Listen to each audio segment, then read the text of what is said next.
Hello, it's, let me see. Oh, got my sound on. Good. It's Pyram King, and this is our epilogue, our last session. There's a little epilogue session. Our Paladin and Cleric are going to attempt to kill the Warlock, who's become a Lich at the end of our session. They can't let him live. Strahd's dead, but they can't let him live. And then after that, myself, the player, is going to talk. I have quite a few questions. People have been texting me a bunch of questions. I have about 15 questions here. But if you have any questions, I just launched the YouTube. Go ahead and you can post any questions you have on YouTube. I have my Discord up as well. I've got some people chatting with me on Discord as well. So feel free to post some questions in there for me or for the players. If you want to post questions about Foundry, about Curse of Strahd, about the modules I'm creating, about the players, anything you want, we're happy to answer them. I got a bunch of questions here. I look forward to answering them. The players are logging in right now. We've got about 4 of the players logging in, getting things situated for our last kind of PvP session, a little epilogue discussion. We'll talk a little bit among ourselves, and then I'll open it up to questions and answer some of the questions already that I have here. Oh, first question, how many sessions did we play? It was 65 sessions, over 18 months. There we go. 65 sessions over 18 months. We played every week, every Thursday. We only missed a handful of times. Either somebody was sick or they couldn't make it. But, 18 months, 65 sessions. So it was good. And to get all those players and that level of commitment, well, that's pretty difficult. I'll share a couple things. I'm waiting for some more people to log in here. We started on version 6 in Foundry, and I was just getting used to Foundry. So in the beginning, I was running on a really crappy laptop with a hotspot, trying to get things working. Didn't stream the first few sessions. I didn't even know how to stream YouTube, so I didn't know what I was doing. So the first couple sessions, from a video standpoint, were kind of weak. I didn't start streaming until session 4. So that's it. And I did get, what's that? Okay, I have one player. It's going to be about 6 minutes late. They are getting back to their house, which is okay. So we're going to have a little PvP session here and a little epilogue, and then we'll go ahead and answer questions. It's kind of, for me, it's been an amazing ride, but it's also going to be a little sad. I mean, every Thursdays I blocked off this time for 18 months, a year and a half, blocking off this time to play with these people from all around the world. So it was really kind of I guess in some respects, a mental lifesaver during the COVID times. What additional content did you add to the new hardcover module, if any? I am right now currently writing Curse of Strahd modules. I'm all the way up to Yesterhill. I still have to do the Amber Temple, Slinker Pass, and Ravenloft, but I'm using all the notes and all the additional content that I wrote in this campaign to come up with my own modules, and you can watch those as a series of videos on very lengthy videos, by the way. Some of them are hour, 2 hour long. They're all timestamped. I'm also making PDFs of all the additional content. I did use a couple of things from Mandy Mod, a couple of things from Dragon Carta and Lunchbreak Hero, but wove in quite a bit of my own stuff. Highly recommend Dragon Carta, Mandy Mod, and Lunchbreak Heroes. And then if you're interested in my own PDFs or my videos on the content that I did, you can see them on YouTube. I'll put that in here. YouTube. I created a lot of my own content and used fan-based content as well. On a work call at the moment. Okay, DM Andy just joined us on here, and just so you know, all the maps that you're seeing in the modules that I'm making are by DM Andy. The maps that we use in my game, because I started over a year and a half ago, some of them were maps from Curse of Strahd, the official content, which I downloaded from D&D Beyond. Some were player maps, but when I started making the modules for Curse of Strahd, they're almost exclusively DM Andy's maps. DM Andy has a Patreon page. He makes gorgeous maps for Curse of Strahd. I highly recommend them. If you watch the Curse of Strahd guide videos that I've made, all of those maps on there are DM Andy maps. Except, by the way, this last video I did, which was the random encounters map. I had 5 Patreon map makers each donate a map to the random encounters. So it gave you, the viewer, and the DM a taste of different people's artwork and different ways people make maps. Some of them are, they're all different, look and feel, color, design, to fit your campaign. I personally really like DM Andy's maps a lot. They fit within the kind of the story and the context that I'm making. But there's some great map makers out there you should check. Just used a ton of content from the Walker House. Love your content. Thanks. Thank you so much. I'm at work right now, but saw that you're live, and I just want to thank you for the great content. I really, really appreciate it. You can probably put the window on in a small little window or have it on your phone with your earpiece in if you're at work. I'm broadcasting out of Portugal. Most of my players in European time zones, so I apologize for those of you in the States, especially on the Pacific coast right now. It looks like a lot of my players are joined in, so I'm going to bring up our screen here, switch over really quick, because we're going to jump into that, and here we go. And I'm going to just get on Discord for a quick second. I'll be right back.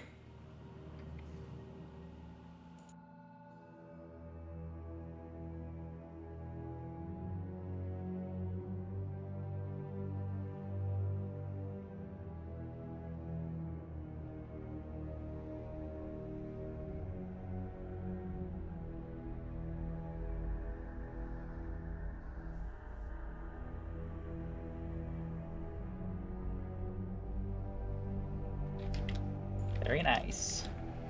All right. It looks like we're just waiting for a couple people. We've got ElvinCari here, Ileanys. Say hello, Liea. Hello, guys. And Ileanys. Hello, senor. Ileanys is our Warlock. And Fiannos, can you say hi? He's our Cleric. Hello. I'm currently stabbing the previous person to death. PvP. Kai Travari is our Druid. Kai, you want to say hello? Oh, Kai can't hear he's right deafened. now. He's deafened. Kai is deafened, so. And then Herjann just joined us. He's our Paladin. Herjann, do you want to say hello to everybody? Yeah, howdy. Hello. Okay, we're just waiting right now for Ervan. So he said it was going to be a little late. But why don't Oleg and Ileanys and Jan, you have an epilogue PvP session, but there's a bunch of people watching probably wondering what the hell's going on. Why are the players fighting among themselves after they killed Strahd? So if you guys would like to explain to the people that are watching and for us, rest of the players, why are you guys are in Strahd's tomb, the 3 of you, and why are you going to kill the Warlock, or attempt to kill the Warlock, I should say? Yes. So, last session, we found out the way into Strahd's tomb, which is throw rock into the cup, the hole into the room with the giant clock, or like the sand thingy.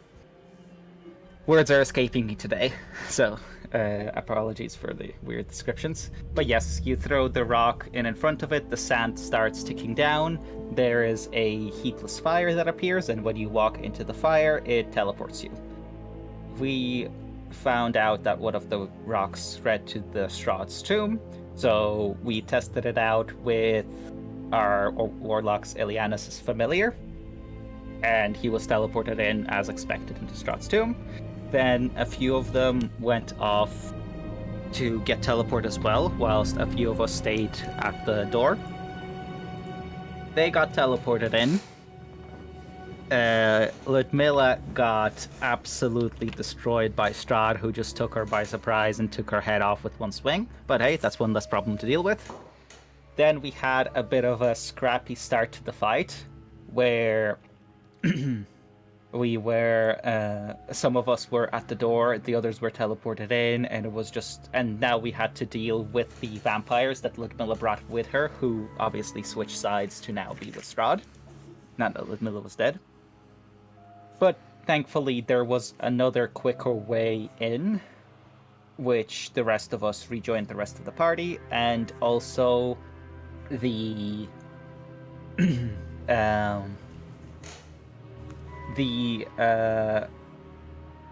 the Revenant that Ervan was connected with, since he also became a Revenant, also teleported in to help us. So with the help of him and Vladimir, I think, was it? Yeah. And Esmeralda, we managed to kill Strahd, both out on the field, and then once he turned into mist and went back into his coffin. And now the other members of the party left the room, and Fiannos is about to stab Ileanys. Okay, so I'm gonna put the three of you guys in combat. However, Ileanys has three minions. He's got two hellhounds, and he's got a I don't know what this thing is over here. Your spirit entity or whatever. So I thought maybe just for fun, if you guys don't mind, of course, if Ileanys doesn't mind, maybe ElvinCari and Sponge and myself or Ervan can play as the creatures. Is that okay? Yep. Elvin, I also have a snake if there's not enough creatures to go around. Elvin, do you want to play the Hellhounds? Oh, sure, yeah. I'm down. Okay. No, I was gonna have Ervan play the hell. Okay, or do you want to play? Yeah, you want to play the monster devil creature over here. Wolf. Which one? There's the head creature over here, fiendish spirit. I'm gonna go. Yeah, you just have to have a very posh accent. Oh, Okay. a posh That's the I'm accent. trying to find Okay. find the fiendish He's- spirit in here for you. Oh, there it is. They're Okay. very sassy. I'm gonna and give this what's their to ElvinCari as an owner. So you now have ownership of the fiendish spirit. I don't know why I just jumped all the way over there. So you should have coverage of the fiendish spirit. Do you, Elvin? Yes, I do. Let's see if I can move it. Yeah, there you go. And then- Ervan said he's going to be a little bit late. yeah, Ervin's a little late right now. And so what do you want to And Kai can play my snake, since he's a druid. Kai? He already has access to the snake. Oh, do you Where have is access, that, do you have access to the snake, Kai? I think so, yeah. Okay. And okay, so we're gonna put the three of you guys into combat.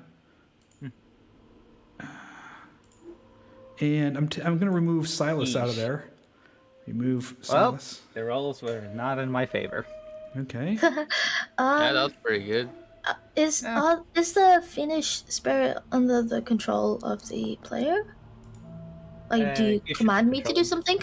When it's Ileanys' turn, you'll play the fiendish spirit, and then when it's Fiannos' turn, Yeah. Kai will play the snake. Okay. And Ervan will play the Hellhounds. So I'm going to go. Oh, it looks like Ileanys goes first. So we're going to go. Okay. We're going to go ahead and. Do we want to resolve the surprise attack Yeah. first, or however that works? Do your attack first. Oh, so By the you, way, we have absolutely no effects on us. Shouldn't at least Fiannos have Gift of Alacrity or something? Death Ward and Gift of Alacrity, both on me, Ileanys, and you. okay. And you should still have haste up, I think. Okay. Make sure you get those up, and then That could have been because I updated to V9 Probably. from last session. Yeah, I did. Fancy. I know, fancy. I was doing some testing and I forgot that you guys were going to do your combat, so I apologize. Do you want, Fiannos, do you want to roll your D8 manually for the gift? Oh, Or I don't know if did that's you have already it? added? Oh, yours was already added? No, mine wasn't. Okay, yeah, I'll roll mine. So mine is an 8, so mine turns into a 23. Oof. Mine turns into a 20, so you're actually ahead. Okay, so I'll actually go first. All right. Yeah, it doesn't so matter. Jan's always last. let me Yeah, that's always last. let me go ahead and roll the begin combat. And so, Fiannos, you're gonna make you're gonna make an attack before combat begins. Is that what's gonna happen? Yes. Okay. I'm gonna make an attack with the. Can you bow change versus the dagger. initiatives? Yeah, I can change the initiative. That's not a problem. Let me go ahead and do that. I'm gonna just make Mine's Fiannos. 23 for Fiannos. Okay, 23 for Fiannos. We'll do that. Boom, boom. Fiannos gets an attack on me? And I'm going to do update for you, initiative 20. Update. Okay, so I'm going to go ahead and start combat at this point, but let's hear some role playing because I don't really know what's going on. You guys had a private conversation without me, so So. go what ahead. happened? I knew what you guys are going to do, but if you guys want to socially Yes. role play it out for us, I'm going to go ahead and begin combat. Yeah. So, what happens is that Fiannos is standing beside Ileanys. I'm not sure what Ileanys is doing. I'm guessing Ileanys is looking at whatever is left of Strahd. Okay. And Well, I was Jan- I was talking with Liea, and then Yeah. you told them to go away. Yes. So Fiannos asks Ileanys what he's gonna do after this, and then as we're talking, Fiannos says, "I'm very sorry," and he just the dagger that he pulls out a dagger into his hand and tries to stab Ileanys. Now this dagger, it is a bit special in the sense that it penetrates through armor. So Ileanys, your dex is a +3, right? Yeah. So it's 13 Which plus means my it's shield. Does it still? Okay, It so just changes the base AC. I believe. okay, so the initial attack misses. Do you not get advantage if it's a surprise? I'm not sure if it. Do I get advantage? Yeah, go. I don't know how Pyram wants to play this, like, because I'm not sure how surprised Ileanys is. Ileanys is Sure. probably not doesn't aware, so I will give you advantage on your attack roll. Did that actually deal Roll damage to you, Ileanys? It did deal damage to me for some reason, but That's just weird. roll I'll another. just roll a d20. Yeah, that's not. I don't think. Plus. Plus 4, 6. 9. Yeah, that's Yeah. not. Okay, that still doesn't hit. Okay. So that's the initial combat that's the initial surprise attack out of the way. Okay, and all of a sudden you see this kind of dagger kind of shoot out towards you, Ileanys, and you look over in total disbelief as this person that you've traveled for weeks facing all kinds of horrors, vampires, werewolves, even Strahd has turned its back on you. In shocked Yeah, what a disbelief, you turn towards Fiannos. Okay. Well, it's Fiannos' turn. Fiannos, it's your turn. Seeing that the dagger was ineffective and Ileanys was able to dodge it, I command my snake to grapple him, so let's deal with that first. Kai, would you like to do the honors? Oh Yep. God. If this hits... Oof. Ah, Pretty close, I think. what's... Ah, that barely missed. Barely missed. This giant strike leaps out, and Ileanys just ducks, missing.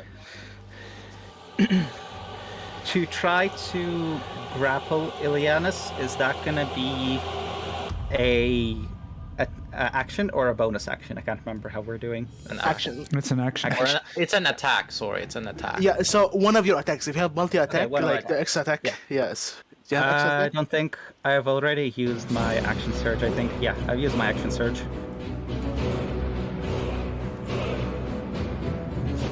Yeah.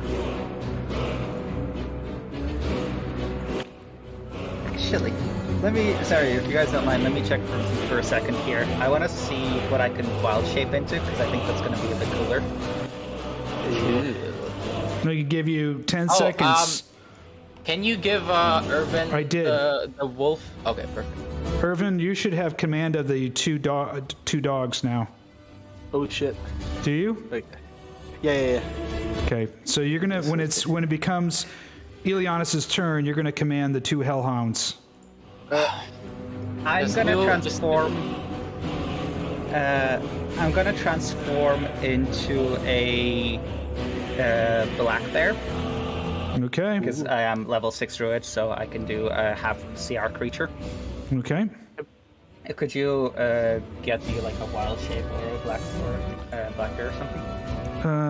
I don't know if I have one ready for you.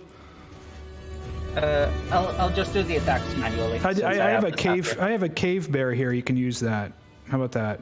Is a cave bear? Black or brown bears, right?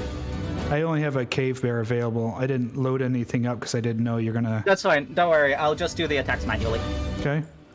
Okay, so I transform into a black bear. Uh-huh.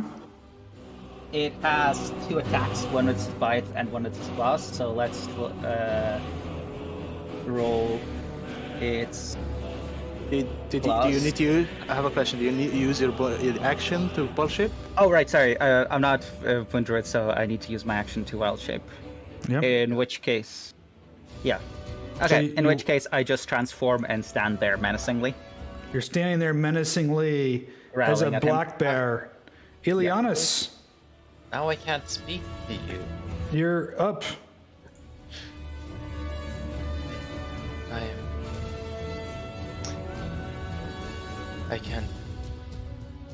I can't say if I'm totally surprised by it. I am. I'm just gonna dodge, so you guys can make opportunity attacks at disadvantage. So you're taking a dodge action? Yep, because Okay. yeah. 2d20. What's Keep the lowest low. of that? 7. Let's 7 see. plus 4. That's 11, so it doesn't hit. Snake, Kai, if you could do the honors. Natural 20. I think control. Does control work? Yeah, control. It misses. No, he. You did it with advantage as well. Yeah. And Why?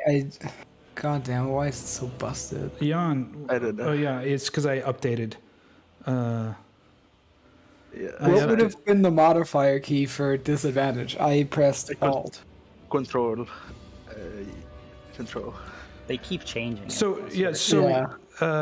It's fine. you see Ileana's turn in kind of shocked disbelief that his friends, his allies, and this entire campaign and journey have begun attacking to him.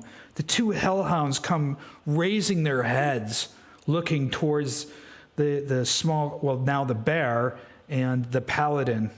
All right, so you get to take your actions there as your 2 hellhounds. Yep. Yeah, just do what protects Ileanys. Let's see.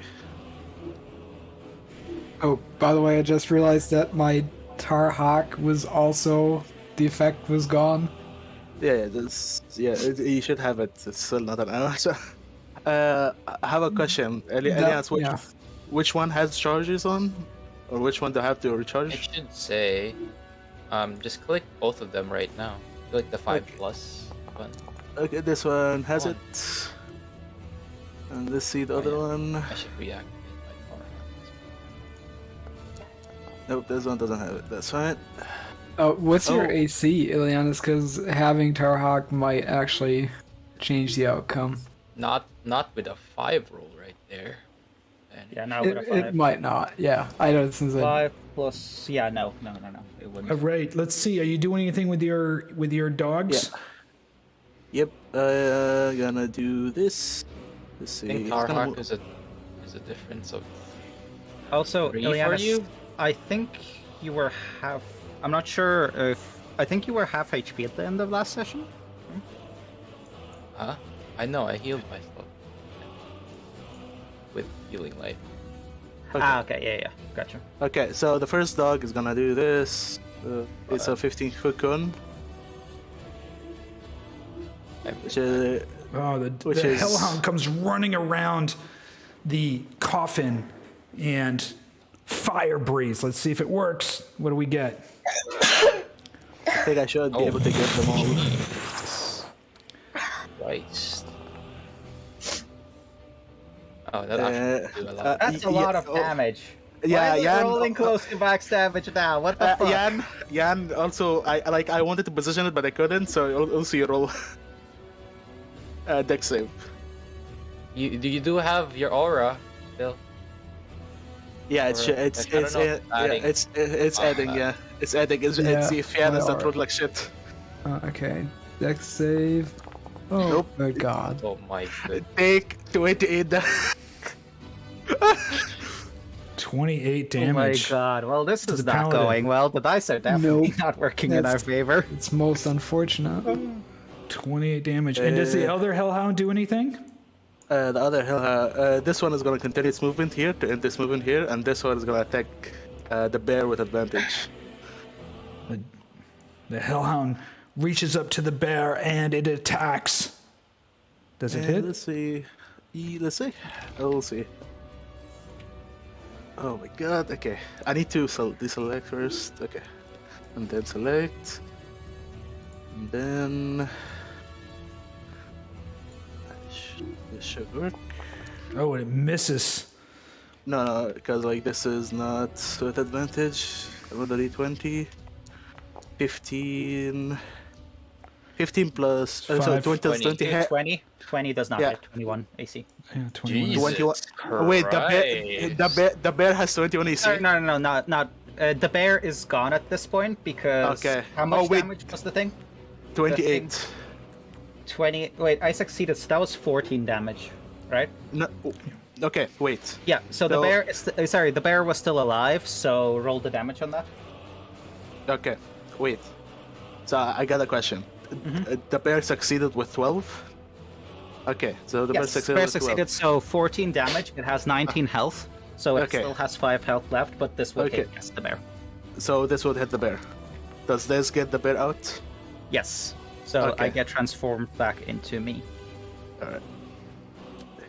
Alright, that's... The bear dog's just turn. gets mauled and torn apart, and all of a sudden you see this bear kind of slowly shapeshift and shrink back down into Fiannos. Fiannos is on one knee, and he looks up eye to eye with his hellhound staring at him that had just torn apart this bear, in shock that Ileanys, the warlock, has walked away, and these two hellhounds have just wreaked havoc on both of them. And then all of a sudden, coming out from the corner is this fiendish spirit. Leah, that's you. Oh, Oh, we get to kill yeah. our party members, yes! Yeah. Does let's tell me who I should target? You should target You, You the fiend, whatever protects bring Ileanys. bring some personality. protects Bring out Ileanys. some personality to Oh, that. okay.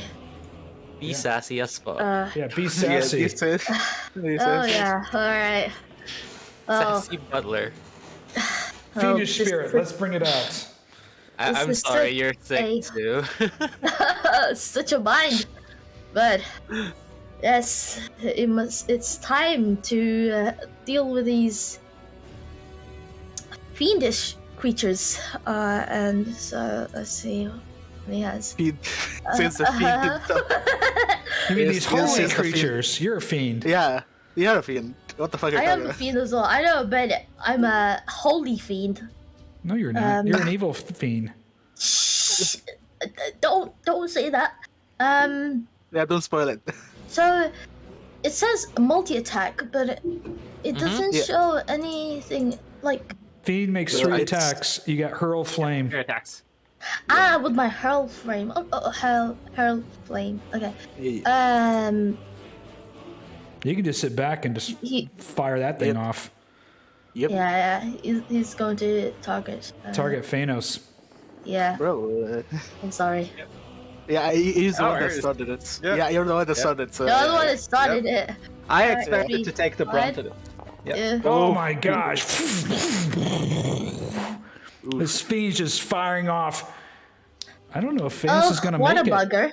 Yeah, you get to do 2 more of those, right? Oh, you got 1. No, I've got one. did It got. three. Yeah. She's through 3. Yeah. Oh, you threw 3. I'm sorry. I wasn't looking at the text thing.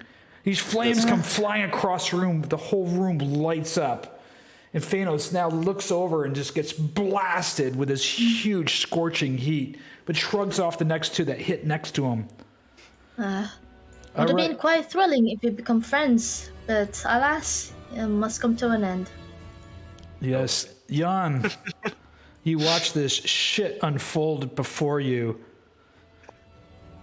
Yeah, And you I do mean, take notice that Ileanys slipped away and did not engage you guys. I mean, yeah, he was just, hey, getting some distance so he can fireball us. So it's. Is it? I don't know. I mean, I these don't know. creatures work on their own. In any case, you're badly yeah. injured. I do the one thing that I know how to do, and even though it will. Could it actually take a bonus action to Misty Step away from the Hound? Why don't I do that before he kills me on the way to Ileanys? I Yeah. mean, that would be super lucky. But sure. It's also cooler, so rule Yeah, of cool. yeah, I rule attempt of cool. to Misty Real Step. cool. Yeah, rule of cool. Yeah. That Oh. Hey. hits, so I all of a sudden appear behind Ileanys, and Yes, leave the little guy for us. wait, Yes, let's kill him. Oh no! Wait, did you counter spell? Oh, yeah, Oh, he fair enough. counter spells you. go back there. Fine. You begin to misty step, and all of a sudden you feel this energy force freeze, and your legs almost feel like they're stuck down to the tile floor in this crypt. You look down at your feet. Your eyes meet Ileanys's, and you realize he just counterspelled your misty step. You quickly look to your right, and you see this hellhound next to you. Yep. Yeah, well, it can't be helped. I grit my teeth and just charge at him the old-fashioned way. Damn you! Damn you! You fucking warlock! Drawing your sword, you charge into battle. No. There is. Just there- as you there is- charge, the hellhound lunges at you, bites, but nips at your heel, just misses. You kick off the mutt's face. The dog barks as you charge across the room. The poor fella. I like dogs. Or The dog knight likes dogs. I Who would've named thunk it? them too. You don't have a name This is yet, it, Mr. buddy. You've only Can you been do with us it? for- The paladin's down to a little health, barely surviving, badly injured as he presses his advance towards his once friend, the warlock. I think that's going a bit far. I don't think he ever made it into Friend the territory. friend He territory. never made it but into yes. the paladin's Facebook friends page, but he Yes. does consider him an acquaintance. Yeah. He was never in the close friend group on Facebook. More Anyway, like like coworkers. Yes. in any case, he's about to eat 2 swords to the face, possibly. Anyway, let's see. Holy I Say that this attempt to. Why would I? Right. Yeah, because Why- you're dodging. You're dodging. He's dodging. I- Oh, that's right. Yeah. I know, it attempt still to hits, doesn't smite. it? Let's. Woohoo! Oh, a critical smite.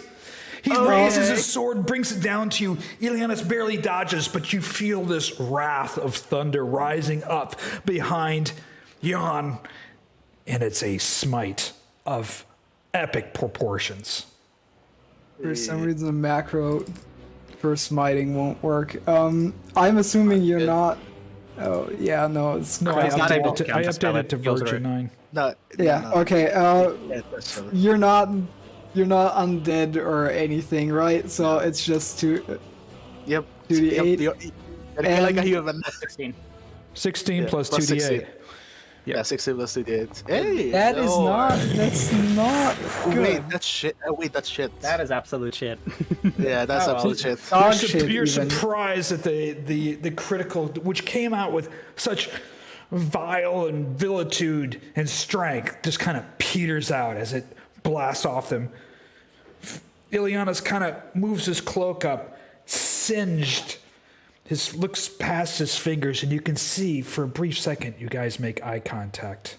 I think you got another strike on him, don't you? Yeah, maybe Yes, two. He has extra haste, attack. so he has 2. Yeah. Wait, do you have haste? Yeah, he still has haste up.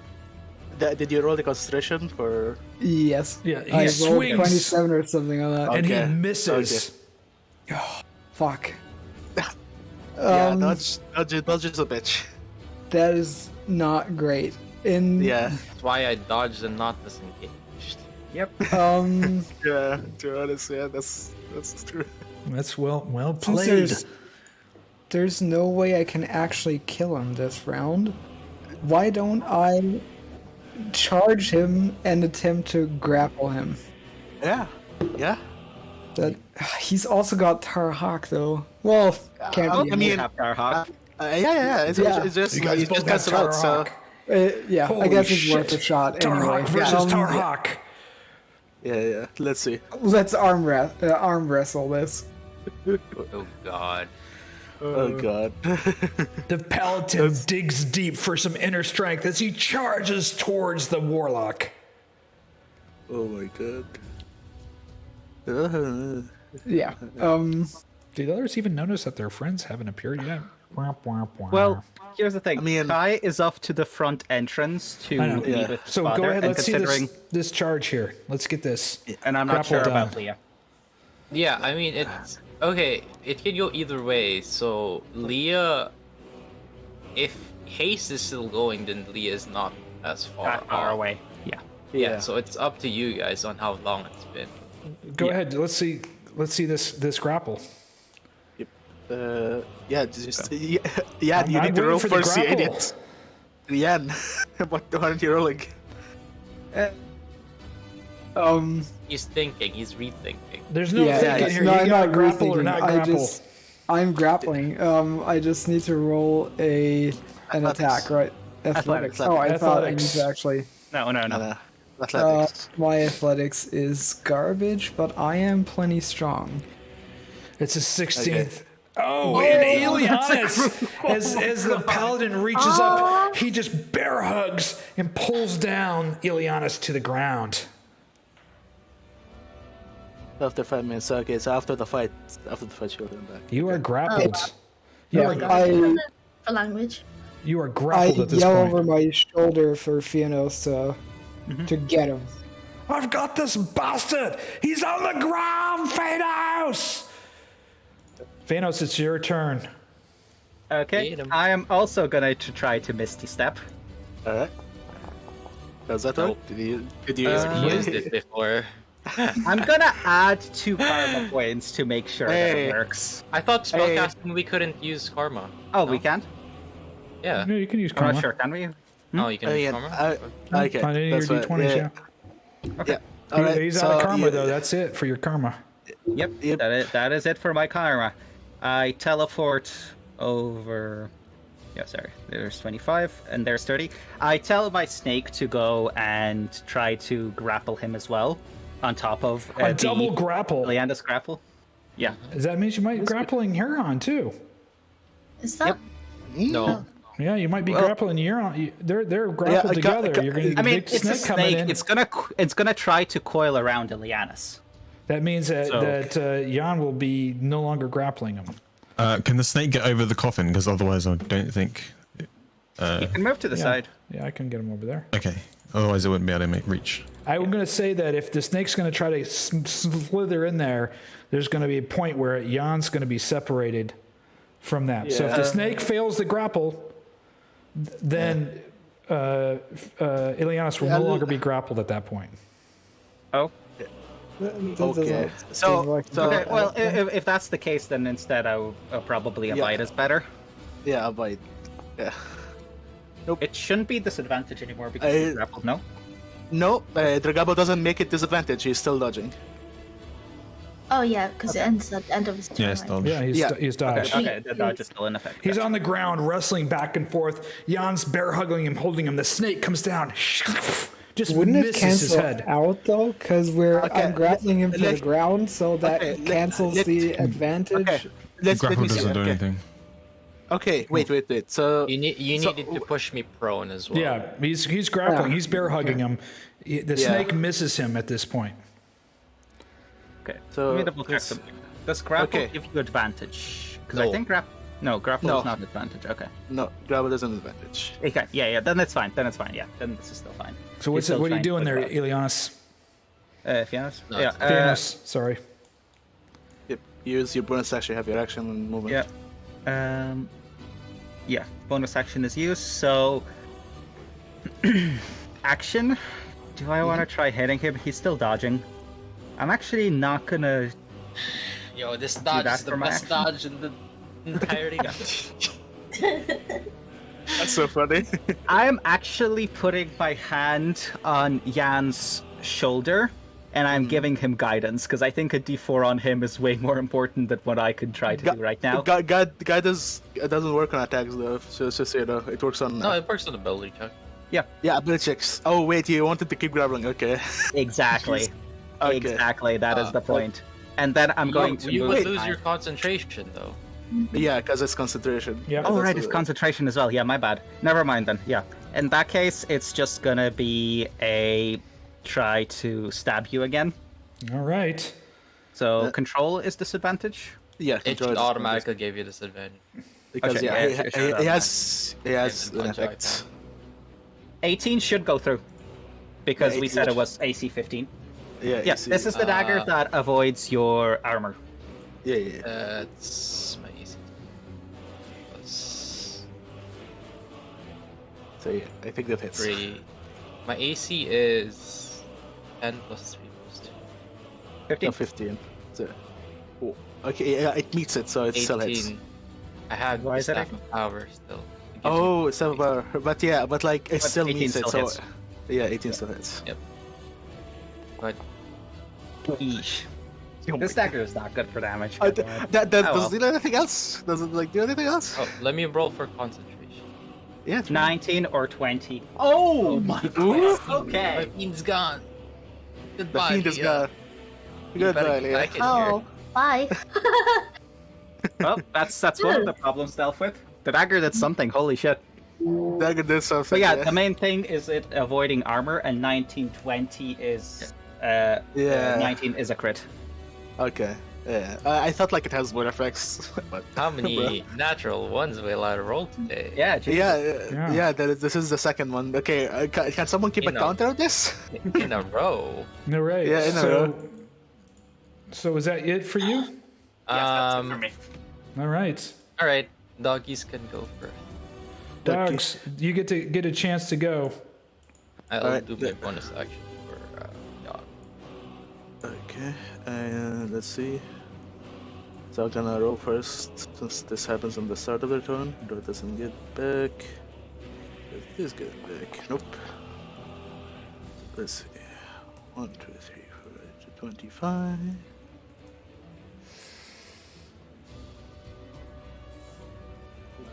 Uh, 30,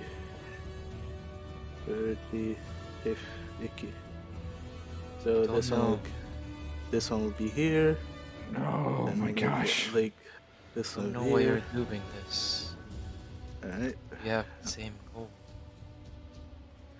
Zip. This is it, buddy. 20. I have a feeling. 30. All right. So what are you doing there, bud? Fuck this guy. Yep. You know specifically. Fuck you specifically. Yep, that's fine by me. Yeah, You need to because press shift or alt for advantage. oh wait, yeah, it's advantage, yeah, because I have back tactics, so 1d20. Nope, that was Don't, Yeah, 15. So okay, I'll just roll it manually. Okay. 2d20, keep high 1 plus 5. 5. Nope. Alright. Nope. Oh my god. That's yeah. Terrible. It's Terrible That's day it. for Team Ileanys today. I know. Yeah. And Fucking hell. do you want the Fiend Spirit? Yeah, They're Fear Spirit's gone. not there. It's gone. Oh, It's Fiend gone. Spirit's gone. Okay. Goodbye. Goodbye. Goodbye. What about you? So I'd grab. Not dodging anymore. Gonna go ahead and dimension. Does They- it have a somatic Right. component? Are you grabbling his head? So you're grabbling his body, not his head. So yes. that's a bro. Yeah. Nope, it's verbal. Oh, okay, Wait, it's it's just for- verbal? Yeah. Bro. That's also bro. Okay, bro. Ileanys disappeared. You look up and you see this. within- All of a sudden, Huron's hands kind of collapse around him, and there's just kind of this image of Ileanys there, and he No begins to disappear. You look up and you see the hellhounds slowly start to fade. Each of the hellhounds fades away, Bro. and then so does everything, all the remainders of Ileanys in the room. You look around, he's not to be found anywhere. And the combat ends. Well, that was it, folks. Ileanys Yeah, disappeared. I don't trust it. I immediately start patching myself up. Yeah. To see if I can cure wounds. Fiannos collapses to the floor, the weight of what he's done kind of dawning on him, and he looks to Jan in a kind of, what do we do now? Expression. I'm There's open up. there's just a quick nod, and Herjann says, "Don't doubt yourself. You did the right thing, and keep your guard up. We have to find him." What a bunch of assholes. You notice that And you search around the chamber in Ileanys. There's no signs of him. There's no signs of any of the evil spirits of the undead. Sunlight begins to sparkle through some of the cracks in the windows through Ravenloft. You can hear the pitter-patter of feet coming down the stairs. It's the rest of the army. They come down here. Is the Dark Lord dead? They call out to both Fiannos and Herjann, who are covered in blood, caked in blood as they're stepping up out of the tomb. Fiannos nods and gestures towards the two. Yes. Yes, he is. You see coming up from around behind Esmeralda, you barely recognize him. His hair is matted in dried blood. His face is dirty. You can see blood pouring down along his right arm. He's pretty battered and bruised, and it's Valken von Hapsburg. He collapses to one knee for a second. He looks up. If I see him in such bad shape, I am running towards him and trying to help patch him up. Yep. So wherever he is, he gets a cure wounds. He says to you, he looks to you and he puts his hand on your shoulder. I got word from Kai's father that you guys were down here facing Strahd alone. Please tell me he is gone. Strahd is gone. Finally. It's... At least that part of our hardship is over. We still have more problems, though. The Amber Temple. Yes, We can talk more later. But I understand. You see, as you're stepping out through the temple, through the catacombs, you come up the main stairs. Light, like you've never seen before, is strewing about outside the castle. You begin to walk out the castle, and you see this huge army of all kinds of matter of creatures that have been fighting on the plains just outside of Ravenloft against the forces.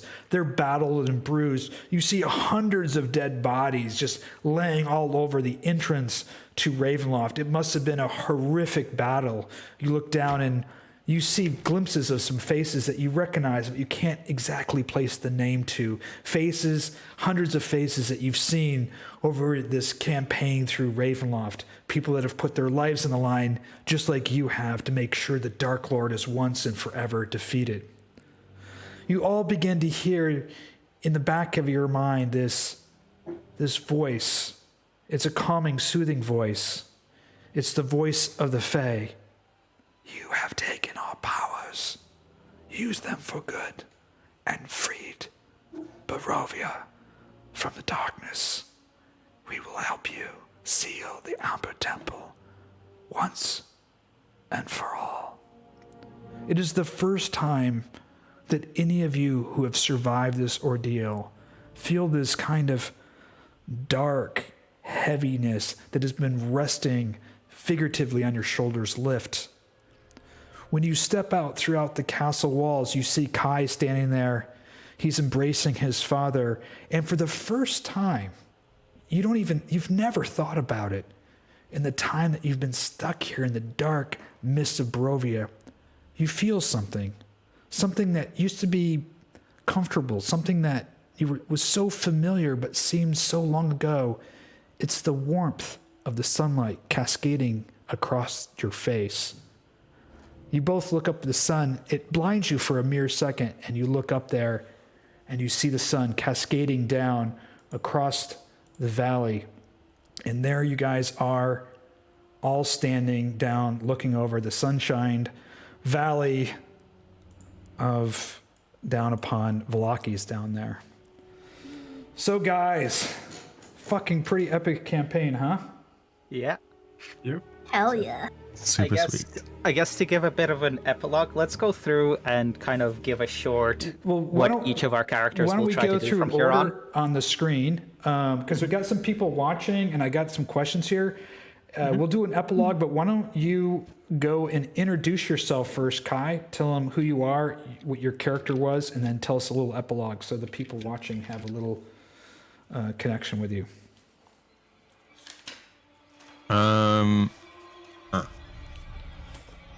Yeah,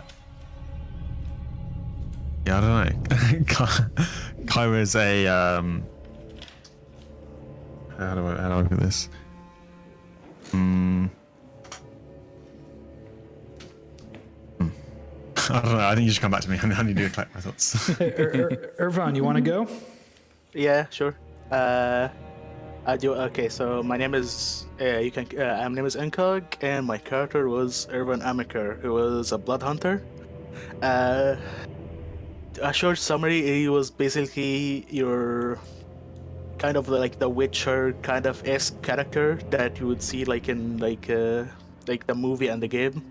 That's what I started with, and then like through the campaign, like the character developed, and it turned out that he was a werewolf, and that's another concept that I think it was nice, like that kind of the curse of the family to run through him as well. What else? At the end, where we went to the Amber Temple, that's one of the things, the magician that helped him is he died and got returned to a revenant.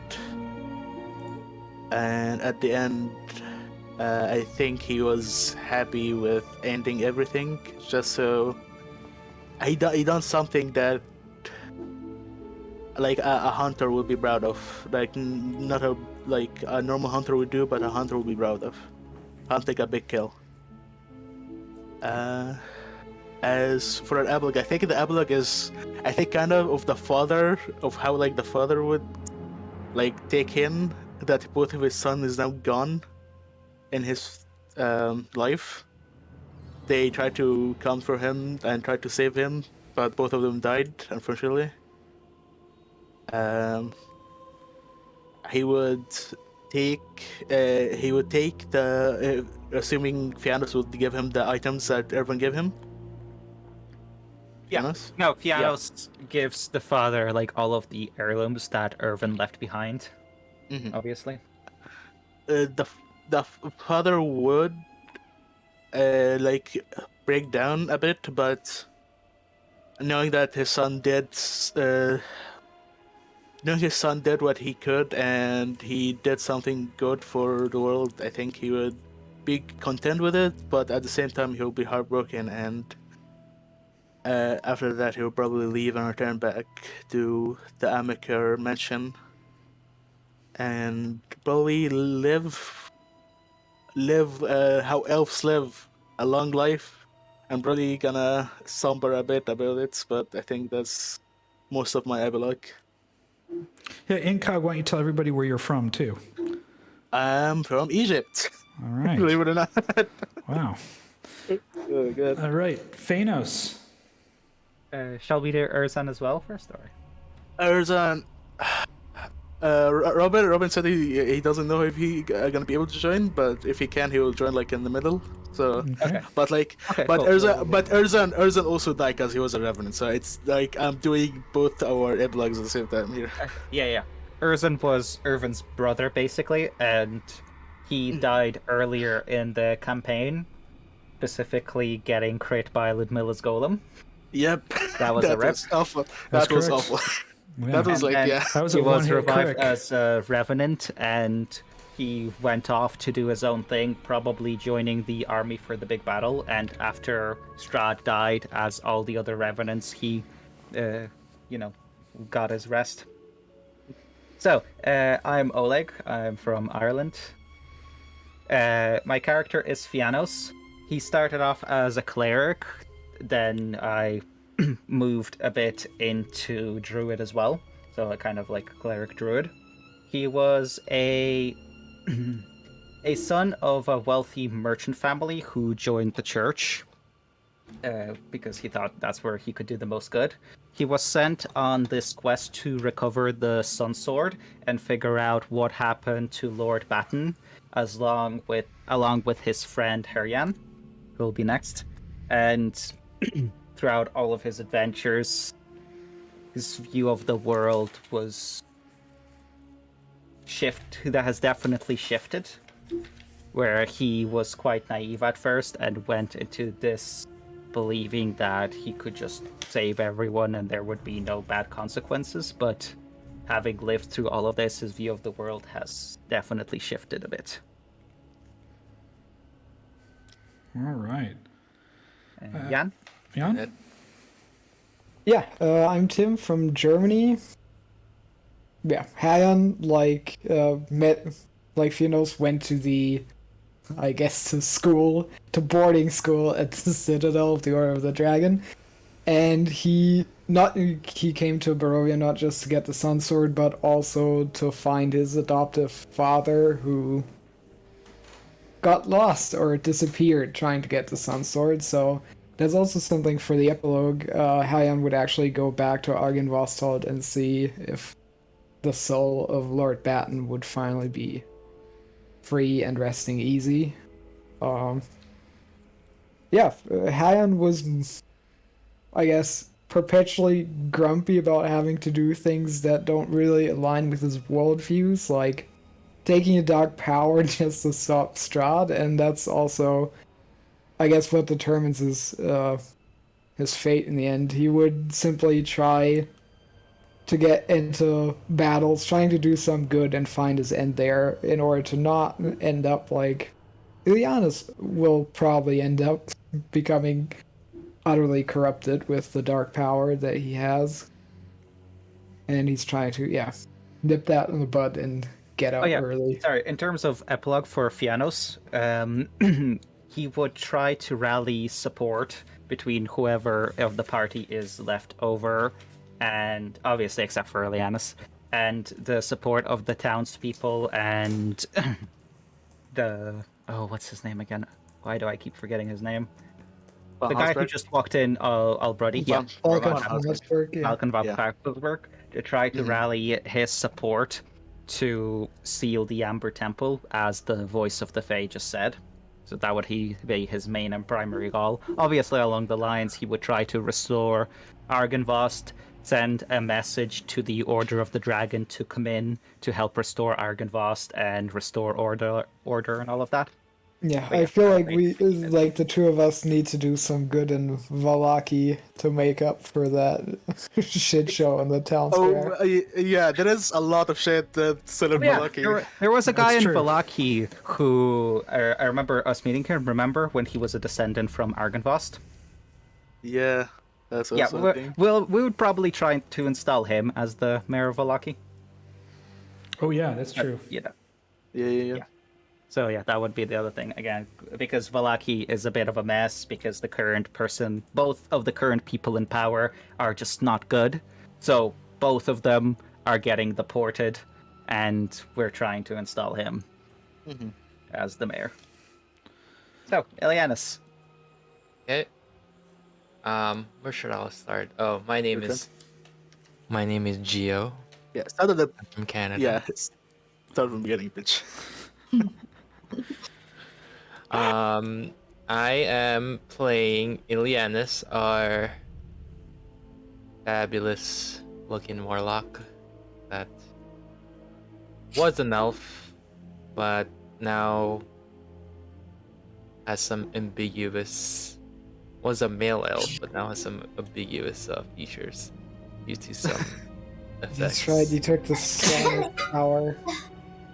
Gesundheit. Yeah.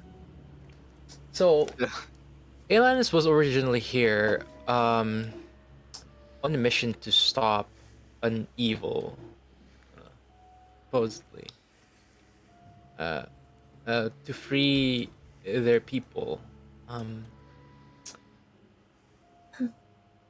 Well, Ileanys is well-intentioned, much to the disappointment of our inquisitive friends. He truly is well-intentioned, and when he got here, he wasn't actually. He was more of a recruit of the order. He wasn't that deep into that whatever they're dealing with. He got there, did the ritual, and then promptly almost everybody died. So he's kind of lost in this new place. And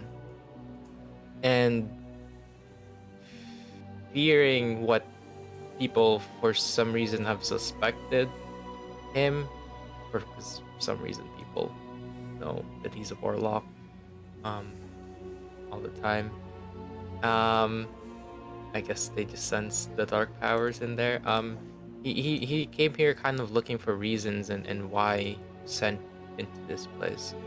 He did manage to achieve that goal, or at least he thinks he did, of quote unquote freeing his people. But freeing his people from what? Not really sure at this point. Maybe sacrificing himself at the cost of freedom of his people, and there's also some Deathstalkers that are also chasing him, or at least looking for him, which we don't know now that they might have been able to follow him now that the barriers across the plains have been destroyed. Wait, Deathstalkers? Oh my god. Yeah, he's having a rough time of it. Yeah, dude. That's what I say, bro. Okay.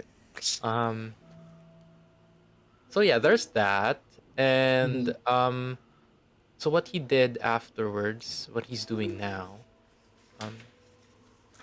is that he took, quite literally, just rushed over the Amber Temple, due to certain means, and he's gathering up all of the text and knowledge from that place to safeguard it from the rest of the world, shoved it into his demiplane, and promptly GTFO'd out of the Amber Temple for a little bit, maybe coming back in the future. What he is doing now, though, is he is running around discreetly in Barovia with connections to specifically Rictavio and Esmeralda, and also trying to convince the Den of Werewolves on basically keeping things in check that he knows that Fiannos and Herjann might overlook, or might be too not in their speciality. I like how carefully you worded that. I mean, yeah, he's yeah, he's a charismatic one. He knows you're capable, but there's some things that you don't want to touch. Yeah. All right. I have a question, by the way, Pyram. It just occurred to me. In the moment, it seemed super logical for logical or just, I guess, matter of consequence that we need to get Ileanys while he isn't looking. Now that you mentioned the Fays were speaking to us again, would it have maybe been an option to ask the Fae if they can remove the dark power from someone? Because I don't know. That seems like a more peaceful. That's a good question, but I think, from the lore is even the Fays didn't have enough power to remove. The dark powers couldn't be destroyed, so they. Yeah, no, but Yes, I but figured maybe remove- removing I the don't know. influence on a willing individual is Because different from If it was a destroying willing the individual, power. there's obviously. probably some possibility that could happen. I mean, I would say that they've never done that before, because anybody that's been infused with the dark power is not necessarily willing to give it up, right? Because I know,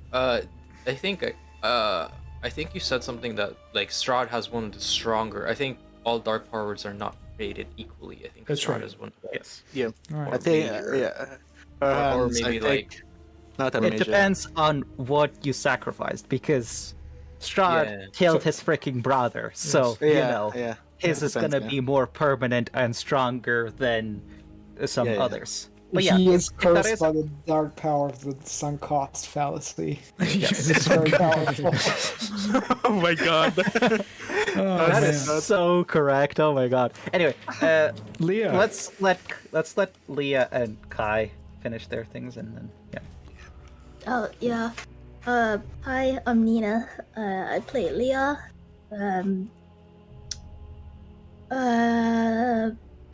God damn it. So I suppose after the ordeal between the lot, she'll probably ask where Ileanys is.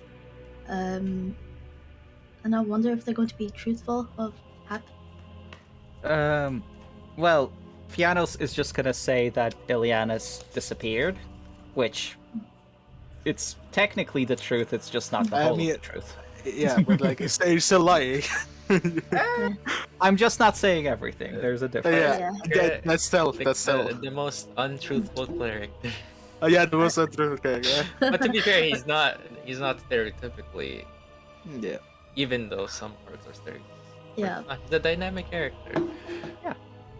Yeah. As for Leah's story, she came in halfway. Well, maybe not even halfway during the campaign. Probably like 2 weeks after everybody came. Yeah. Yeah. Like in game, right? She was there because she was already in a party, with her best friend and kind of like captain of the party, and his name was Hunter, and he was very cocky and wanted to defeat the Dark Lord, and he kind of led the whole party into defeating Strahd, and most of them died, and Lea's the sole survivor, and she pretty much legged it, and vowed to defeat Strahd, and she stumbled across the party, and I suppose made friends with them, if the party considers her as a friend, but she considers them as friends. Dead, I'm not gonna tell you if that's true or not. I'm joking. I'm joking. I mean, all the sense I, all the 80 feet movement. Yeah. No. All the sense I give you, I think Ervan would have trusted. Yeah, probably one of the people that they trusted. Yeah. And that's one of her like sole reasons to kind of make sure that she survived was to defeat Strahd. And now that he's dead, she feels like that there is no purpose whatsoever. She'll probably spend some time with Fiannos. He still owes her the tea and biscuits. Yes, I do. And I suppose she'll be just traveling and seeing whatever comes on her way. I have a question though, because like I want to know. One of the things I want to know at the end, was your quest that for the dragon sphere? Oh God, I have no idea. I think that's Pyram didn't really tell me what my. Wait, She got that from a master, but she had to learn how to use it. all right. So she probably could go back and try to learn how to use it better. Yeah. Go back to learn how to use it. The orb? Yeah. Yep. But didn't I also get a what was it? You got a dragon spear too, didn't you? Yeah, I got a dragon spear. I mean, she led the way of the ascendant dragon. She in fact observed her captain, best friend, Hunter, actually studying in the monk, and she would be just like overseeing them and seeing what they're doing and kind of mimic them.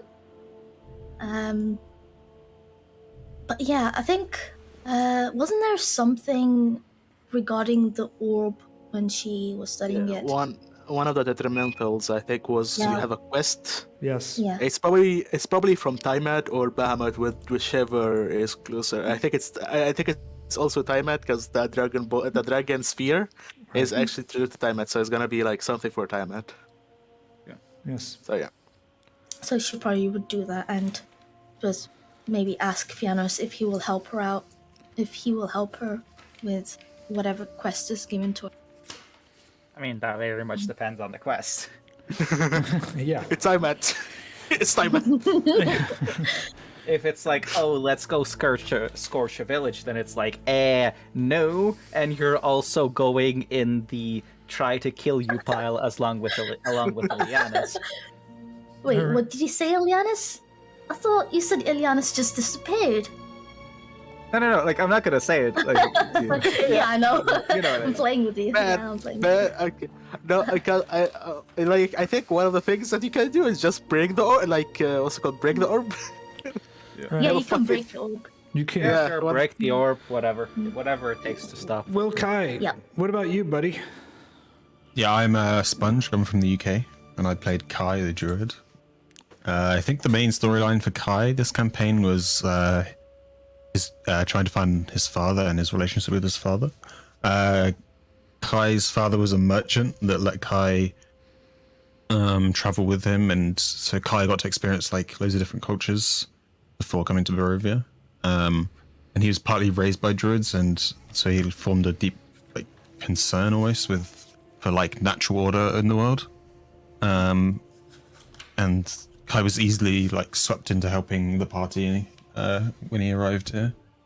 And I think near the end of the campaign, Kai started to be able to let go of his connection with his father to like be willing to sacrifice him for the greater good, which ended up not having to happen. But yeah.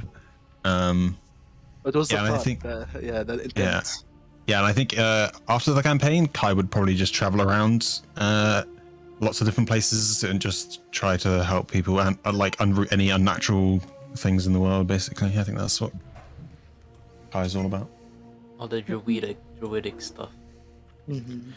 Actually, Pyram, a question. Yep. You mentioned to me that one of the people in the party, in the vision thing, you mentioned that one of the people in the party was supposed to betray the others, right? That's correct. Is that the whole Liea, them attempting to charm Liea over and over again? No, what had happened was a couple of players were approached by Strahd asking to replace Strahd. And when I told you this, I did not know if one of those players, any of the players, they all rolled the wisdom saves and they all succeeded so that they had free will to make that decision. And nobody agreed to take Strahd's place. So, Okay, gotcha. yeah. Yeah, So that makes sense. I got a bunch of questions here, and there's some people online that have asked some questions. I've been writing them down. So I got a first question. Did any of you know each other before you guys started playing Curse of Strahd? I knew Pyram.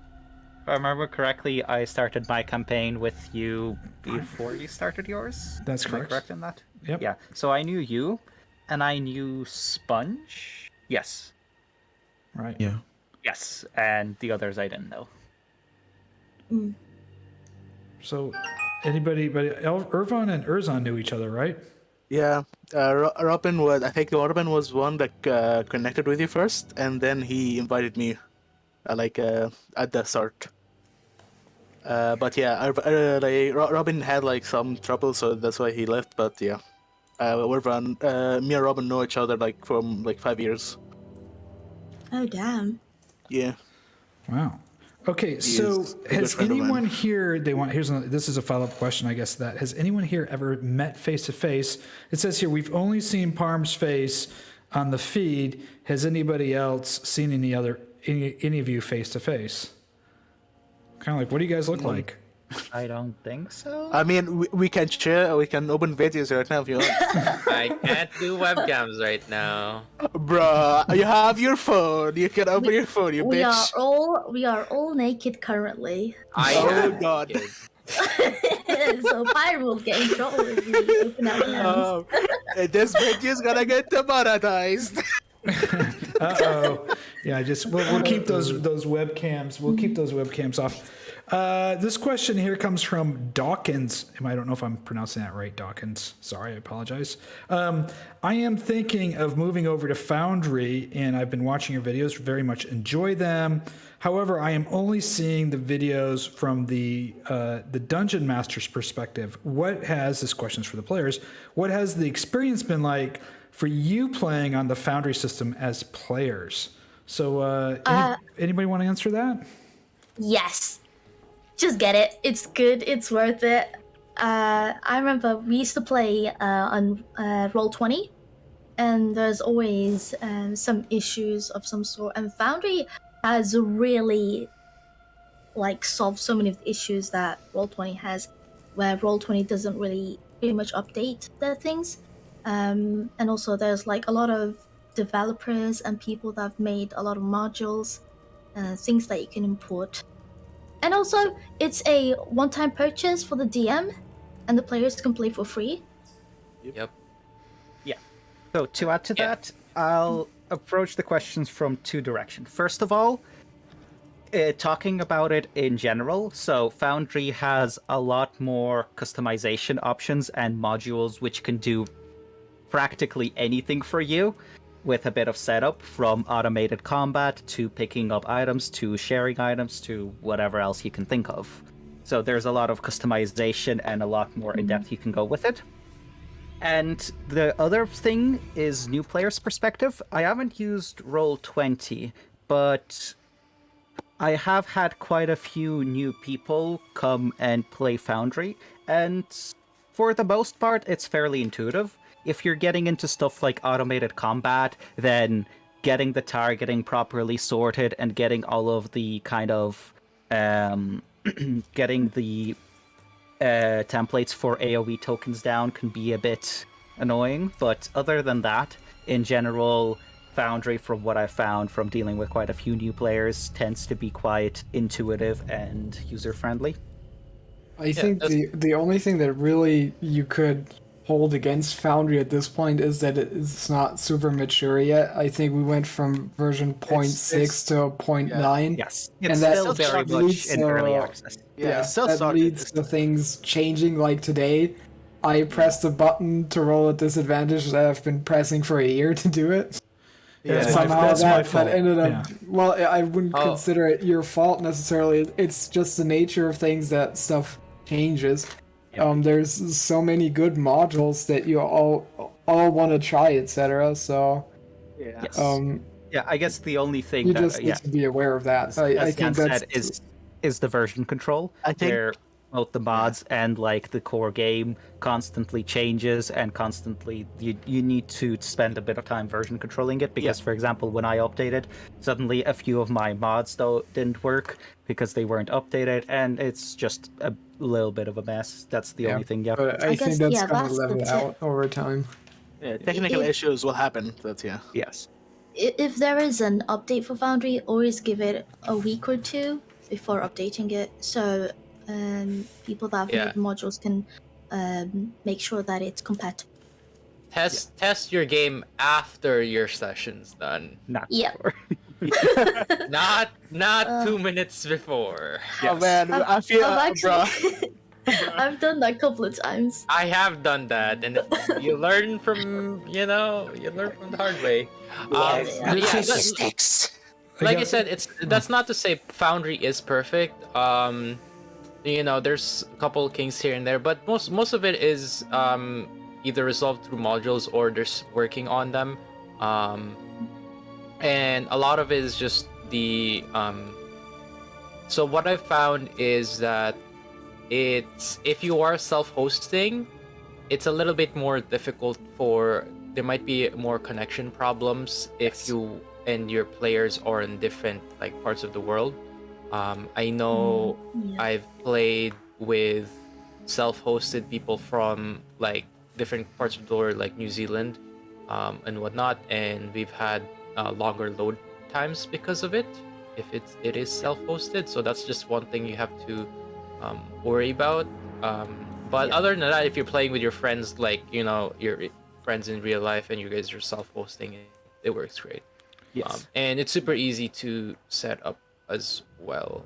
The only thing with the Foundry is there is a little bit of a DM learning curve, but once you've gotten over that hump, it's pretty good. And a lot of the learning curves are being kind of squashed with the new modules that are coming up, which most of them are just plug and play. I remember when I used to have to map out my macros for the convenient effects, and now we have DF convenient effects or DFred's convenient effects, where it just automatically recognizes those things and does it for us. So those are just some things that All right, I got another question here. I very much enjoyed your guys' game. I am really surprised. 65 sessions, a year and a half. I'm about to run Curse of Strahd myself. I have 4 players, but I'm nervous about them making a commitment. How were you guys all able to make a commitment? Or was... okay, I shouldn't say this, but I will. Or was DM Parm a pain in the ass to make you come online? I mean, No, it's we were good. We were good for the first year. Honestly, I'll be honest. We were on time most of the time. We almost never missed a session. I'm pretty sure we didn't miss a first year. No. No. That's not planned. Yeah, individual players maybe missed a session or two, me particularly, but we never really. Yeah, life happens, but yeah. Yeah. We've had a lot more cancellations this past couple of months, but that's because everything is kind of in a mess. Yeah, I was living I was living for 2 months in an Airbnb with no internet, so It got got a little shitty. Do you guys have any recommendations for them? You know, they want to run Curse of Strahd. They're just nervous about players showing up or being on time. They don't want the campaign to fizzle It depends if these are random players or your friends. Yeah. Expectations are a major thing. Like, from having run a campaign that fizzled out, I know firsthand. When Pyram set up this group, I don't know if that was a major focus for you, Pyram, but you found people that were all, despite whatever was going on in their life, agreed to make this You a got priority. lucky. Like, you can tell. Yeah, I mean, yeah, sure, it could have backfired, but as long as, at least for everyone, that was the expectation.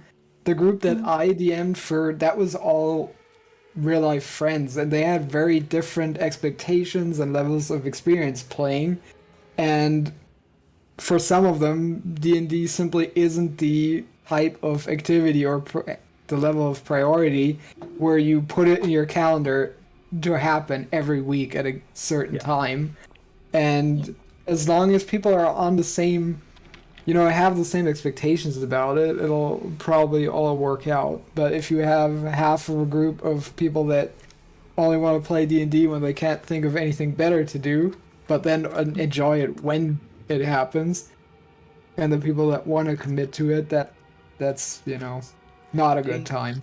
I think one of the things you have to make sure of is you and the players are having fun as well. Yes. That's, I think, the major thing.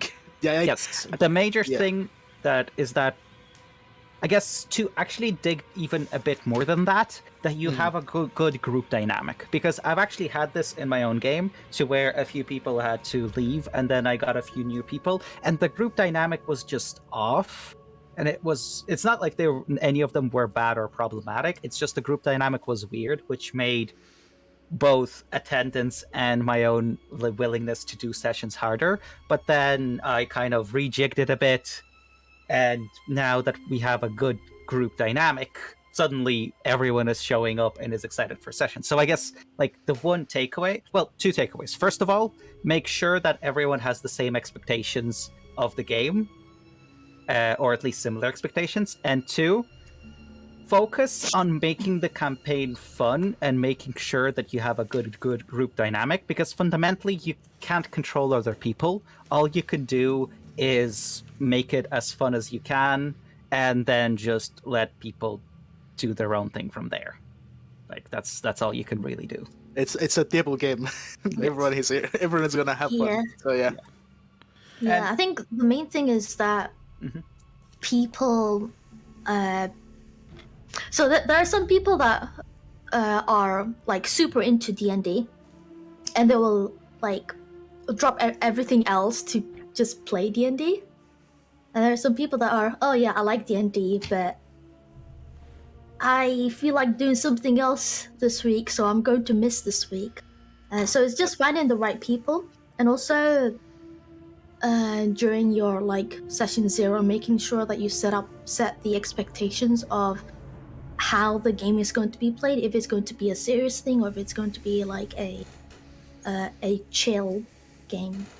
Yeah, it's funny you just mentioned that, Leah, and James Long on YouTube just mentioned it's a very good point, and that he puts a session 0 questionnaire to make sure that all the players are on the same page, making sure. And I highly recommend that. I made a video called "Setting Expectations" to make sure that you, the DM or the GM, whatever game you're playing, and your players, not only about being on time, which was the point of the question, but making sure that the group dynamics works, but also making sure you play to people's sensibilities. I've read and as I reviewed this campaign, there are some things in this campaign that might be off-putting to some. There is, patricide, there's child murder and child abduction. And so there's some themes that might not fit with you. So I think it's really important to ask your players, hey, this is a grim, dark, gothic horror. These are some of the things. And you have two choices as DM. I always say, if the people are people that you want to play with, then change the sensitivities and sensibilities of the game so that everybody's having a good time. But if it's a game that you want to run and you're just looking for strangers, then just say, this is the kind of game I want to run, and then find those players for the game they want to run. There's so many different games out there. People are playing really epic fantasy games. People want to play really grim dark or have some maybe more mature or adult themes. Just make sure everybody knows at the beginning of the game what those expectations are. So that's a very good point. Another logistical thing that I just want to mention is if you feel you can handle it as a DM, try seeing if you can add a fifth person. Don't try to squish them in, but if you can get a fifth person, it might be a good idea to get so, because in my experience, if you have 4 people, 5 is my perfect missing, number. yeah, if one person is missing, then having a party of 3 can be a little bit awkward. It's a little bit too small, and if 2 people can't make it, then the session is just cancelled. There is no point in to hold the session with 2 people. But if you have 5 people and 1 person can't make it, then you can still hold a very normal session. And if 2 people are missing, you still have 3 people, and it still somewhat works. Yeah, so 5 people is quite a perfect number. That's a good. Go ahead, Leah. Sorry. Sorry. All I was gonna say was that if somebody from my campaign is going to miss a session, I just don't hold the session. I mean, Yeah. It might be, That's one of the reasons my campaign fizzled out, and I at some point said, "Fuck it! As long as we get 3 out of 5 people together, we're playing. Otherwise, we're not playing at all." Because and that's one of the things where it really depends on what kind of group you're playing with. yeah. the catch You with can that also is set that that up in the beginning as well. You can set it up where, hey guys, I'm looking to have a more RP focused campaign. If one of you guys miss a session, we're just not gonna hold a session. So you can do that, but the problem with that is we are routine creatures. If you hold a session every week, people will be more likely to show up because it's just ingrained in their head and it's part of their routine. But if you were to, let's say, miss a few weeks, suddenly it's a lot harder for people to show up. So if one person can't make it, it still might be better to hold a shorter session or hold a side quest session or something along those lines, just so that people don't break their rhythm, because we're routine creatures, and trying to maintain that routine as a DM is very, very important. I'll just in a group playing face to face when not enough people were, or not everyone was there, we would just play board games just to keep the. Well, face to face is different. Face to face is different. I would add to this is if you're, and I think Fiannos makes a good point. If you're running a campaign where you have some strong story threads with some main characters and some of those players can't make it, as a DM, plan to have a side quest while that player's not there. So maybe they're in the village of Loki or the village of Barovia or somewhere, and there's a main theme with one of your characters. Maybe your paladin or your werewolf character can't make it, and they were going to be the star of that. What I would do next time is I would have some side quests that would be going on so that the players in there can fulfill some of those side quests or some of that ancillary stuff, so you're still playing, and then revisit that main story thread. I think how many players, that comes down to the next question. How many players is too many? How many players is too little? I think Curse of Strahd is definitely a 4 player. I think 6 is a little on the high side. I don't know if I would run six next time. I've played in campaigns with. I personally, if people can show up on time all the time, I like 3 players. If you're going to do heavy role playing. Yeah, if you know they're going to show up every time. If you're going to show up every time, 3 players is perfect. So you have a DM and 3 players, 4 players. 6 is a lot because when you're especially in combat, by the time it gets to someone's turn, you can go take a ship break and you could still be on the crapper and people are still trying to figure out what spells to cast.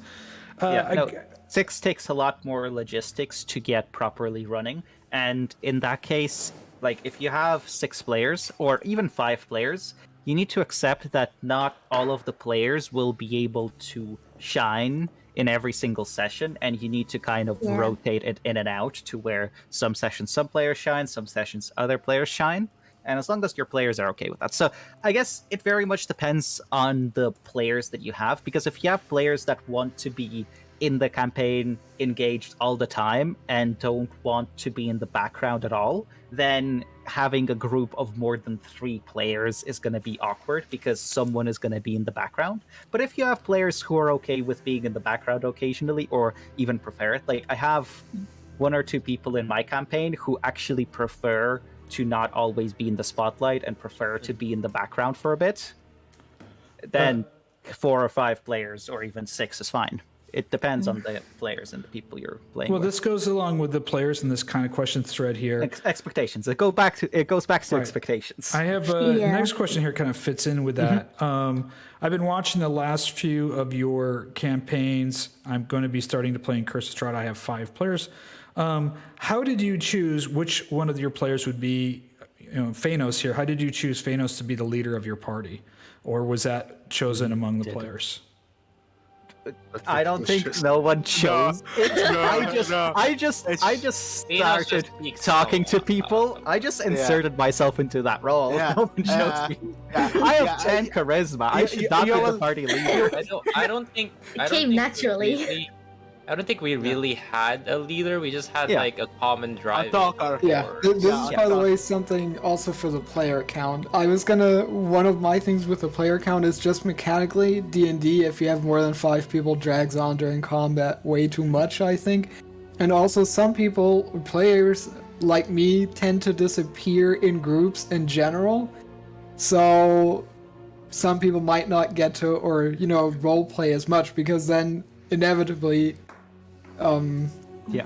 someone like Oleg takes over. And I don't mean that in a bad way at all. It's just if I know there's someone there that's gonna do all the talking, I tend to kind of, shut up. And that happens to me way less. I think some of the sessions where there were fewer of us for various reasons, I actually ended up role playing a lot more, and that's not a knock or anything, but that's also something to consider when you choose how large, if you know your players, and if you choose how many players to have at your table. That I guess is something.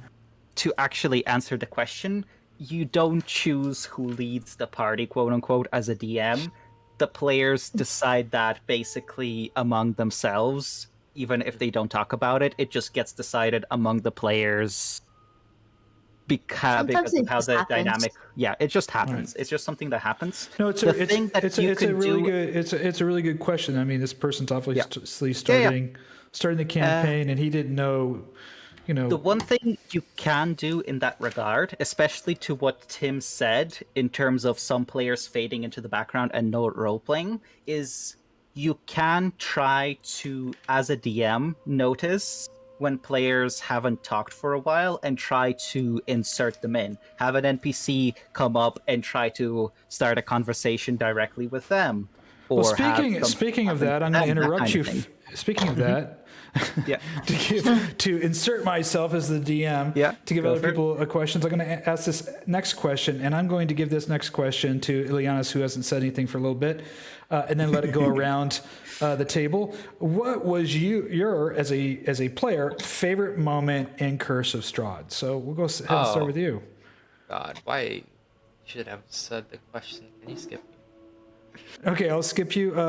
You want to go, Liea? Give it a shot. What was your favorite moment? Oh, my favorite moment? Or moments in the campaign? Moments. As a player or as my character? Whatever you want to share. Okay. So, some cool moments. The ending, especially between the combat between Ileanys, Fiannos, and Jan. Also, the moment Kai met his father. Another one was somebody has a child. Who was that? Who has the child? Was it? Well, Herjann got someone pregnant. Yes. Yeah. Also Yes. something for the epilogue. Just figuring Yeah. out. You have a if that- child. No, Yeah, you okay. forgot it. No, you forgot it. You forgot it. About his own child. Yeah, Leah will probably bug you about it. You gotta go check your child. The door, the code that we had to figure out for the door. Oh, you like that? Yeah. Oh, I do enjoy puzzles. Oh, that's good. What else? Oh, the Amber Temple. I really enjoyed that. All right. Kai, you want to chime in? You've been quiet for a bit. Yeah, I think waking up in Ravenloft. Oh my god, yeah, you fucker. I think that I think that was the best part of the campaign for me. But there's also loads of parts like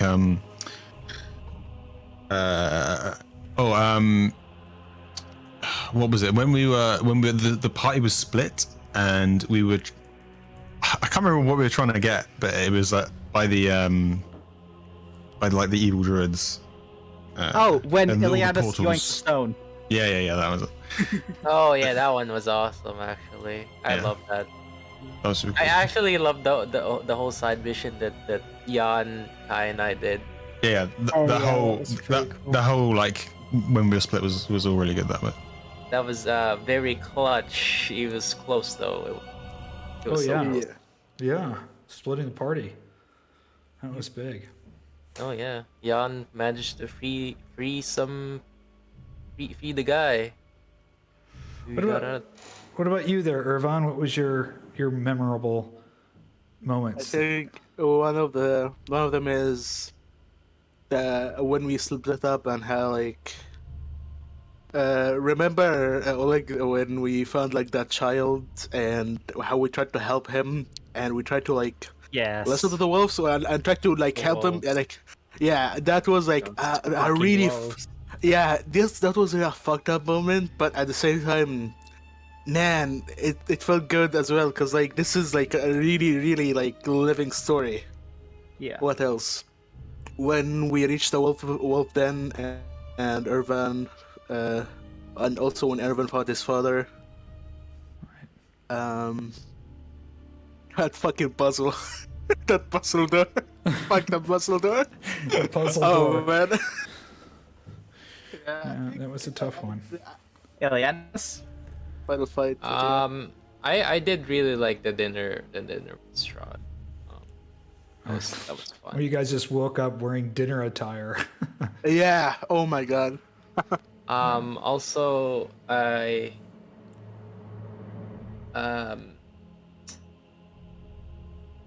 even though it was kind of long-winded, I did like running around in Vallaki. All right.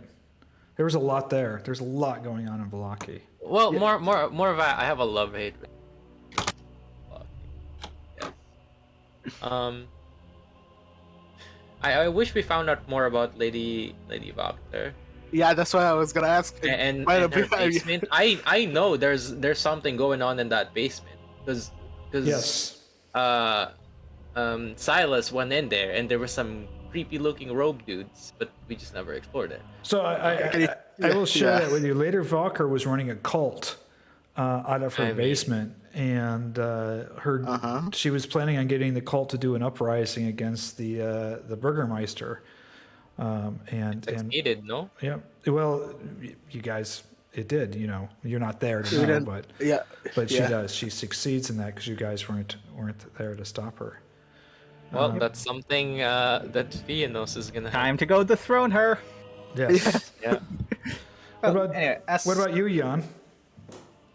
Well, I was thinking it's not so much a single moment, but I really enjoyed that the couple days we spent near Yedrag, because the northern theme obviously very much played to my interests. Also, having played or DM'd Curse of Strahd, but I was really trying to keep that on the DL in front of the other players. I don't know if anyone but Pyram actually knew this going in.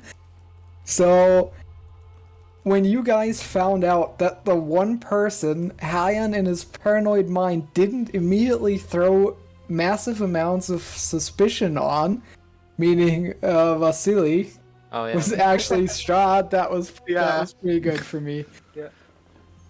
Oh yeah. I knew he was the whole time. Fiannos, what about you? Sure you did. Ooh, let's see. There's a few memorable moments. First that comes to mind is when we were in the Death House of Fun, and Ervan decided to shoot the Oh, yeah. scientist that was Yeah. drowning. Fuck that side. Yeah, it was okay. I am Yeah. never letting you forget that. It's fine with me. He fell into the river and was drowning. He had his hands tied, and you just pulled out your crossbow and just shot him. I don't know what he's doing. Like, yeah, to be what- honest. One very shocking moment was when Jan and Ileanys just slit Doru's. Oh, yeah, the guy's throat. Oh yeah. Holy shit. Wait. Wait. What was that? Fuck. That That was in the basement of the church in Isn't that the beginning? Oh my god, you got. Oh my Yeah, god. you just killed that kid. Yes. Yeah. where the priest. Yeah. But like they were clearly a vampire or something. Yeah, it's Yeah, a vampire I thing. mean- Yeah. I resent that framing. The kid, he was a vampire spawn, and there was no Poor saving him. child. Yeah, it's just Like that early, we had no like access to any kind of cure or whatnot. So like, I mean, no. There is no cure. I like, yeah, is there a cure for vampirism? I don't think, like, He would have. Let me put it this way: he would have died anyway, either due to starvation or due to sunlight when we actually got the sun out. So we just ended his misery early. I'll be working with Ricky on that. Don't worry. There's no need. There's light in Barovia. No, Most of the there's still vampires have vampires. died. There's still I mean, vampires.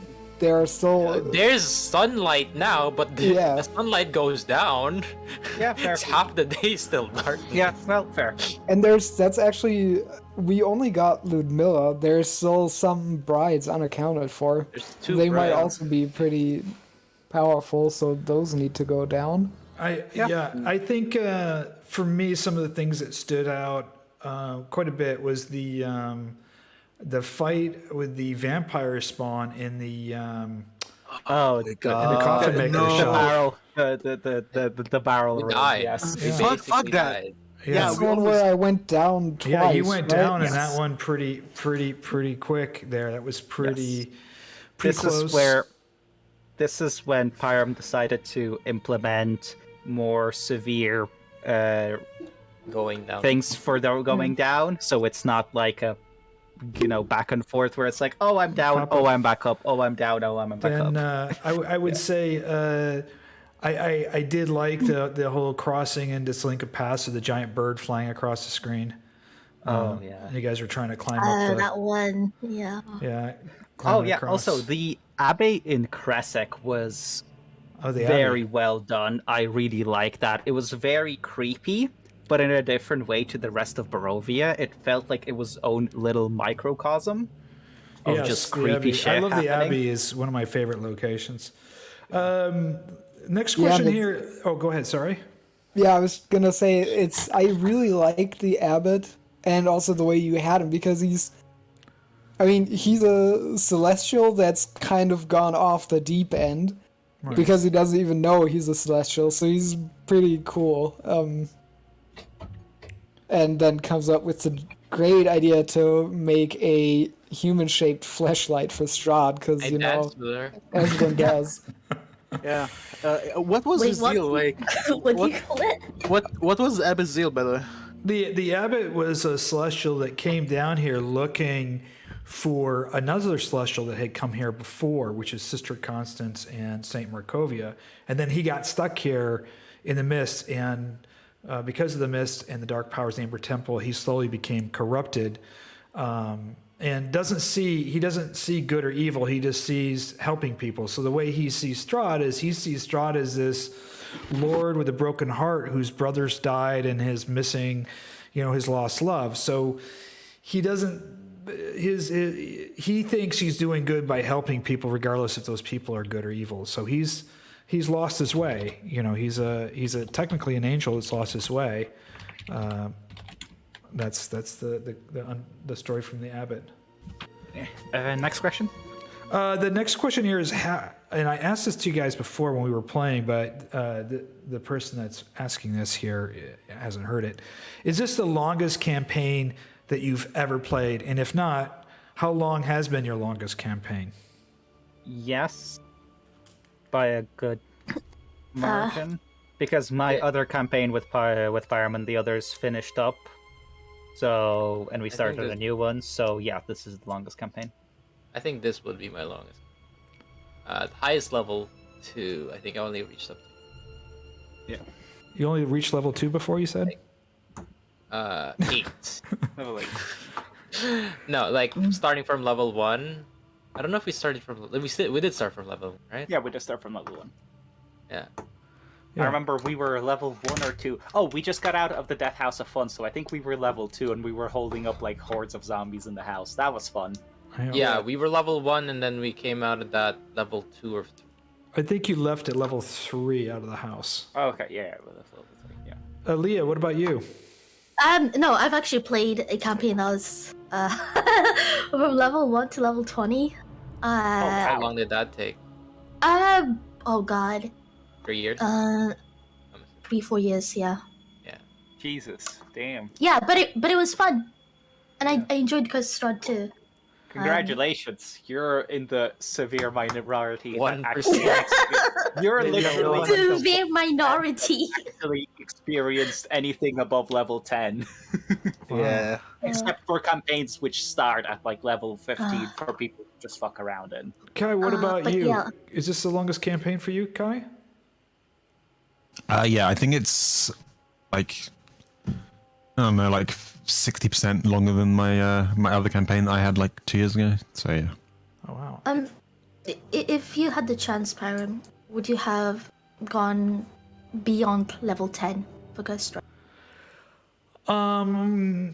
That's a good In question. hindsight, I guess, because you were the one who instituted that limit in the first place. Yeah, the campaign is written to level 10, so they don't have anything written really above level 10 unless you go to third-party content. In addition, this is my first time DMing in, well, let's just say a long time. I don't want to tell you how old I am, but it's been a long time. And so I was facing enormous challenges, I think, for myself. I like to always put myself in the deep end of the pool. I mean, first time streaming on YouTube, first time using Foundry, first time playing 5e. So there was a lot of firsts for me. Yourself down the deep end. Yeah, but I enjoy the challenge. Yeah. I think, in my opinion, and this is really the most experience I've had with 5e.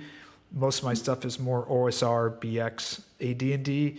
I always felt that things just you get into too much hit points and too much hit point soak at higher levels. That the battles just get epically longer. I think my favorite level range is between that 5 and 8, right? Yes, that is the best level range. And that's just my opinion. And I've only played, my highest level character I've ever had is a level 14 character, and that was, again, back during the old school era. Yeah, we did play with modified rules, so I think if you were playing with default 5e rules, I think maybe going up to like level 12, level 13 would be fine. It depends on the pace of the campaign, because if the party are doing all of the side quests and just going through it very slowly, you don't want them to go like enormous periods of time without leveling up. So you probably want to fit more levels in there and have the enemies compensate for that, because it's like you can compensate for that for enemies. Like the enemies can just do more damage. Yeah.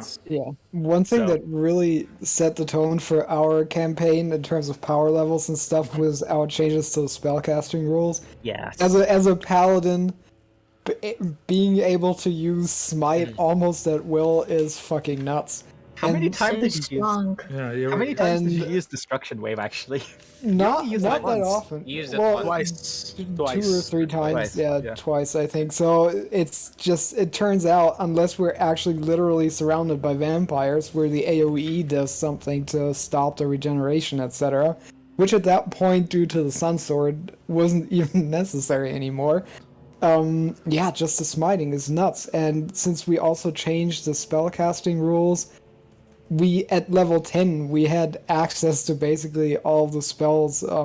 With the caveat that we needed to find them. That was Yes. kind of the main limiting Yeah, factor. yeah, true. But I mean, I shouldn't have, as a paladin level 10. The only way I can have access to destructive wave is through our homebrew rules. So that is not really something that's normal, I guess, for or No, it Yeah. was certainly for not. most people's experience. And also, Guiding Bolt absolutely wrecked shit levels 1 through 4. Oh Like, yeah. it usually wrecks shit, but the fact that I could cast it so many times was just insane. Like, oh my god, I was one-shotting everything practically. Next question here. Are any of you guys DMs? Yes, I know Oleg already mentioned he's a DM. Are any of you DMs, and would any of you DM Curse of Strahd? Currently DMing CoS Strahd. Yes, Liea is DMing Curse of Strahd. Yeah, Ileanys? potentially. I've had some. Having already run this once, like I already know kind of the structure because running modules is always different. Just like versus like homebrew. Like homebrew, you can just kind of take it wherever you want. But running modules, like there are some certain things that you don't know how it plays out until you've read the book like 3-5 times, and even then, like the way they structured the book, like it's not like you can go from one page and then like they reference something in a totally different page. So it does help having it already run. So yeah, I might run this book, this adventure again. I've learned a lot of things. For me, probably not, simply because it doesn't fit with my current group. Like, I don't think my current group would really enjoy Curse of Strahd. It's just too dark and too like oppressive. Yeah. Not every And- book. Every book. yeah. Yeah, So it is pretty probably dark. not unless I get a different group.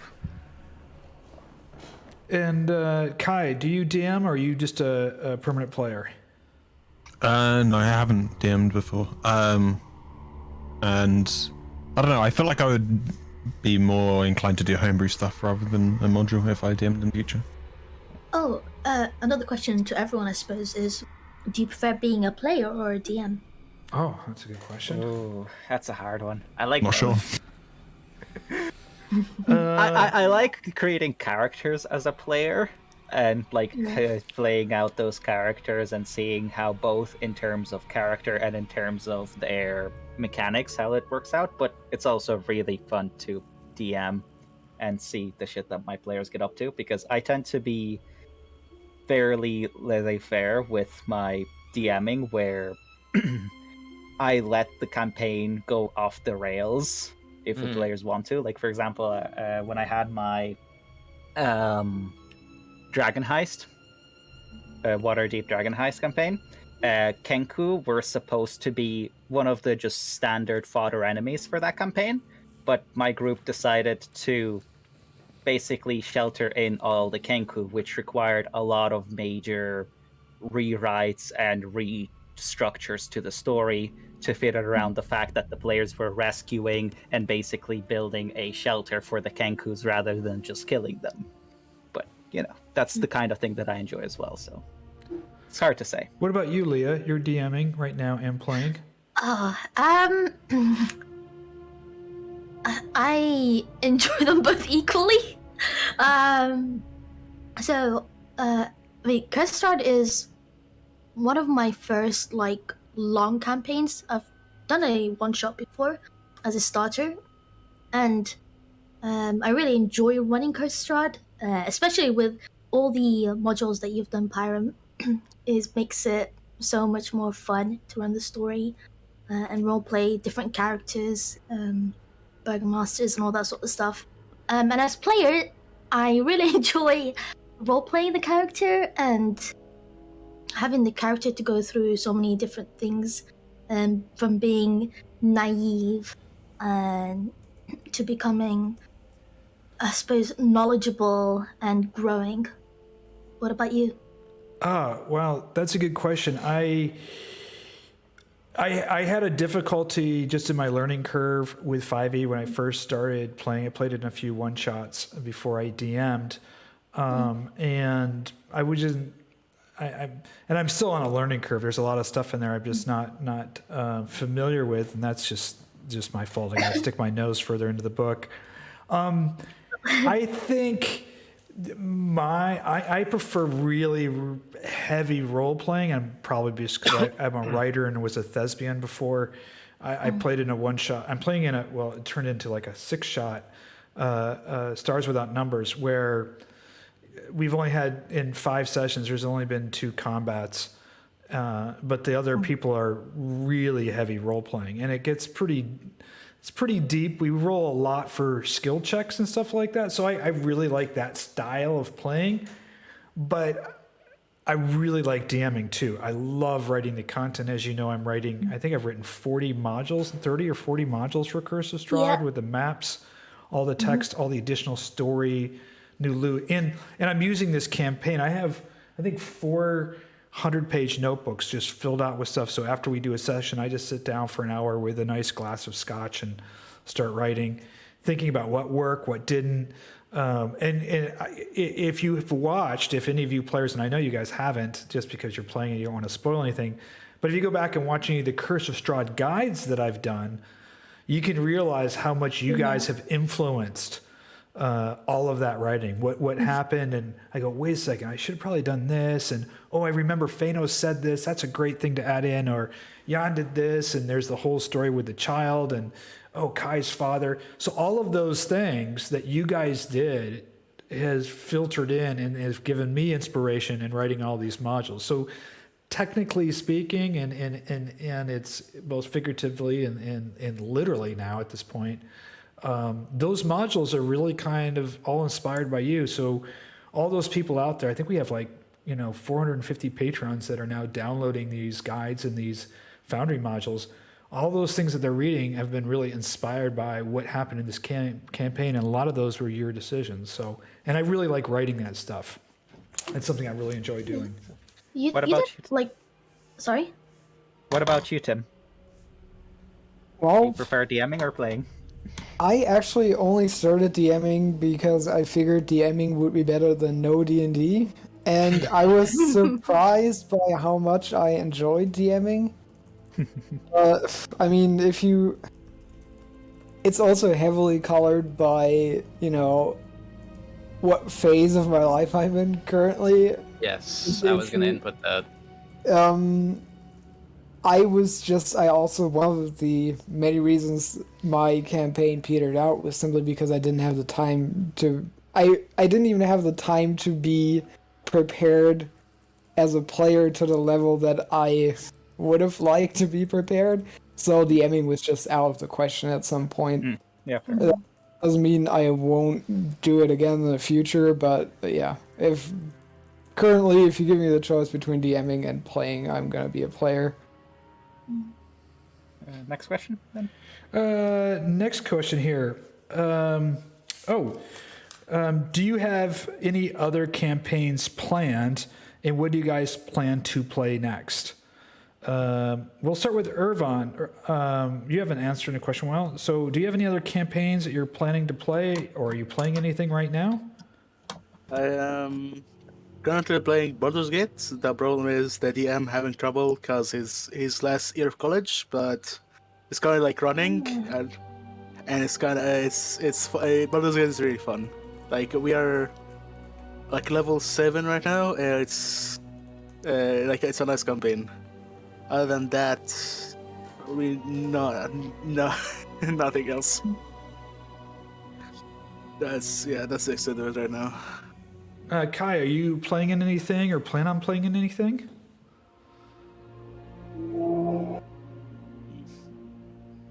Kai? Hi? We lost Kai. But the Kai to Earth. Ileanys. Or Earth to Kai. oh my god, I got oh my god. Sorry. Oh my god. Earth Druid to Kai. So Liea, you're You're playing in this. You're DMing your own Curse of Strahd. Are you doing anything Yeah. else, or Wait, sorry. To me? you're? Yes, Yeah. You're Oh, playing yeah. in this. You're DMing your own Curse of Strahd. Do you have anything else going on, or? So, I've been playing Ervan, which is super fun, but it's currently on hold. I also play another campaign once a month. But now I am so empty and so sad that this campaign has ended. So, if there's a campaign, please invite me. I just really miss creating a new character and starting from the beginning and just developing them. But yeah, Ileanys? What's the question? Oh, are you your current Are you doing campaign any? or anything Are you like playing that? or DMing? Okay, anything well, else? to answer the question from before, I like playing. I like doing both as a player, as a DM, but it really depends on the time of life. If you don't have a lot of time, DMing does take a lot of time if you want to do it properly. So there's like a lot of unappreciated DMs out there. Shout out to y'all DMs that do this shit for their players. It does take a lot of time and prep, especially You're right back. now I'm running Dungeon of the Mad Mage, and Oh my god. Holy Legend of the Mad Mage. that's a lot That's- of maps and walls. yeah, Is yeah, that that's Mortanian or something? it's Or- that's It's no, a dungeon crawl campaign where you're basically Yeah. like 25 floors of Underdeep, if I remember correctly. It's What? surprisingly a lot of RP. Yeah, That's the one surprise that I've I gotten, have right? not played. it's a dungeon crawl though. That's weird. It's definitely a lot of exploration, but it's not just hack and slash, or at least if your players are willing to RP, they could just Yeah. hack and slash if they wanted to. Yeah, I would prefer if they what's it called RP. if I DM it. Fiannos, So- why don't you tell us about you're right now running a campaign. What campaign are you running? And is it D&D? Ileanys? No, Fiannos. Sorry. Oh, Or me? Ileanys, Oh, yeah. sorry. Me. Sorry. Any Fiannos, one? Ileanys. It doesn't. I think you guys Okay, are both I'll DMing. go Oleg. first then. I'm currently DMing Icewind Dale with a lot of focus on the weather. Like I have the Survival module, aspect. and survival aspects where I have the module which rolls weather at the start of the day, and I roll that a bunch, and my players have been stuck in blizzards for like days, a few days, because Hell yeah. they're getting super unlucky. Hello. Yeah. So it's a lot of fun. An interesting module. One thing I will warn you about if anyone's gonna try something like that, is to make sure that there is enough to do during downtime. Because one thing that D&D was definitely not made for is downtime. There's literally nothing to do. If the players are stuck in the blizzard, by raw rules, there's very little that they can do. So I've added a bunch of homebrew stuff to help them increase their skills or practice or whatever else whilst stuck in a cave because there's a blizzard for 2 days straight, that kind of thing. Oh yeah, that's something to think about for sure. So, Ileanys, you go next. What was the question again? what- are you you're running a DMing D campaign? or playing? Yeah. Oh, DMing or yes. playing? DMing or playing? I'm Wait, what? DMing. Which Or- DMing? Yeah, DM? whichever. I'm DMing one campaign at the moment. My other Yeah. campaign fell out. Do you want Players to lost explain it? Wait, which one? The one that fell out, or the one that I'm DMing right now? The one you're DMing. Oh yeah, the one I'm DMing right now is Dungeon of the Mad Mage. It's pretty fun. It's very fun. It's just a lot of prep. But it's more front loaded prep, but once you've prepared all the the map, maps. you can just Chill. follow along and improvise if you need to. Man, holy shit. But isn't that like goes from level 5 to level fucking 20, I think? Yeah, they're level 8 right now, and they're only on the 3rd level of. Oh, they're boy. going into 4th level of the dungeon. Just for a reference, there's 23 levels of the dungeon. Oh, 23. But, but to be fair, the first 3 levels are the largest. So, Hey. So, and then they haven't even got to magical Hogwarts yet. So, Bruh. that's good. next question here. Actually, this one's aimed at me, but maybe you guys can give me your impression of it. What lessons did I learn about running and role playing a complex villain such as Strahd? I took a lot of notes throughout the campaign, and I take a lot of notes in hindsight because I'm running it for the first time and really reading into it. The way I see Strahd, and I didn't play as much into this, and I would probably really emphasize this more. I've been writing a lot of lore for it. Is I see Strahd as a tragic, a Shakespearean tragic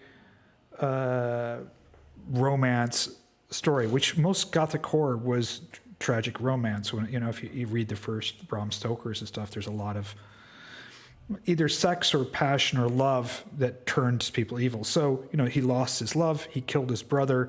So it's got a lot of, it's kind of a Macbeth, Richard III with Tempest woven together. And I think some of that complexity comes out. And I think too often as I'm reading through the book and reading through people's campaigns, they just make him a big bad evil guy and not give him a lot of depth of character. And I think bringing the depth of character out, why is he doing the things that he's doing, so that the players can start empathizing a little bit. He killed his brother, he was in love with this girl, connecting in the Ireena story a little bit more. So bringing out a little bit more of that story, whether it's through lore, through person, or through Strahd himself, I think is important for the characters to learn a little bit more of his history. We had the Tomb of Strahd book.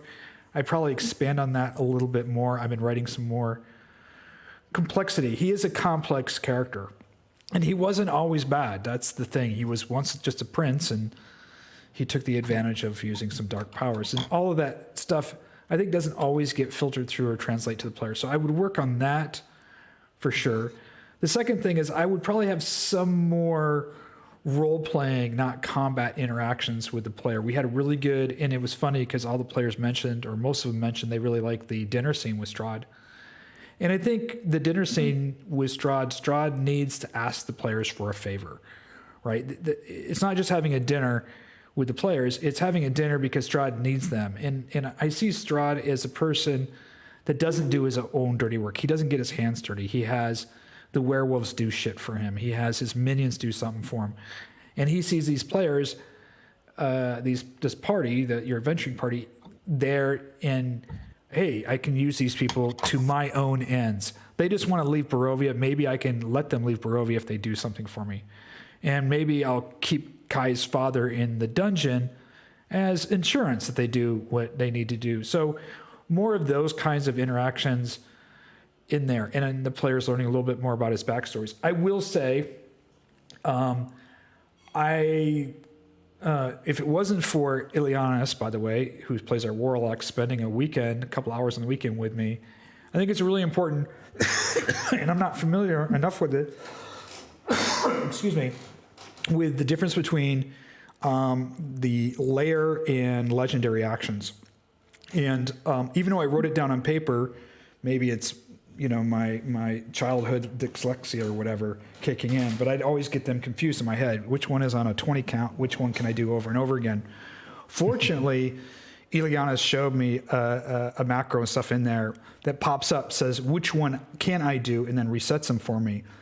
So I think those are really important. I think the mechanics of the fight and using some more of his abilities. The problem with Strahd that you have as a DM is he has so many abilities, and I think the magic to playing Strahd well, which humbly I'm saying I don't think I did it well enough, by a long shot, is what are the best combinations of things to do? So he can go through walls. He can do some stuff like that. So how do you put the best combination? So I think I was going to when I rerun this campaign, which I will with all my own modules, the three pillars or Strahds of this, really make sure you have a complex, interesting backstory that the players learn about his history, his love, his killing his brother, that he was once good and he's become evil. So the players are kind of slightly confused. It's ambiguous as to his motivations. Number two, bringing in those interactions with Strahd and getting him engaged with Strahd so that he gets the players to do things for him. So it's just not a combative relationship. They bring in that love. And then number three, really hone in on the combos of those mechanics. What are the 2 or 3 great combinations in those mechanics? He could be really good at kiting the players. I mean, he could kite them, I think, fairly easy if you get those layer actions and legendary actions and figure those out well. So those are my opinion on how I would run Strahd without going into details. I've been writing quite a bit about it, actually. 2 things I will say. First of all, in terms of humanizing him, the character of Vasili is very important for that. Yes. Every picture is a self-portrait, and in the same vein, Vasili is in some ways a mirror image of Strahd, and the players interacting with him and potentially learning of his true identity is a very important humanizing moment, because he was right there. He was probably traveling with you, probably sleeping, in the same tent or around the same fire. Yes. And that's a very important humanizing moment where he could have probably slit your throats at any point, but he didn't. Why didn't he? What does he want? What is he after? I think. And then the second part, in terms of him, you need to be very careful because the lore likes to portray him as this strategic and tactical genius, which, considering that you need to play him yourself as a DM, can be a bit hard to get across. So, how do I put this? It's nice going into it to look at everything he can do, and in your head or write down a few elegant, simple, but powerful combos that he can do.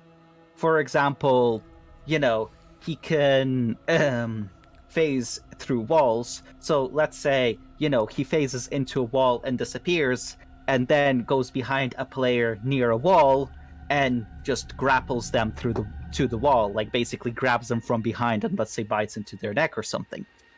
It's simple to execute, but the players will suddenly be very afraid of walls, and you can do these simple things of, this player is standing near a wall, let me go back, disappear, maybe use the legendary action for movement, then go around them and, try to bite them in the neck. It's simple, but it shows his strategic and tactical genius. Yeah, I think that was one thing, and you definitely need to get a good handle on layer versus legendary actions, which, yes, as well. To be fair, I didn't until Ileanys helped me. So big shout out to Ileanys for making that happen. And I will post up there. There was some module that we put in there that made things easier. I got another question here. Yeah, this goes into it, which again, Fiannos just covered. Vasili. Now, here's my suggestion. There's a couple of things. Unfortunately, Curse of Strahd is so well known, and so much stuff leaks out there. And the two biggest leaks of Curse of Strahd to players are the Pie Lady and Vasili. So you can change Vasili's name. It doesn't have to be Vasili. So that would be the first thing I do when I rerun. Or put him in as a red herring. Or put him in there. Leave Vasili in there. But he's not Strahd. And then, and he's not Strahd. And then put another character in there, a woman, perhaps, that might be Strahd or something like that. Or Lady Strahd. Yeah, exactly. Right. Like, have Vasili still be in love with Ireena, but have him be a red herring to where he's in love for his own reasons, and maybe there's like another, let's say a lady who also seems to have an interest in Ireena, but maybe they have more of a friendship thing going, and then suddenly she's Strahd. Like, The other, if the, you the, can, yeah. the yeah, other, you can, the you can other play around thing with to that. get around the Pie Lady, and this is a great idea. It works very well. I actually wrote this up, and 2 people have already told me they did it, and it worked really well. You leave the Pie Lady in there, and your players may have heard or read or heard something on the internet about the Pie Lady, so they won't buy the pie from her. Well, they get into the Blood and Vine Tavern in the village of Barovia. They're meeting up with Ismark in there, and they order some food and some drinks.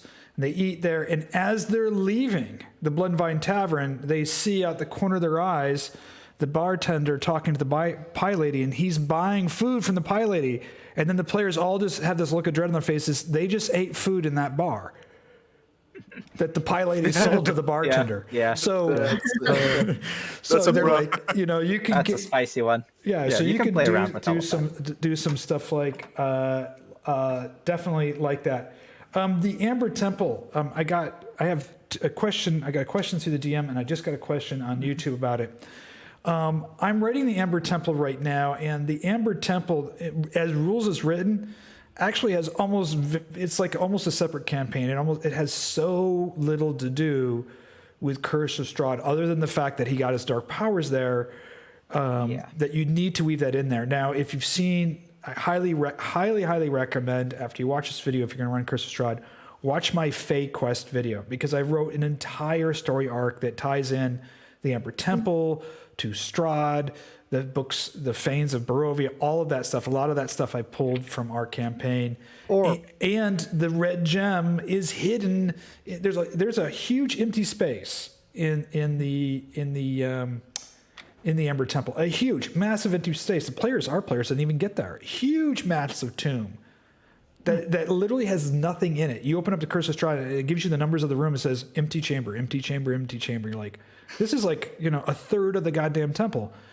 So I mean, to be fair, that's how a lot of the dungeons they make are. Right. So it's perfect. And so I've written in, that is where the red gem is being held. I have written an entire encounter for it. So the purpose for the players, if you follow the Fae quest, getting the 3 gems, restoring the Faes, they have to go to the Ember Temple. They find out the red gem's there. They have to go there, get the red gem. So there's a purpose for them to go to the Ember Temple. Here's the thing, even if you don't want to do that, if you don't want to force them to go there simply to get the gem, another thing that Pyram did, which really put the worth of Amber Temple up, is have first of all, the big room with all the treasure. That was a big boost in power. So if they hear that there's a bunch of treasure hidden in the Amber Temple, or that it collects treasure and knowledge, that might be a reason enough in and of itself. And second of all, stuff like the blueprints to the castle. The amount of time we spent referencing and figuring out those blueprints that we got in the Amber Temple is they were super helpful. And they were a big step towards us being able to go through the castle basically nearly free of encounters, instead of just wandering around. Yeah, it did help a lot. I mean, that's not to say you still basically just get to skip all the encounters, because you still have to go through all of those. But yeah. But again, it was very helpful so that we're not blindly wandering around. So add stuff to the Amber Temple, which helps with the overall quest, even if you don't want to put one of the main story things there. It still connects it to the world. Add stuff that's connecting to Strahd. Yeah, for example, you have we to give, got You have to for give, example, we got Strahd's journal from his room. Sorry, I keep interrupting you. But let's say maybe he left his journal in the Amber Temple at some point. Who knows? And you get it there. You see, there's a lot of things you can do like that. Anyway, sorry, Pyram. Yeah, I was saying, one of the things, there's a great, highly recommended, if you're any DM, should definitely watch and read this, is the Alexandrian did a video and wrote a blog post a while ago called the 3-Clue Rule. And the 3-Clue Rule works really well by giving players the same clue over and over again. You don't want to give them red herrings. You want to give them the same clue over and over again, different ways of doing it, so you're not railroad them, but you're giving them ideas that it's important to the storyline. There's no way the players knew, if they don't know that something's there, there's no reason for them to go there. So you have to put things in place for them to realize that place may be an important place to visit. So Barovia is really one of the things that I wrote about in one of the video guides, which is I think is important, is when they expanded Ravenloft to Curse of Strahd, they added all these towns, villages, and all these locations, but there's no purpose to any of them. The whole purpose in Curse of Strahd, when you read rules as written, is you do the card reading and it randomly just sticks an item there. So the only reason you're going to go to Argynvost is to get a particular item. The only reason you're going to go to Kresk is to get a particular item. It's not part of the storyline. And what I really wanted to do is make the locations themselves important part of the story. And that's when I think that's one of the pieces missing, in my opinion, of Curse of Strahd is there's not enough backstory that ties these locations into the entire campaign at all. You go there and it's just they're completely disjointed, like the Amber Temple. It's like, okay, there's nothing here in the Amber Temple that has anything to do with Strahd. So I had to feed a bunch of stuff in there to make, other than a treasure room, to put stuff in there. So I think that's one of the things that you need to think about as a DM is, I'll put a link to that video. Definitely watch that video. And then the other thing is think about why those players are going to those locations and what do those locations mean as far as the big story, the huge story arc. Those are a couple of things that I would certainly think about putting together. I got another question here. How do you as the players now feel that it's all over? Do you feel this was a worthwhile campaign? And how do you guys feel now? So go around.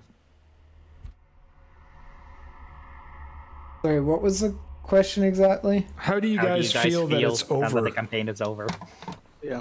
I think I'll start. I think it was a pretty satisfying campaign. One thing that really I think was very pivotal and important to starting the campaign is having all the players have some sort of tie in to Barovia. That's one of the most important things that needed to be done. Because otherwise the characters are just here to escape or for whatever reason, whereas if you actually have some sort of goal individually, you would be working towards those goals. Like we wouldn't have went so far into the werewolf den if the Bloodhunter, the Armaker brothers weren't that as connected to them. The rest of us didn't have an interest in it, and they were great, and they were great allies too. Like I said, with especially with Kai and my connection to Ember Temple, those I think were very important points in the story where if we didn't have any of those, like we're just running around Barovia gathering stuff, finding MacGuffins. Yeah. So that was Go ahead. Yeah, that was a very important thing to set for anyone that's wanting to run Curse of Strahd. It's in any campaign, actually. Any that's campaign. what I'm saying. This is true for any campaign. Give your players a hook into the world. Give them something that they want to do, like their own personal goal. I think that's true for any campaign, that it's a good idea to do that. That's not to say that you have to give every single one of them a hook. Some of them can just be there for the money or whatnot, and they'll find their own hook later on. But yeah, having a couple here and there helps drive the story forward. Do you guys remember the videos I made? Yeah, those were awesome. I saw those videos. They're amazing. Yeah, no, that's a very, very good point, Ileanys. When I read Curse of Strahd, I was completely I thought the story hook sucked in the rules as written. It's like, you get stuck in the mist, or you know the werewolves come and chase you, or like there was no incentive for the players to go there. There was no incentive to be there, and so I think that's a huge point. Each player needs to, or a couple of players need to have a collective reason to give them incentive and to give them agency. Otherwise, you're just stuck into this place that you don't want to be there. You get there and you're like, fuck, I just got to get out of here. And there's, and then you just you're wandering around, as you say, looking for junk and knickknacks rather than trying to solve personal problems and quests. So I definitely agree. And I think that's one of the things that's one of the weakest parts about the rules as written in Curse of Strahd is the player hooks just, in my opinion, blow. And they need to be redone.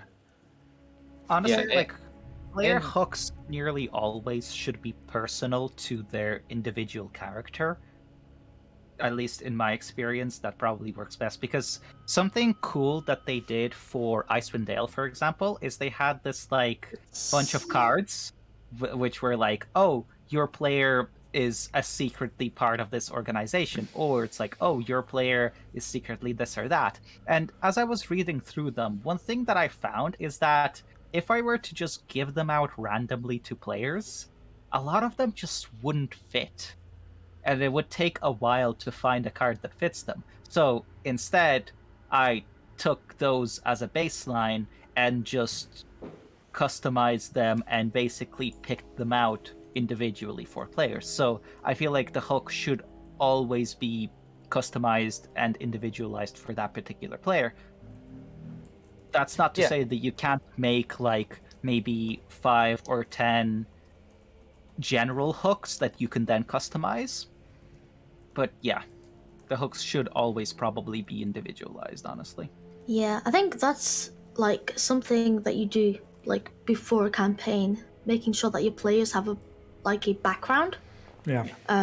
What I did with my players was that I give them like a set of questions, like what is your minor fear, major fear for your character and themselves as well, something that they regret and their ambitions and the character's ambition in life, and kind of implemented that into Curse of Strahd. That's a great idea. Yeah. That is. And that is the hardest thing, especially when starting out as the DM, because especially if you're doing maybe not if you're doing a homebrew campaign, but like if you're doing a module, you need to have a lot of foresight or read ahead of the module to see where you can link those hooks in. Yes. Yeah. And That is one of the things with modules, yeah. some players don't want to give you any backstory. Yeah. So, and that's also part of the difficulty where you're wanting to get these backstories to make sure it fits right, but and it depends. Like, sure, one person doesn't give you a backstory, but they're also okay with getting some cool hooks from the DMs. But then there's some players that don't give you a backstory and they don't like working with the DM. They're like, why would you give them? Then why are you playing in my campaign? Yeah, like for the former, right? If you just don't have anything to go off because the player gives you a very generic background, look at their class or ask them how they would want to level this character. Like, ask them, hey, if you were to envision this character at level 10, what would they be like? Like, would they be like all druid? Would they be like half fighter, half ranger? Like, what kind of thing are you thinking for them? And then work off that. Yeah, work off their class. Because, like, if the player is a druid, there you go. There's your link to the phase. If the player is a warlock, there you go. There's your link to the Amber Temple. If the player is, I don't know. Yeah, if the player is a paladin or any sort of religious person, there's your link to Argynvost, and etc., etc. So, a lot of the player classes can give enough in and of itself for you to give them a hook. Yeah, you're right. I think one of my players, that's a druid. I mean, they've given me a backstory, but it's quite generic. Like, they were just a farmer, and then, yeah, they just decided to adventure. So there wasn't much to work with, but I used the feigns to kind of reel them into the story. Yeah. Mm-hmm. And one thing for Curse of Strahd specifically was I believe I played Curse of Strahd for until Valaki, I believe, until just before Valaki. But I believe we didn't get as much Taroka readings as compared to what we got. I think we only got like 4 or 5, and that was a group one. Whereas in this one, Pyram, you did give us individual readings as well as a group. Yeah, I did a lot. Yeah. So, But again, the individual readings, you need to have an idea of what the hook is to be able to do them. So that leads back to the hook, Exactly. where the Yeah. hook can be in the tarot card reading and you can implement it that way, but you still need to know what the hook is in the first place. So, yeah. right. And again, And for players that didn't give you a backstory before, but then a couple sessions later they did give you some sort of backstory, you can maybe, instead of giving them like some sort of mission before the campaign starts, you can maybe give them the hook right at the Tarot reading. They'll maybe be intrigued by it. Yeah. They're like, what is this? Like, I've heard of it. in the way that Pyram ran the campaign, there's enough locations to give a hook for basically every class, more or less. Because if it's some kind of martial class, let's say fighter or barbarian, or along those lines, again, the werewolf den, perfect thing. Hidden lycanthropy that just comes out, or they get bitten by a werewolf or something, and now they have to deal with lycanthropy, that kind of thing. And it is quite useful for a martial class, so it's both a gameplay boon and also a story hook. And then you have like a few other smaller locations which you can also give hooks to, like Khyraezul or Valaki. Maybe they have a person there, maybe they know someone there, maybe they're looking for someone there, who the hell knows. But yeah, there's enough locations to give players hooks basically nearly completely off their classes. Okay, I got a couple of quick other questions here. These are real quick answers here.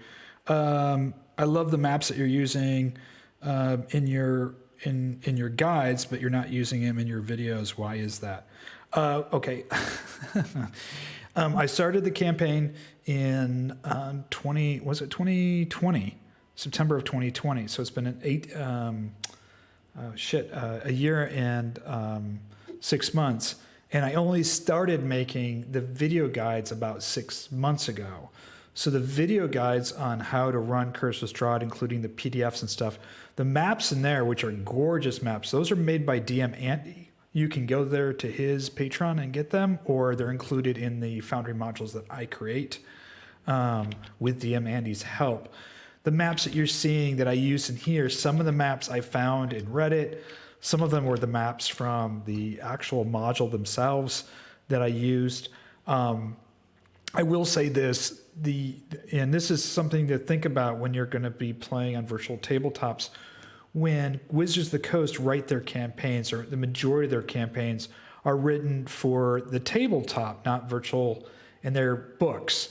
And so when you first, whether you're running Roll20 or running Fantasy Grounds, because I have Curse of Strahd and Fantasy Grounds too, because I had that before Foundry, even if you get the best downloading system to download all the stuff to run it, doesn't matter where from, it's just a huge text dump. The maps suck.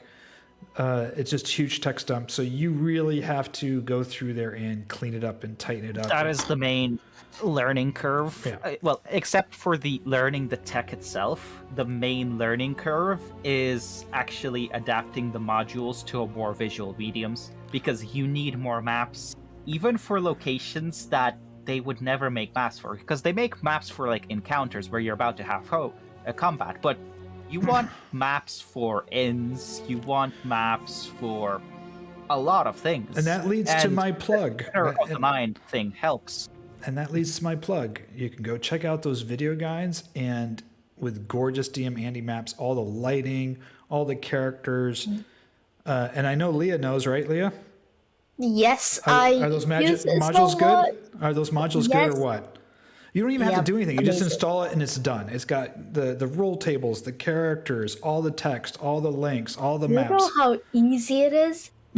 You don't even have to do campaign prep. You can watch the video, install, and it just runs itself. Literally just install Another caveat is By the way, what I did in one of them is I actually did voice recordings for the card reading. So I actually changed my voice into Madame Ava, and includes, I have Monk's active tiles. So all you have to do is push a button on the screen. The card flips over, and you can hear Madame Ava read the card reading to you.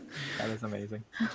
Yeah, like the other caveat is characters, where a lot of the time they use proxy sheets for characters, where it's like, oh, this character is basically like the scout character sheet. This character is like just a veteran character sheet. And it's like, you might want to change that, because that can be a bit boring for NPCs, especially NPCs that you may potentially get in combat.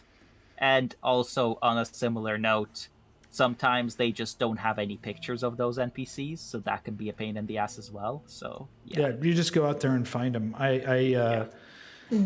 You know, and I was going through this experience running this campaign, putting every one of these episodes together that you see, and going out there and trying to find maps and battle maps. The icons for... and icons, which I did. I found icons for every single person, and I eventually found. I did that too. It brings me to a question. Pyram, do you have a thing for redheads? Because I realized that a lot of the female NPCs were redheads. I know that I don't. Tatiana / Ireena is actually... Holy shit. You guys, I've got a black and white screen here. Hold on. Let me try to do something. You guys talk for a second. I'm going to do something for you. Just to answer that question. You guys continue to talk. I'll be right back. Okay. But yeah. So... Maybe it's something subconscious. Yeah, I mean... The thing with setting.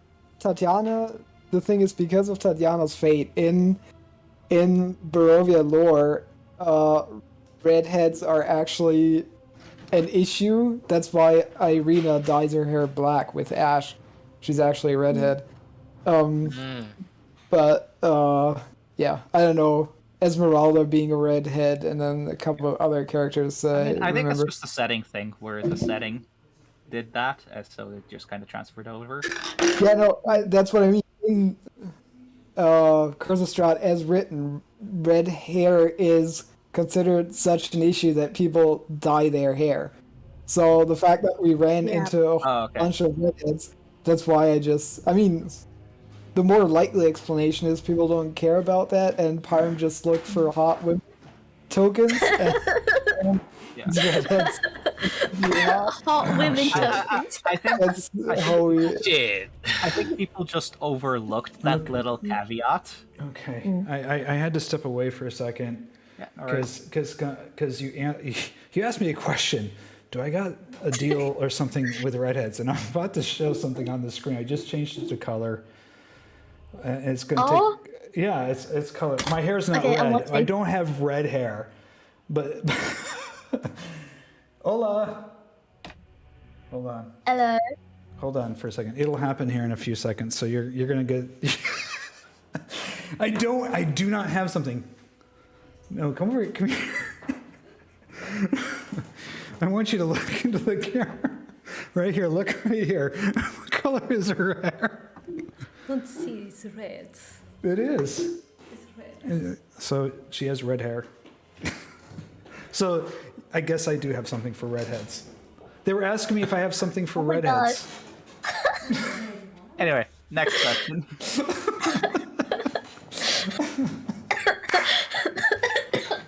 Alrighty, that was quite funny. No, to answer that question more appropriately, in the game, Ireena and Esmeralda both have red hair. They were already redheads in the game, and no. She, the person that I don't want to expose who that is, but in the video that you just saw, she did not dye her hair red just for this video. She actually has, her hair is red. Oh my gosh, that was a little bit embarrassing here. Okay, I have next question. Okay, next question here. I got a bunch of. I'm just crossing them off. Oh, this is a Foundry question. What are your favorite modules, man? I get this question all the time. We're running 91 modules right now. Automated combat, just straight up automated combat. Automated combat. As a DM, Especially yes. as a DM. As a DM, goodness. automated combat is a lifesaver. I managed to, with automated combat, run a massive encounter with like a clan of goblins of like 30 and a clan versus like a bunch of town guard and veterans also like 30-40, and it took maybe like 20 minutes to half an hour. It didn't take like 3 hours to get that done. Yep. Yeah. Automated combat is ridiculously amazing. What does that do as an automate rolls? Does it? It's the targeting thing. It's the thing where you target an enemy, you roll, and it automatically tells you if you hit, it automatically does the damage, etc., etc. Okay, And for well, spells, because- it automatically does the saves and all of that, and Constitution and all of that. Just Yeah. that back entire when- system. I'm not sure if that's one module or if it's a few modules bundled together, but Yeah, because that I entire was wondering. system is just ridiculously time-saving. And I that's was wondering how that differs from like what was it called when I was using Foundry as a DM, like meaty combat, meaty QOL or something like that. Yeah.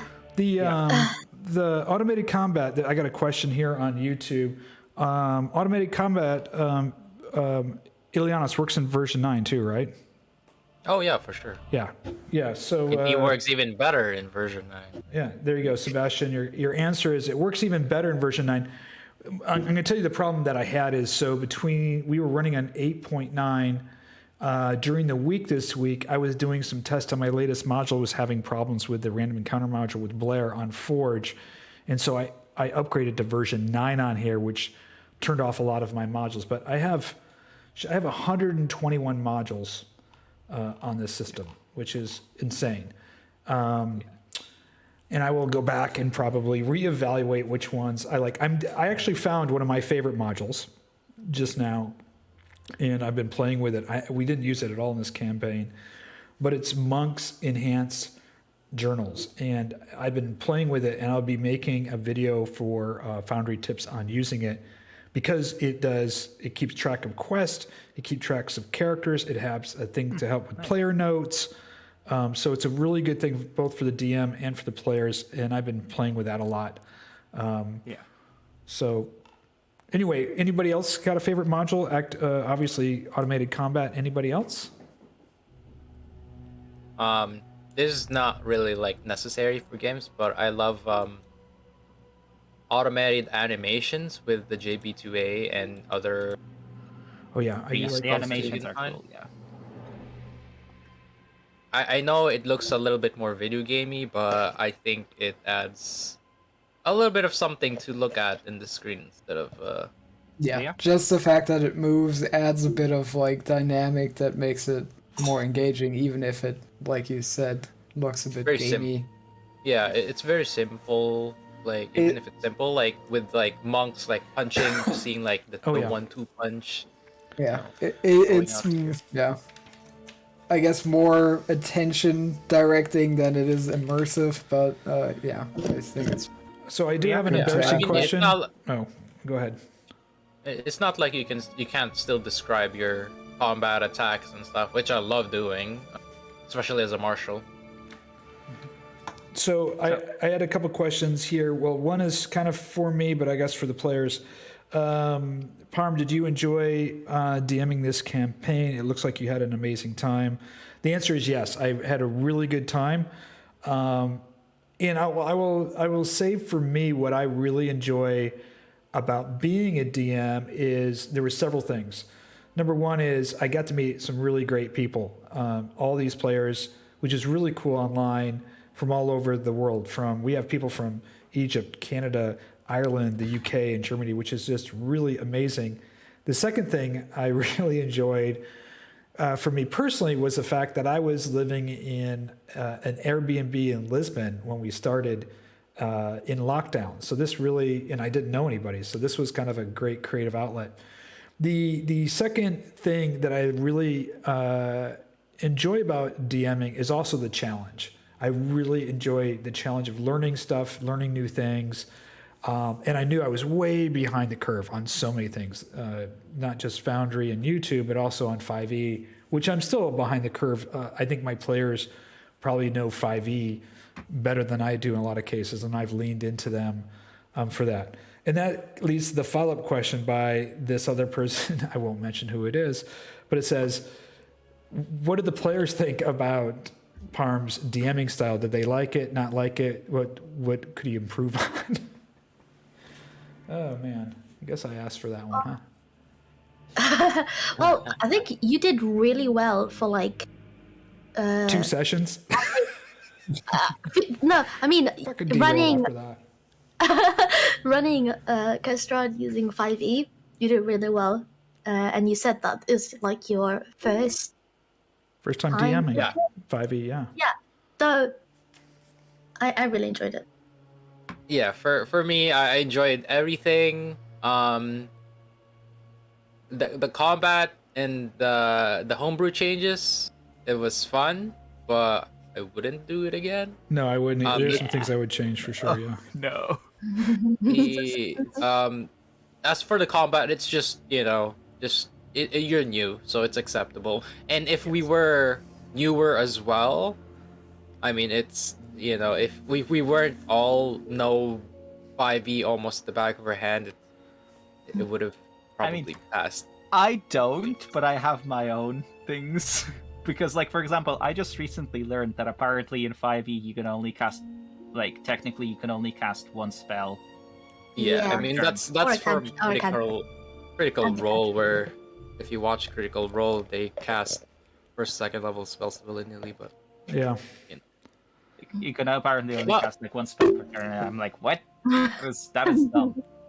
Yeah, there were definitely some things in the homebrew that I would not use again. So In terms of feedback, I would say there were two things at the start of the campaign which I've definitely mentioned that have definitely been improved on quite significantly. First of all, again, some of the characters at the very beginning of the campaign felt flat, and I can say with certainty that no characters since we got to Khyraezul felt flat to me. Like, all of them felt like characters with their own stories and their own lives going on.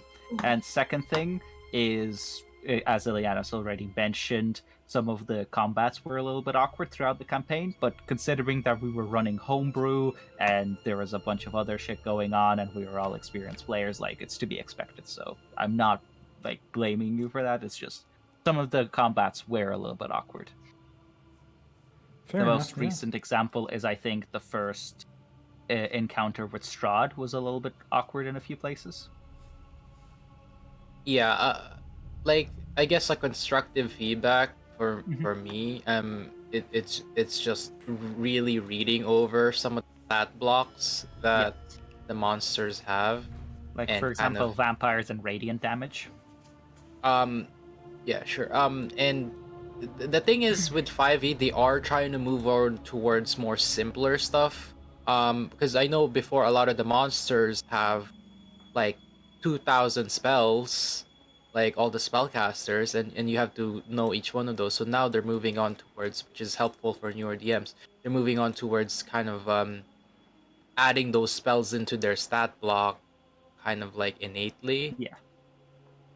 Yeah, having So some you can sort of just innate read through spellcasting. read through your small list on their stat block, and you'll be like, oh, okay, so I can do this, instead of have a list and then you're like, oh, what did those spells do? If you're, a newer DM. But yeah, it's just, But other than that, I think your encounter balance and your combats have been pretty good. Yep, Oh, agreed. sounds like I'm getting a C. Nah. B. I think you A low B. Yeah. High B, combat low only. Yeah, probably. I think I enjoyed the entire campaign. I think there's been more than just a little improvement on your side over the year and a half, I guess. And I mean, a lot of the stuff really just takes experience with the system, with combat, etc. Like, there was no shortcut there anyway. So I don't hold that against you at all.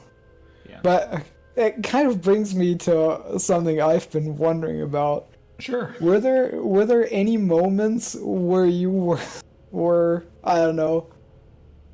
Well, let me put it more general, I guess, without putting a negative spin No, you on can put it. negative on it. How I'm thick-skinned, so... No, I'm just wondering how you felt about us as players, I guess. I'm monitoring that. Mechanic-wise.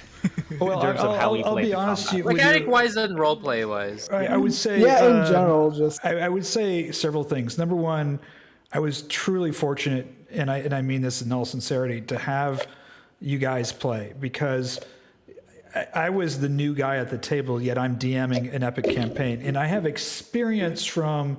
I think I don't have a problem on the lore, voice acting, the story. I can really shine in those categories. But it was really fortunate that I had players that were so deeply knowledgeable in 5e and knew the rules and the new mechanics, and really appreciated, especially Ileanys and even Erzan. He's not here, Robin. Erzan's not here either, who took time after the game and on weekends. I mean, I remember at least 3 or 4 times with Erzan going through some stat blocks. Robin, he's from Egypt too, going through some stat blocks, helping me with some stuff. Ileanys just recently with the modules. Ileanys actually did a Foundry video tip video with me on some modules.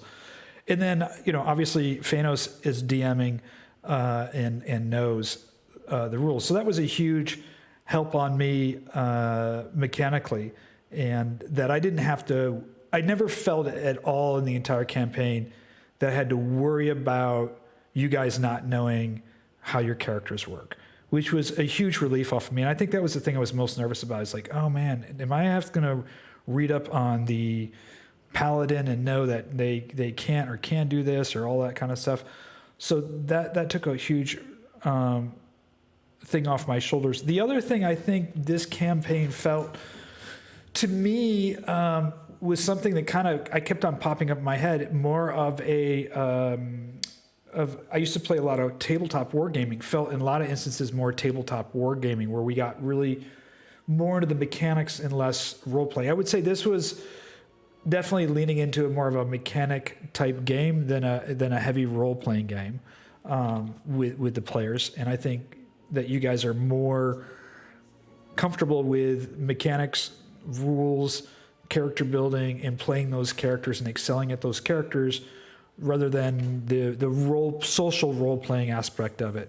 You also excelled in the exploration, in the puzzle solving. I mean, the first couple puzzles that I threw guys at, you guys got through really quick. We had the puzzle in the death house, the puzzle and the last in the one amber. we overcomplicated. The last one I thought was going to be the easy one, and it was funny, the easiest stuff in there. Yeah. So I would say I would give you certainly A's understanding the mechanics.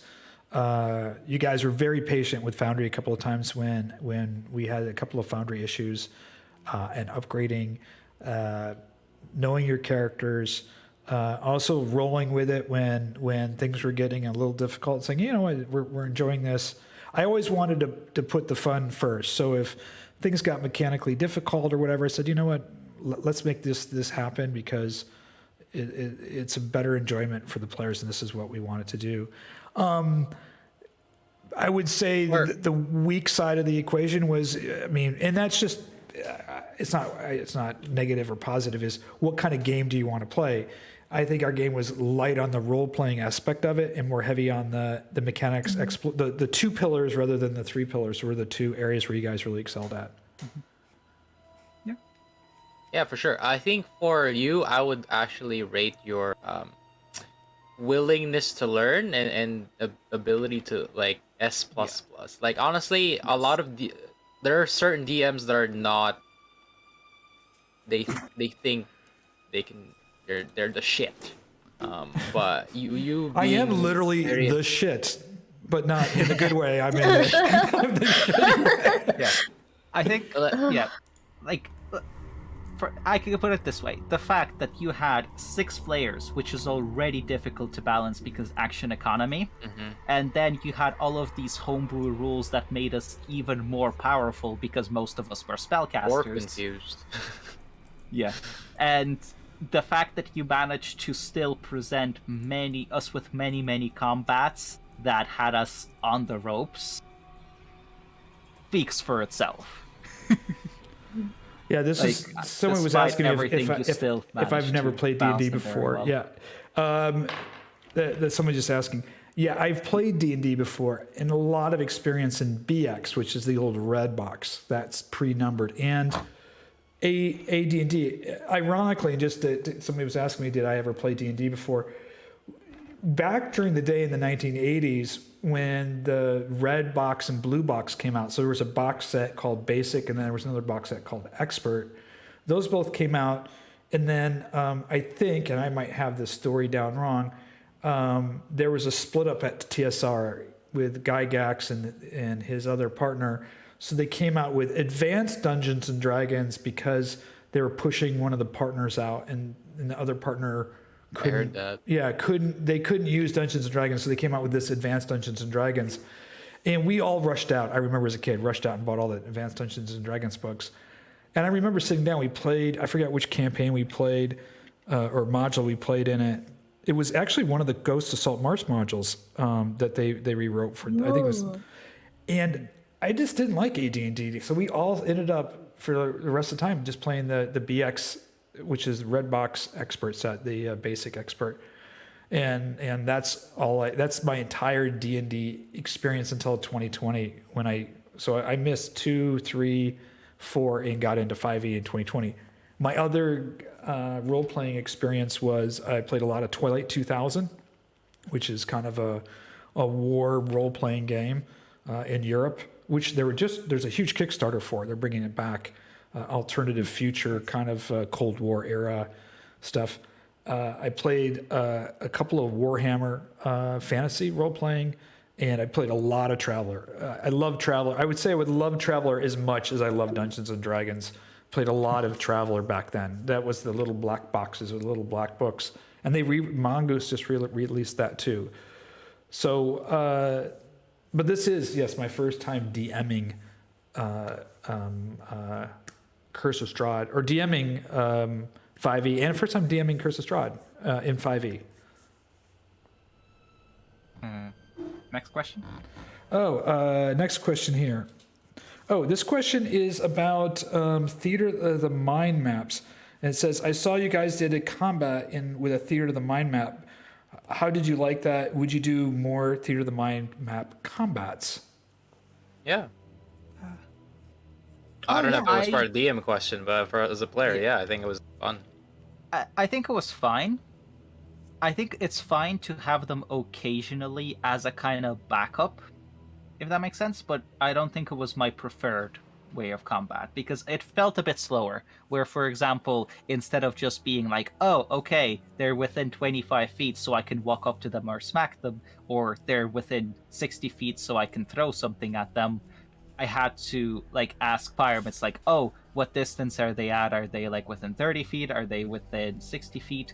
So I think it was a little bit slower in that regard and a little bit clunkier because there weren't actual distances. But if you don't have a map prepared and you suddenly get into combat, I think it works well enough for that to work out. So it's fine, but it definitely wasn't my favorite way to do combat. Man, I was talking, trying to talk at last question, but No, go ahead. no one heard me. But I was I think the Theater of the Mind is good, and trying to do more of it is good for your game. Since I think D&D is, first of all, is Theater of the Mind. So asking questions about in combat is I think isn't a problem. But and also as I didn't DM. I want to, but I think one of the problems that a DM might face is having maps. So Theater of the Mind I think is a good thing to do. Yeah, it works when you need it to work. If you don't have an alternative. Yeah, exactly. It works for it's one. It's a mindset thing as well. Yeah, because as Pyram established earlier, we are a very war game fair. So minded group. So if we were much more theatrically minded, I guess, and handled combat much more, I guess, narratively than we did, the Theater of the Mind can work much better and open things up rather than. Agreed. Yeah, I actually in my Stars Without Number game, the 2 combats we did have was all Theater of the Mind. In fact, I don't think we had a battle map in the entire campaign so far. Yeah, which is if I were to rate it for wargaminess, definitely Fiannos and Jan are 5. Erzan's like a 3, and I'm like a 4. Yeah. Out of what? 5 or 10? 5, but we should probably rate it out of 10 because that's. I mean, I could have. No, I Kai could is have also a 4. known. No, out of 5 is fine. I think Kai is also like around a 4.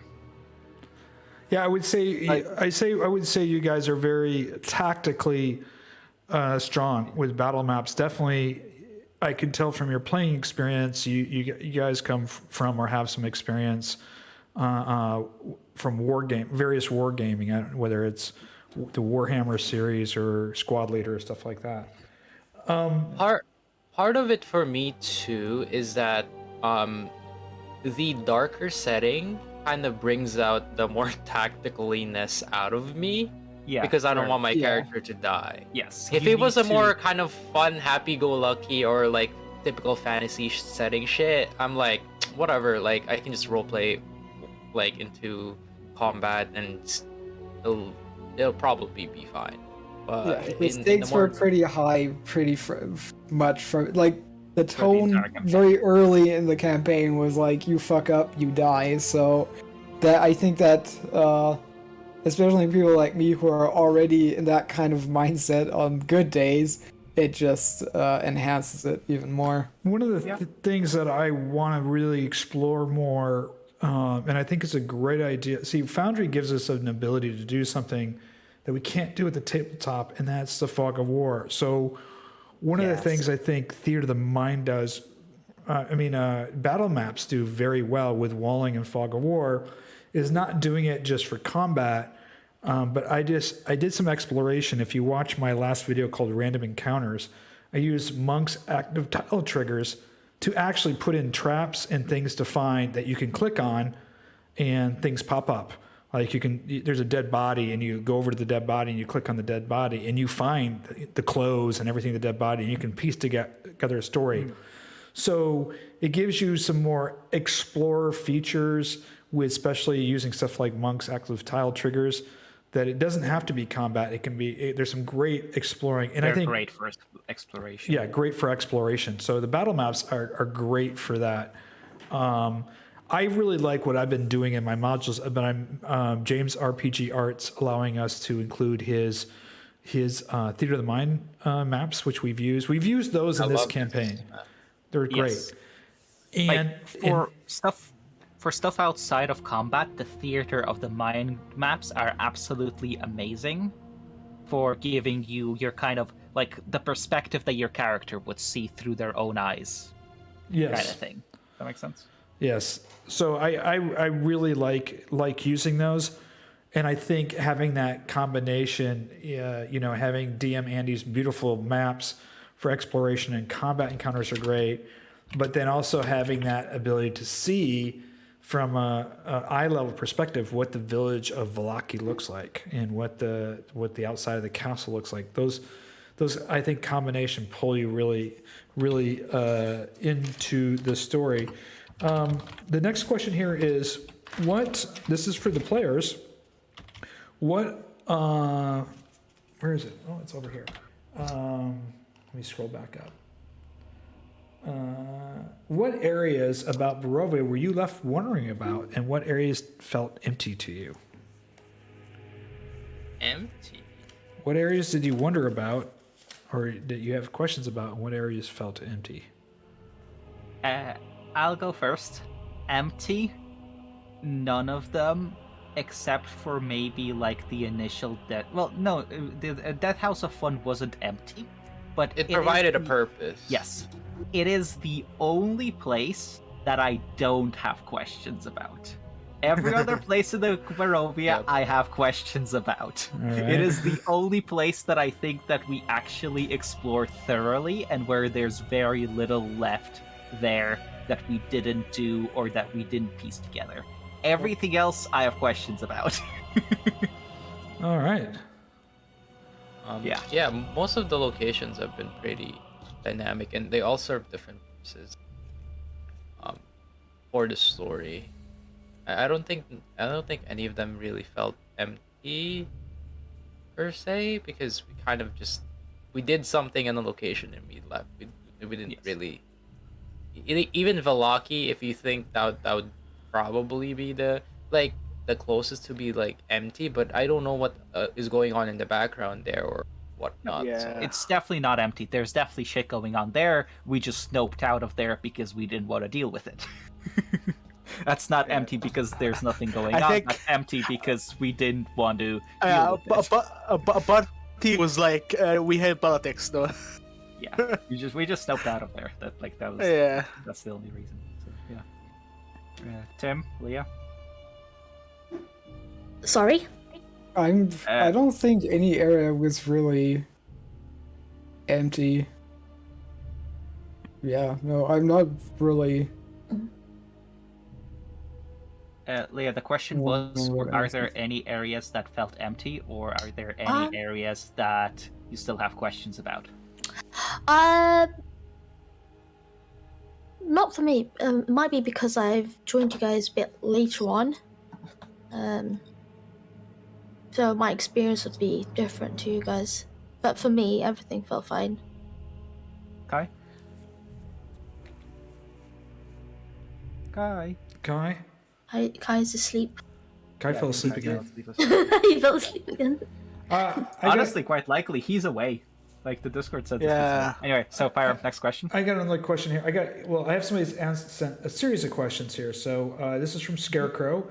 In the recent video, Parm, that you made about considering big player character decisions and how to tackle them without accidentally metagaming or leaning too heavily into excessive influence of narrative control, the suggestion solution is to roll voluntary skill checks and saving throws to determine the outcome of the snap second. Did you have any instances where this would have been a useful method of play during your campaign? So I don't know if you guys saw this video that I made, and I'll just sum it up really quickly. In my game that I'm playing as a character, I got to a point where I knew my character could possibly do something, kill somebody in the campaign, and he had the wherewithal to do it. But I decided to self-roll to decide in this instant, would I do it? And then play it from there. And I did that because I didn't want to unconsciously metagame or unconsciously influence my character to do something because it was supposed to be a snap decision. This person's asking, is there any place in the campaign where you guys would have thought you should have maybe self-rolled, or how would you deal with your own metagaming experience? Well, for me, I literally just played my character. Like, I've read the content for Strahd because I DM it myself. I just tried to like step into the mind of my character and just be impulsive with things. And just run at things, basically. Got me in trouble a couple of times. The fucking Vava, the saga. Oh yeah, that one. That was hilarious. Anyway.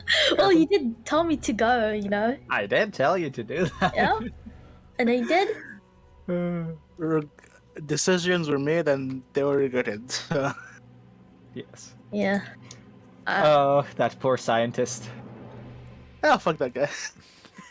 So, Ileanys, do you felt any time that there was a moment where maybe your knowledge of D&D or knowledge of your character or maybe some storyline knowledge that you had might have had undue influence on you? And if so, would you self-roll or have some other kind of mechanic or decision-making practice? I mean, a lot of it we just ask. So, for example, for certain creatures, I think we've been pretty good on just asking you if we know about that feature. Like, then you have us roll a nature check. Anybody talking about regrettable? Oh my god, I haven't heard this voice in so long. Hello. Miss you, dude. Hey yo.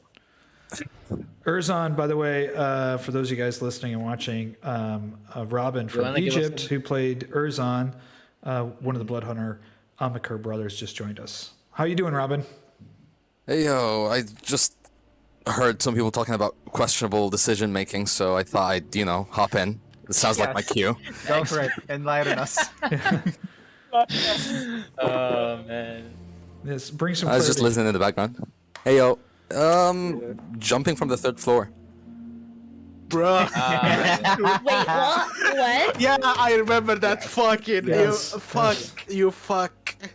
Ah, or Good to be back. rolling a check because you decided to jump on some railings instead of, walking like a normal person and Yeah. then falling down. Oh my god. the good old days. What do you guys think about that concept where you would roll for the player to make that split decision and then just role play it from there? I think if you're unsure, I think if you're very conflicted on what to do, that's a good way to do it. Whereas, for me, maybe it's because I play simpler characters, but I'm pretty confident on what my character would and would not do at a certain point. Simpler characters, also a lich, right? I'm not a lich, by For the me, way. for me personally, I wouldn't really use that because if I'm conflicted on something, then all I would do is I would have the character make a decision and then be conflicted about it in character instead of, fully committing to one decision or the other because the dice went one way or the other. So I think I would still prefer to dig down and figure out which decision the character would do rather than have the dice decide. When it comes to those kind of character choices, I don't like letting the dice decide. I think it's better to dig down and really figure out which one the character would do, because if it's such a big decision that they're, deliberating about it, then this is a character-defining decision. This changes how the character will be, this changes the character. Like, for example, the whole PvP thing with Ileanys, me attacking him. There was definitely deliberation whether I would attack him or not. That was definitely something that I was pondering and hesitating about. I think the issue for me when I made this roll is I had to take into consideration that it was a split second decision. There was no time to ponder. There was no time to think. And looking over my own real world life experience, both being in the Navy and traveling, there were times that you make a decision in haste because you just got to make a decision. Maybe you're foggy or you're not thinking right or you've been under undue amounts of stress and you just have to pull the trigger. And it might not be the right decision, but it's a decision that you might even regret doing.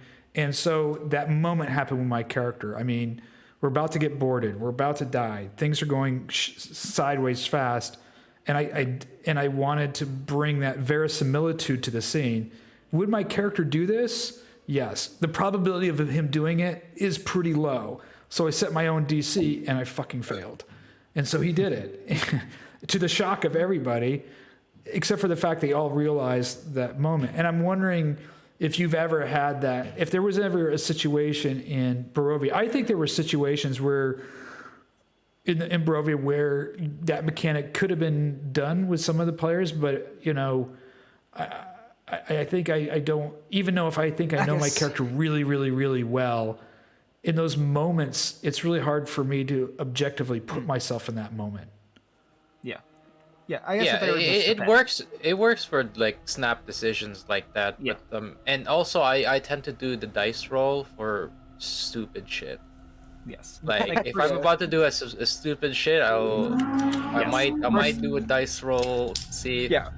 Characters do For it. stupid shit, I'll agree. For those kind of high stress decisions, I probably still prefer to just decide for the character, because for me personally, if I'm letting the dice decide, for me it feels like I'm loading off the responsibility of the decision on the dice.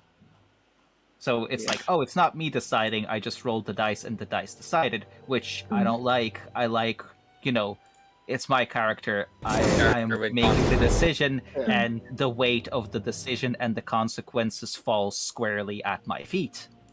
So I prefer to decide all of them, even if it's a very difficult choice. I mean, you can say the same thing even if you do roll a dice. You can be like, your character would still feel the repercussions after. Yeah, the fact, character would, because- but me as a player, I would feel less of those repercussions. Right. Does that make sense? So Right, that's- I didn't get a, But it didn't also get a depends chance on to the feel a player. repercussion when I got bunked on the head. Yeah. But it also depends on the player, right? So, Yeah. Like Again, Yeah. it works for some people. It just doesn't work for me. That's what I'm explaining. I think like when you're a player and there's like a decision, like a time crunch for you to make a decision, I think as the player playing that character, I think you would do what's best, and that would kind of reflect the flight and fight response kind of thing. But there have been times when I had to decide on a role as a DM based on what certain monsters would do. yeah. Oh, those are dice rolls for sure. Yeah, like deciding, is it going to retarget the same person or is it going to change its mind and Yeah, those are focus dice on rolls like the for sure. cleric? Yeah.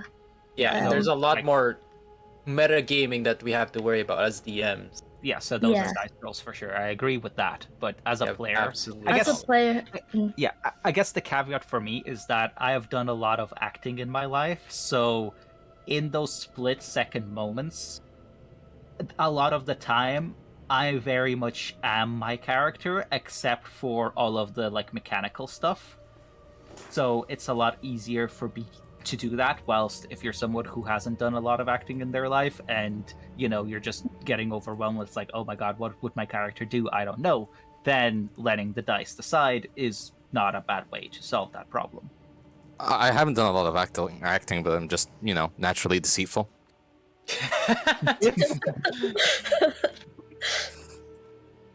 And your deception was what? -1. Fun.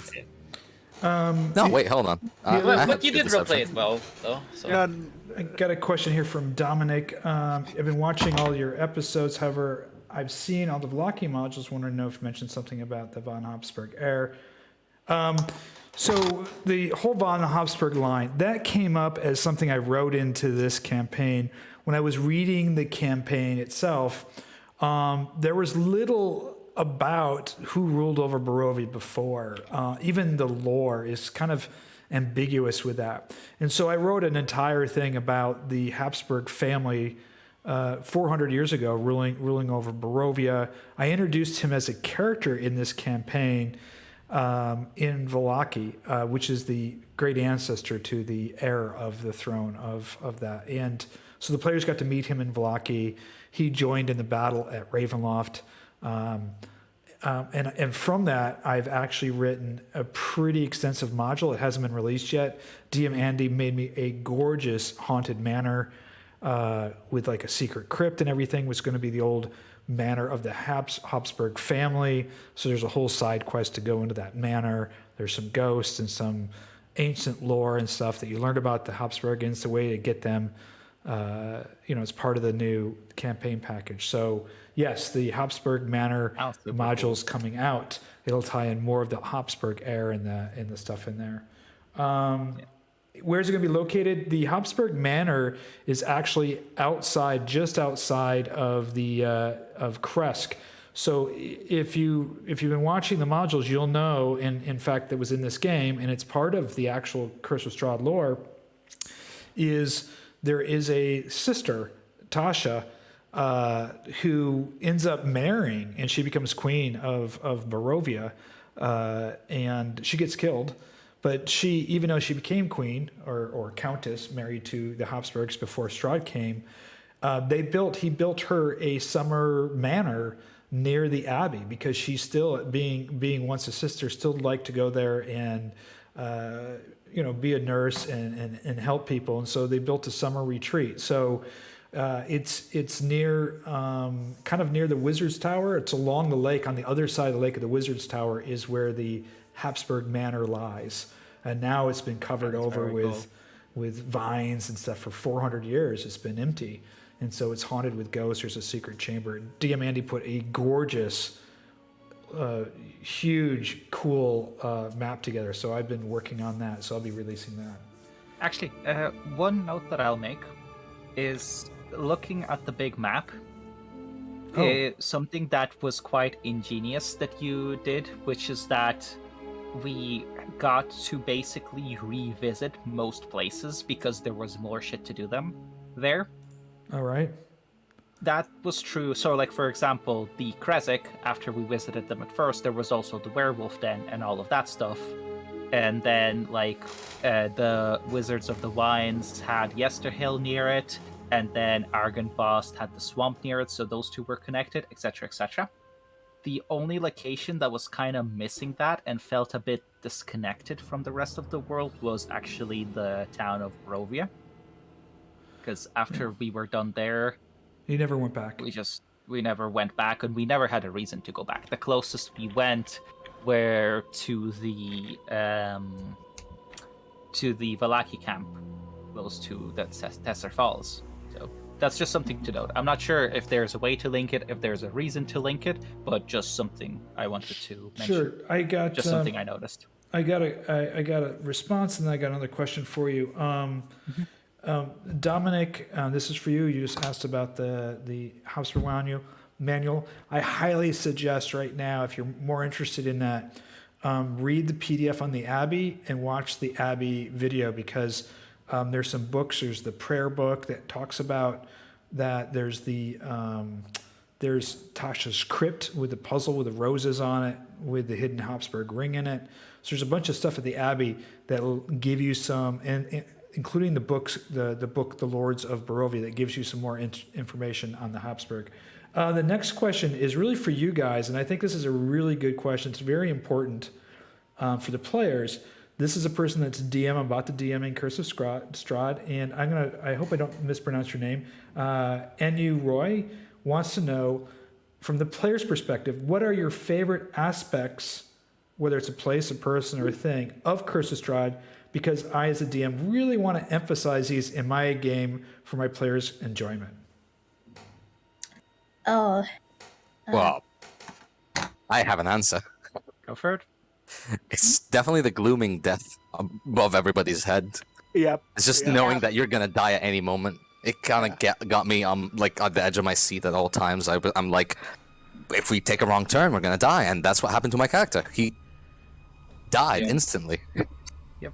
Yeah, I think He couldn't even respond. It just died, and that's like even though I died, it was still so fun to just like roleplay even in death, to to do these things, revenant stuff.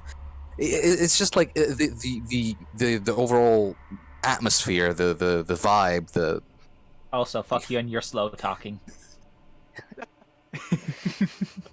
Yeah, I almost forgot that was a thing. It's fine. Oh yeah, when you were a revenant. Yeah. I just had to get in a character. Just had to get in a character. Anyway, but yeah, I think we can all agree that the oppressive atmosphere is probably one of the major things in Curse of Strahd. Yeah, knowing that you're Constant not strong weight on your shoulders. Yeah, you're not the main character. You're here, can easily die if you make a wrong decision. Yes. And I think just how utterly fucked everything is, and how outgunned you are as a player, I guess, that leads to, I guess, moral compromises being made, like Herjann constantly against his, I guess, will or better judgment, not just charging at Strahd the first time you met him, knowing that he would just be killed and that's the end of his mission, and biding his tongue and biding his time. That's And there's working compromise alongside of Warlock and some Yeah. other questionable Yeah, there's individuals. that. Like, yeah, the oppressive atmosphere is the main thing that you need to get right, and there's a bunch of other things that will come from that, shall we say. Characters will need to make morally complex or morally bankrupt decisions in order to survive. There's gonna be like a lot of tension going on, etc., etc., but it all comes from that oppressive atmosphere. If you get that part right, you're probably golden. What about you, Leah? What do you think was something that you would emphasize? You're DMing Curse of Strahd right now. Yes. Yeah. What do you think needs to be emphasized for the players to have an enjoyable time? Enjoyable time? I think the idea of just Not like fun time. I mean, it's fun, but also not fun. Like being on the edge of your seat, knowing that at any moment No, your character can die, and there's What are like you no talking way about? to bring them back unless you like, I don't know, wish No. or something crazy. No, dying is fun. Don't talk about. Dying is part of the experience of living. But yeah, just how gloomy and just horrific some of the things are. I think that's what I enjoy about Curse of Strahd. How horrible and gloomy it is, and the things that NPCs and villagers have to do to survive, even if that means doing things that are immoral. And then you have all these like characters that are not from Barovia, and they are stuck in Barovia, and they already have all these morals and ideologies, and now they see people doing some crazy stuff, but they've always done those sort of stuff to survive. Right. And just death, yeah. Yeah, we're all in agreement then. Yeah. Yeah, Yeah, pretty much. death is fun. Yeah, the thing with that is you have to have really player expectations at the beginning, because people that don't like those kinds, they're not gonna have fun in this campaign. Yeah, but Like- you shouldn't run Curse of Strahd for them. It's why I said that I'm probably not running Curse of Strahd, because Exactly. I know my players would not like that. But if you're running Curse of Strahd, it's assumed that the players know that it's gonna be a gruesome, bloody, and difficult campaign. Hence, Yep. it's the atmosphere that's most important to get right. And I mean, Pyram did a great job just emphasizing on all of that. Yeah. Making us feel gloomy and depressed all the time was just like amazing job. I don't know if that was a backhanded comment or. No way. I am genuine 100%. It's really good. Here's the next next question. It's a two-part question. What was your favorite NPC, and what was your favorite location? Leah? Sorry, my favorite NPC? Your favorite Favorite NPC, NPC and your favorite location. Oh, okay. As Leah.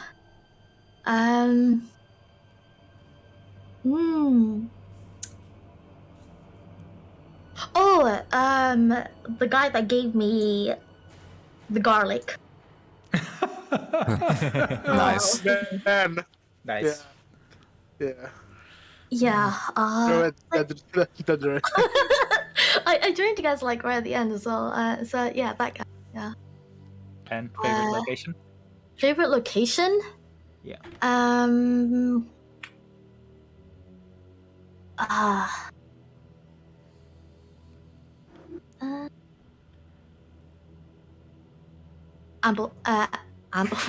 Amber Temple. There we go. Got my words out. Amber Temple. Ervan? Yeah. Ervan? Exanator, cause fuck y'all. I really liked Exanator. Yeah. The Yes, character was Exanator. nice. Yeah. Yeah, you haven't seen him. He's I haven't, but I have my answer he's locked the in. Lich. Yeah. Which- And He's- favorite location? Probably Castle of Ravenloft because of how fucked it is. And I'm pretty 100% sure we haven't figured out all of the things in there. Yeah, you But didn't I'm even pretty get to sure- the treasure room. Oh, we've No, explored yeah. like maybe 20% of it. Yeah, and I'm pretty sure it has more shit. And Right. yeah, that's why that's why it's the biggest location. It's probably the best location because it has traps and stuff like that. I think. Oh yeah, the place is loaded, and yeah, you touched a little bit on it. Ileanys? Ileanys? My favorite is my favorite. I know we haven't really had much interaction with him, but I don't know why I love Ricky so much. But I do. Another character, I don't know. No. Octavio, you know. Octavio. Oh, Octavio. Oh, no. Yeah. Ricky. Yes, That's what you call him? Okay. I have a special nickname with him. They have bonded.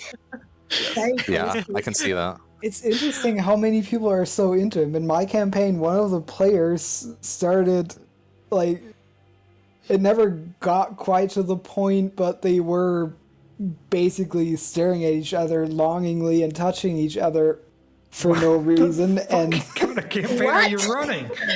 What? Yeah, Is this Chris exactly. Strahd? You sure it's not It's- Grinder? yeah, exactly. That's what that felt like. I don't know. I agree Romance with of you, though. Strahd. He's pretty cool. I mean, he's a He's a cool super dude. awesome monster hunter who's I've- gotten pretty old and is still kicking. So I feel like my character would have like nice long talks with him, you know, All right. like I mean, sipping. you know, he's seen uh, some shit. Pretty interesting stories that he could tell. As for favorite place, it's a split up between Amber Temple and Druid's place. But I'm biased because we had such an awesome side quest in there, and the other. Did the others get to go in there in the Druid Grove? No, they didn't go down in the cave with the. It was a special bonding moment between the three of us. Yeah. Okay. As for me, I'll come. Yeah, favorite NPC. We didn't get to see much of him, but first one who comes to mind is Sergey, Strahd's brother. Right. I don't know why. Mm. I can't tell you why. It's just first one that came to mind. Fair enough. And favorite location, Amber Temple was very good. Oh, look at that! Amber Temple getting lots of love. Yeah. Yay. No, Mhm. Amber Temple is really good. Obviously, like we just didn't get to see much of the Strahd's castle. I'm honestly thinking between Vallaki and Khyraezul, because Vallaki had its like screwed up politics that we decided to bail out of, and that was like quite interesting. And then Khyraezul had its own weird problems going on, so I think it's between those two for me. All right. And Jan? I mean, yeah, I said way at the beginning of this Q&A that I like Yadrak because of the... It's also kind of an interesting, I guess, place. Just, I curse you to never age and you can't leave this place. It's kind of a fucked up thing to do to people. But I think overall the Amber Temple is just by far the best. Or Oh yeah, most you were dealing with the interesting location. golems and shit in there. All kinds of stuff was in there. And yeah, all yeah. Yeah. Yeah. It's. I mean, I think then it favorite person? encompasses a lot of the darkness of the place, I guess. Yeah. Like even Castle Ravenloft was, it's supposed to be dark, but we haven't seen all of it. Yeah. Yeah, that's why I wish we explored more. You know, we couldn't. We couldn't. I You would've know, died. but like I wish Time we crunch. could. Yeah. And I mean, why I like the Amber Temple so much in terms of its place in the campaign is that it's a place for every player to decide, or every character to decide, how much do I want to give up to see this through. And then you have some people who don't take any powers. You have some that reluctantly take maybe one, and then you have those people that take everything they can get. And then are surprised that their friends want to kill them before they completely lose their mind. That's true. Look, Somebody It's kind of had to do- it's kind of somebody make or had break to for make- characters, I think. Somebody had to make a hard decision. man, I'm appalled at how nobody picked Buster. Like, what the fuck, people? Oh my god! Yeah, Buster. Ileanys God. would be going back. I mean, he's gonna have trips with Esmeralda and Ricky. So Yeah, like back there. Buster, man. That guy. Oh, Even if God. I was a fucking revenant, I'd still respect that dude. So, Tim, favorite character? 'Cause Favorite you mentioned character. favorite Yeah. fight, but you didn't mention favorite. Tim? Yeah, favorite character. That's actually. I don't. If we didn't have that much to do with him, but in terms of the campaign in general, I think Vasili is a Yeah. great character. You mean Strahd? Well, yeah, but the alter ego version of Yeah, the alter ego. Yeah. Strahd LARPing being a decent person to get Man, laid. I, So I'm that- not kidding. I'm not kidding. I would have chosen Vasili, but I just remembered Buster. And I was like, it's gonna be Buster, man. So, next question. The next question is to me. It's asking me, what campaign are you going to be running next?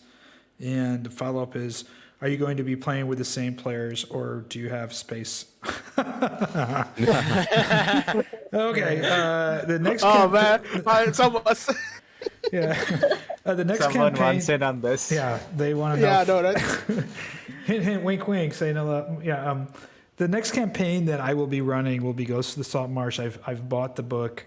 I've already started outlining boy. everything, and Nice. I found some. I bought some third-party stuff for some new character classes. Swashbuckler. I will be including,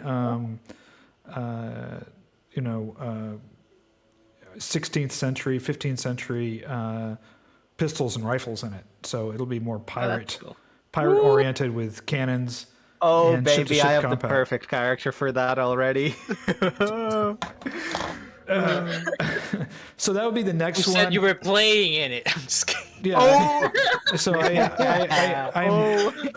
so wow. I'm writing that now, and the what's very interesting for those of you that aren't familiar with Ghost of Saltmarsh.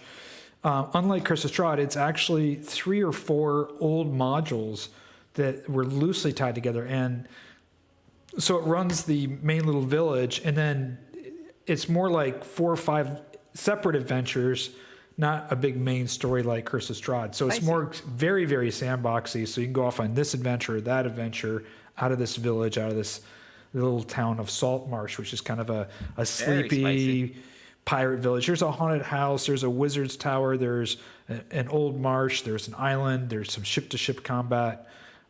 So like, as a DM, you could get a lot more creative with it, huh? Yeah, I'm really excited about doing that. You can just add your own island. So Yeah. we'll be doing that next. I don't know when I'm going to start. I've been really fleshing that out, and I still have all these modules. I have probably about a good 10 more modules for Curse of Strahd. I haven't finished the Ember Temple, Yester Hill, the rest of Berez, Argynvost, and Ravenloft. So those 5 need to be done. I'm working on the big Warg encounter in Hapsburg right now. The next question. This is kind of just a statement. I mean, what's that? Go ahead. if you want, we can also, because you also mentioned that you wanted to try some one-shots in other systems. So if you want, in the meantime, we can do some one-shots, like I can run 1 or 2. If, for example, if like we decide to do a one-shot for Blades in the Dark, I can probably run that because I'm already somewhat familiar with it, or I can teach you how to run it fairly quickly. Yeah, I've been looking at a lot of other simple systems. I'm going to be playing a one-shot in Mothership next week. These guys are running.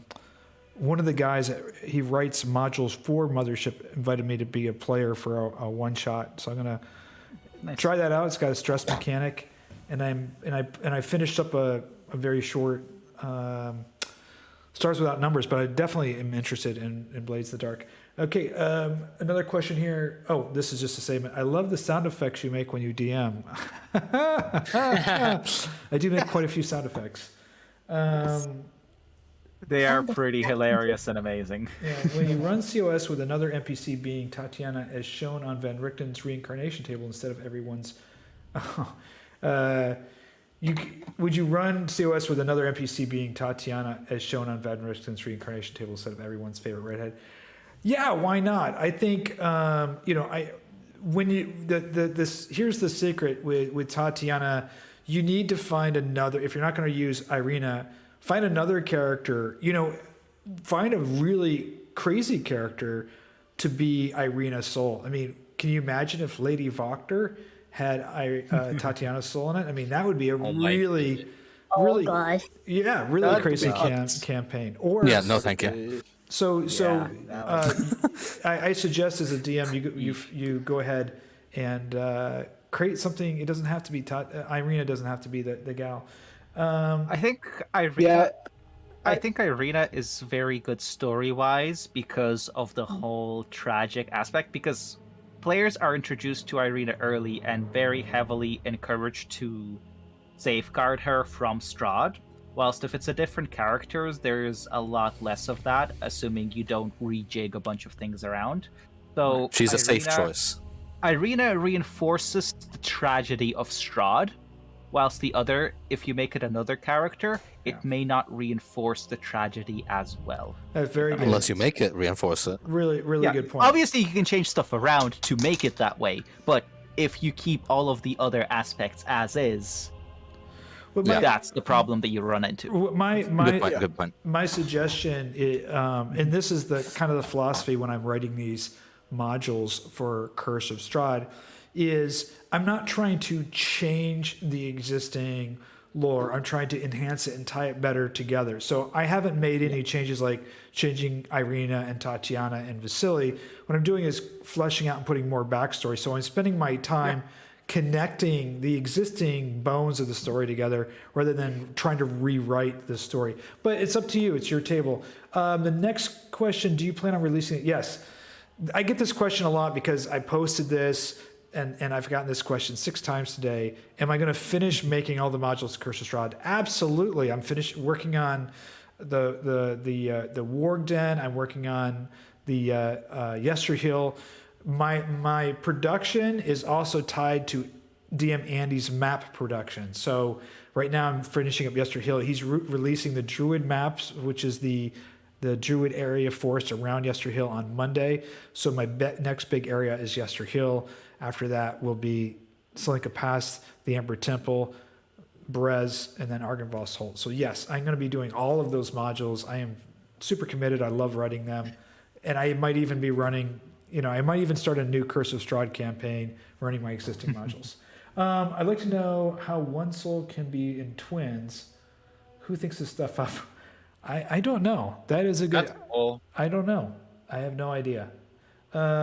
Just dropping in really quick, appreciated all your posts and videos.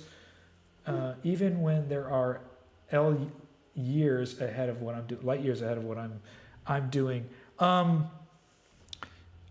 My suggestion is just when I started first playing and started doing this, if you watch my very first videos, they totally suck. And my suggestion to anybody is don't wait until you think you got everything perfect. Just start and figure it out. And if you watch my beginning, I was still trying to figure out stuff with 5e. I was fortunate to have really good players that were like helping me along.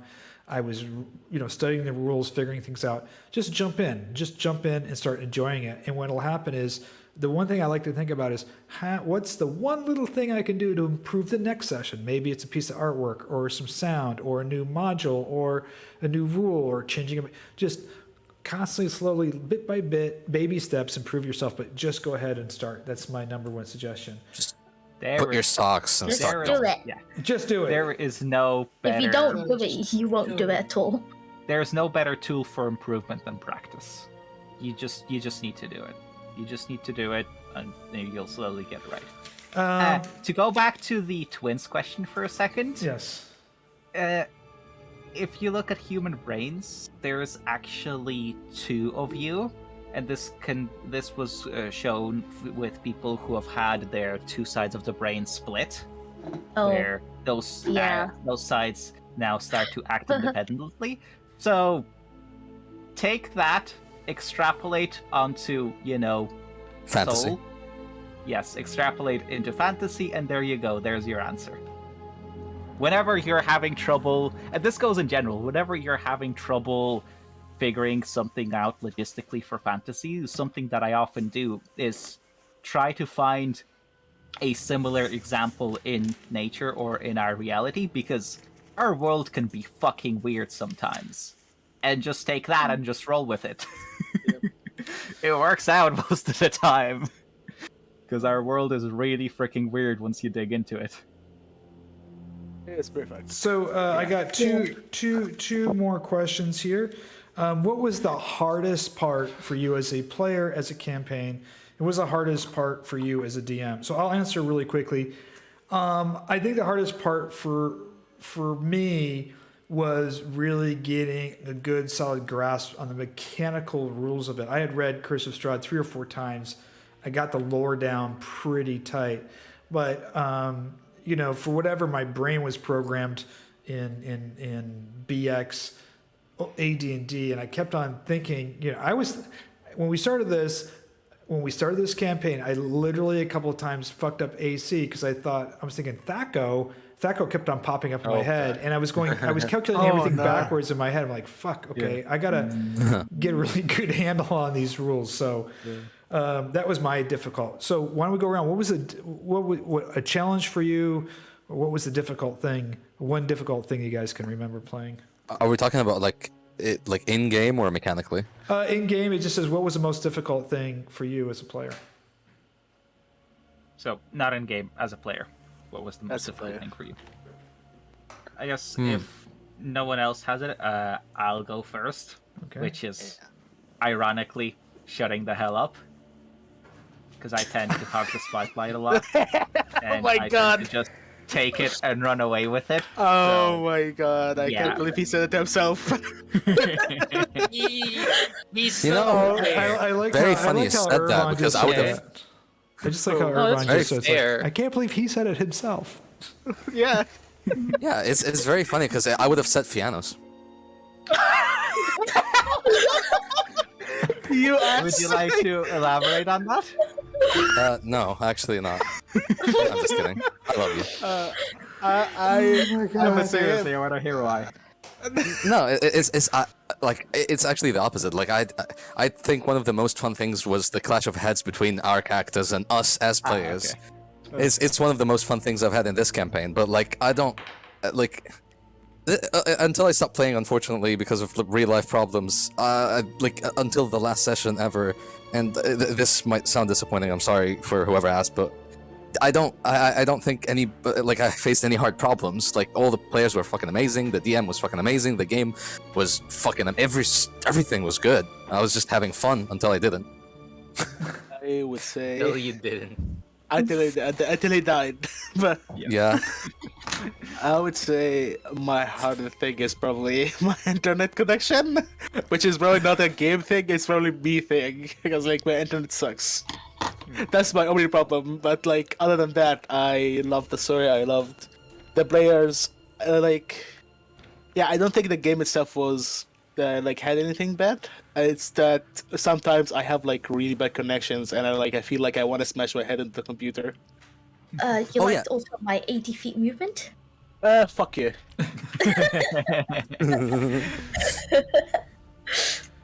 Oh yeah, Sponge is muted Thank God mic. it wasn't Liea who we got. Sponge just muted Mike. Yeah, that's one thing I hated about the game. That's the hardest thing in the game. Sponge, are you there? Hello? Even now, it's a year after fucking leaving the game, he's not here. Man. Oh no. Not call him out like that. Yeah, what the fuck, man? Okay, so just a segue for that because you just brought that up. This is before we started our campaign, and you know I'm in Lisbon. You know, we're in COVID. I'm in an Airbnb with my shitty laptop. I'm just starting to play. I get into this game. I think it was on Fantasy Grounds or something, and we're on Discord, and I end up falling asleep. And, Oh no. and I have my headset on, and I hear them screaming like, "Pyram, Pyram!" And I turn up, I look around, and I'm looking around my Airbnb. It's like, who's yelling my name? And I forgot that I was on Discord, and I'm like, who's yelling my name? Or like us, and I realized I had a headset on. I was so. Oh my god. And Wait, was it Sponge that's calling you? oh my god! No, they. He Oh did my one God. time. Yeah, he did one time fall asleep. Yeah, he said he fell asleep one time. Yeah. So Probably fell asleep again now, honestly. yeah. Probably. So, your other difficult times. Anybody else want to talk about any difficult thing that they had during the campaign? I'd say in game as like my character, the most difficult time Erzan has had was probably during his brother's furry reincarnation. Fuck yeah. When his first soda came out. Oh my god. Yeah, because we got with the with other werewolves at the wrong foot, and we were like fucking killing them. Oh my And god. then we yeah, got- what? Oh my god. And then we got cornered, and like, oh my god, it's either we die here or I, do something about it. So he had Yeah. to make the decision of fucking, I surrender. Fuck, please just don't kill my brother. Help him. Oh man. Yeah, that was. He's letting his persona out. It's getting cringe. So, Tim, do you have anything to add? Tim? Tim? Oh Tim is no, dead. He's also I am honestly- here. No, he's cosplaying Kai. I don't, It's I don't think there's any particular instance or whatever. For me, it's just always been, or more often than not, for me, it's been a struggle to just stay engaged, not because of anything in the game itself, but simply because of how shitty my work days are. Old And age, yeah. At the end of the day, when the campaign or our game started, I was already pretty fried in the head. But that's nothing to do with the game itself. Leah?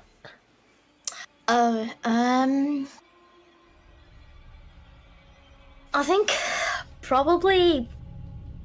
So I think when I first started playing with you guys, I was playing on my laptop. And it was really bad.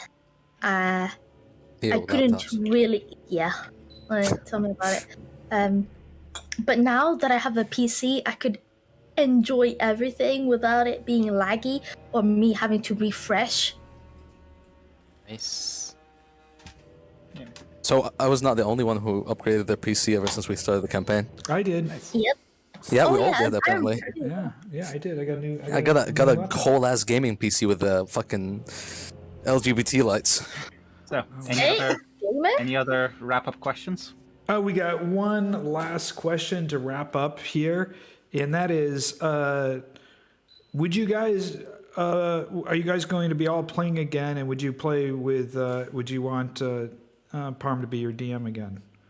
Yeah, definitely. Yeah. I'd kill to have Unfortunately- Pyram as my DM again. Bro, I gave up the session due to IRL problems, and I've been begging Pyram, please let me back in, but he's just shutting the door. No, you're not coming back in. You left once, you're never gonna come back in. I'm literally crying at his feet. I'm gonna come to Portuguese or whatever the fuck you are. And just, like, please, just let me back in, please. Let me in. So yeah, I am going to take. I'm going to take a little break from DMing as I'm prepping for the Ghost of Saltmarsh. I do have those Curse of Strahd guides I'm finishing right now, and as soon as I get Ghost of Saltmarsh up and running, which I don't know when that'll be, but I'm up for playing some one shots. I'm happy to maybe DM a couple of one shots of maybe different non D&D. Systems. I think that would be cool to just have a few one-shots, maybe like rotate, maybe have like rotating DMs, and just have like a few one-shots of different systems. Yeah, there's That'd be some cool. amazing. Yeah, stuff. They got the new aliens out there. They got this thing called Vessen, which looks really cool. Have anybody played Sins? Sims? Sin. Yeah, the Sims 5. Yeah, my favorite game. Yeah. No, not Sims. Oh my god. I that's what I heard. I'm sorry. Oh, I miss That's you what I so heard. much. Oh man. No, I've not heard of that. It's kind of like a post-apocalyptic Earth. My other player rotated in to do a one-shot, possibly a short cap. It's pretty cool. Very, Yeah. kind of Like like a with darker setting zombies. Yeah, somewhat zombies, mutated creatures, a little bit of Lovecraft. Oh, Sounds like Genesis. Yeah. So That's what I've been told at the very least. I'm very unfamiliar with other like systems because I've only started playing tabletop RPGs with Incog like what 2 years ago or maybe less. Yeah, me too. This So is gonna be my first new system I'm trying out. It's overwhelming, honestly. 2-3 years ago. Yeah, it's two and a half. Yeah, Yeah, we haven't been in the game for long. I'm playing Mothership on Monday with one of the content writers, and it's if you like aliens, it's really You're gonna be scary. streaming it? I'm playing in it, so I don't know if they're streaming it or not. He does stream some of his stuff, but he's a content writer for Mothership. I don't know what company writes Mothership, but I've been reading the rules, and it's pretty. I mean, big stress mechanic where you lose your shit quick. I mean, obviously, I don't think it'll last very long running around with aliens trying to kill me. Here's the real spicy question, Pyram. Do you want to run a few one-shots of your Iberia system? Well, I'll tell you what I've done is I had since I started writing these modules for Curse of Strahd, and it's actually got a fairly decent following. I've got about 450 patrons, and there's a lot of people now on our Discord channel. I've been asked a lot to what rules would I do, or rules that exist out there to run Curse of Strahd more in Gothic core. And so I went through the DM rulebook and went through Van Richten's guide, and I put together Gothic 5e, which I don't know if Leah has a copy of it. Yeah, I do have a copy. Yeah, of the draft copy of it, which is running a more kind of D&D 5 fearful campaign. So I just worked on that. It's almost complete, and I'm also writing it and transporting it right now. I was doing it today into Foundry, so that all the rules, the roll tables, and everything would be in Foundry. Nice. We could do that House of Fun in that again. That's gonna be. Yeah. So yeah, we could definitely run that. Gothic. It's called Gothic 5e. And then I'm still working on Iberia. I went to a palace. I stayed in a palace about an hour away, which was the old King's Palace, and I ended up writing when I was there over the weekend, coming up with an idea to write a really cool, cult in the palace and demons and there's these caves and there's these walks and these old little places for the priest. There's an actual trail where the priest goes up the hill and does this penance all the way up to the top of the mountain. So I started coming up with a great idea with priests and a murderer and a cult there. I was like, oh man, this is a great campaign. And I've got a real world map, a real location with a real palace that I could use as a real battle map. And I took pictures. That's badass. So that sounds badass. Staying castles, just yeah. Today I feel like going and just staying over at a castle. Well, Oh yes, if castles turn me on. If you want to come and visit, I've got an extra bedroom and there's a bunch of castles around us. We can go visit some castles. Yeah. We can actually play in person D&D in a castle. There's a castle in my town, literally right up the hill. I can walk there in 10 minutes. God, we need to do that at some point. Play Just all get up and play D&D in the castle. That would be really Sorry, cool. but have you played D&D in the Muhammad Ali castle? Nah, I don't think so. Oh my god. Yeah, until you do that, I was sitting by the River Nile. You don't call yourself a castle D&D enjoyer. Oh yeah. I'm just kidding. But I do have a question for you, Pyram. Yes. What is it, sir? In the future, in the far future unknown to us right now, but if you do ever run, if you will do it eventually, but when you do run the Ghosts of Saltmarsh eventually, will you still be on YouTube, or are you do you have plans on switching to another platform? This is kind of technical of me, but I'm just curious of what you think you want to do. Like Twitch or something. I don't know enough about Twitch. I mean, Leah is a Twitch goddess over here. She runs a big Twitch channel, so yeah, you do. Yeah, I'm subbed. Yeah, I'm a subscriber of yours. But I think right now I'm focusing on my effort now with a bunch of patrons. The Patreon is the Patreon, and then finishing up the Curse of Strahd modules, the Gothic 5e module, and then rule set, and then starting to do the exact same thing I did for Curse of Strahd, perhaps for Ghost of Saltmarsh. Ghost of Saltmarsh. Yeah. Yeah, so I'm just that- like asking, will you ever, I'll will stream I it ever on hear YouTube. Pyram say, let's farm a few primers or something like that, you know? Like that, I don't even I'd go look sleep at happy. you're saying fuck shit out. you're saying shit that just went over my head. I don't even know what you're talking about. Money. I'm talking about Don't money. worry. Yeah, so talk about money scheme or something. Don't worry about Yeah. it, Pyram. Don't worry. Let's farm a few primers. Don't just don't just Stop that, do stop it. that, You're everyone. doing fine. He said it.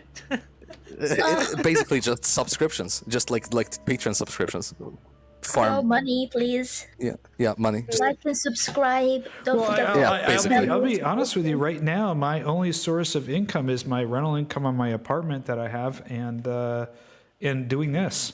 That's it. So, if this works out better, and I start doing well, and my book. So my book series, writing content, doing some ghostwriting contract stuff, and then my apartment that I'm renting out stateside. So But When is in your all next book seriousness- coming out? it's with the editors. So I'm waiting for them to come back with that. It's done. If you want a draft PDF of it, I will send it to you. I'm sure that I shouldn't say that on really YouTube. interested. Have you read the No, first but one? we're special Yeah, people. Yeah, just close the good. stream, man. The first- Yeah, I'll send you a PDF of the book too. So good. God. I actually But yeah, got book 3 is almost complete. So What? He's yeah. But Being Pyram's treated out there juggling the work.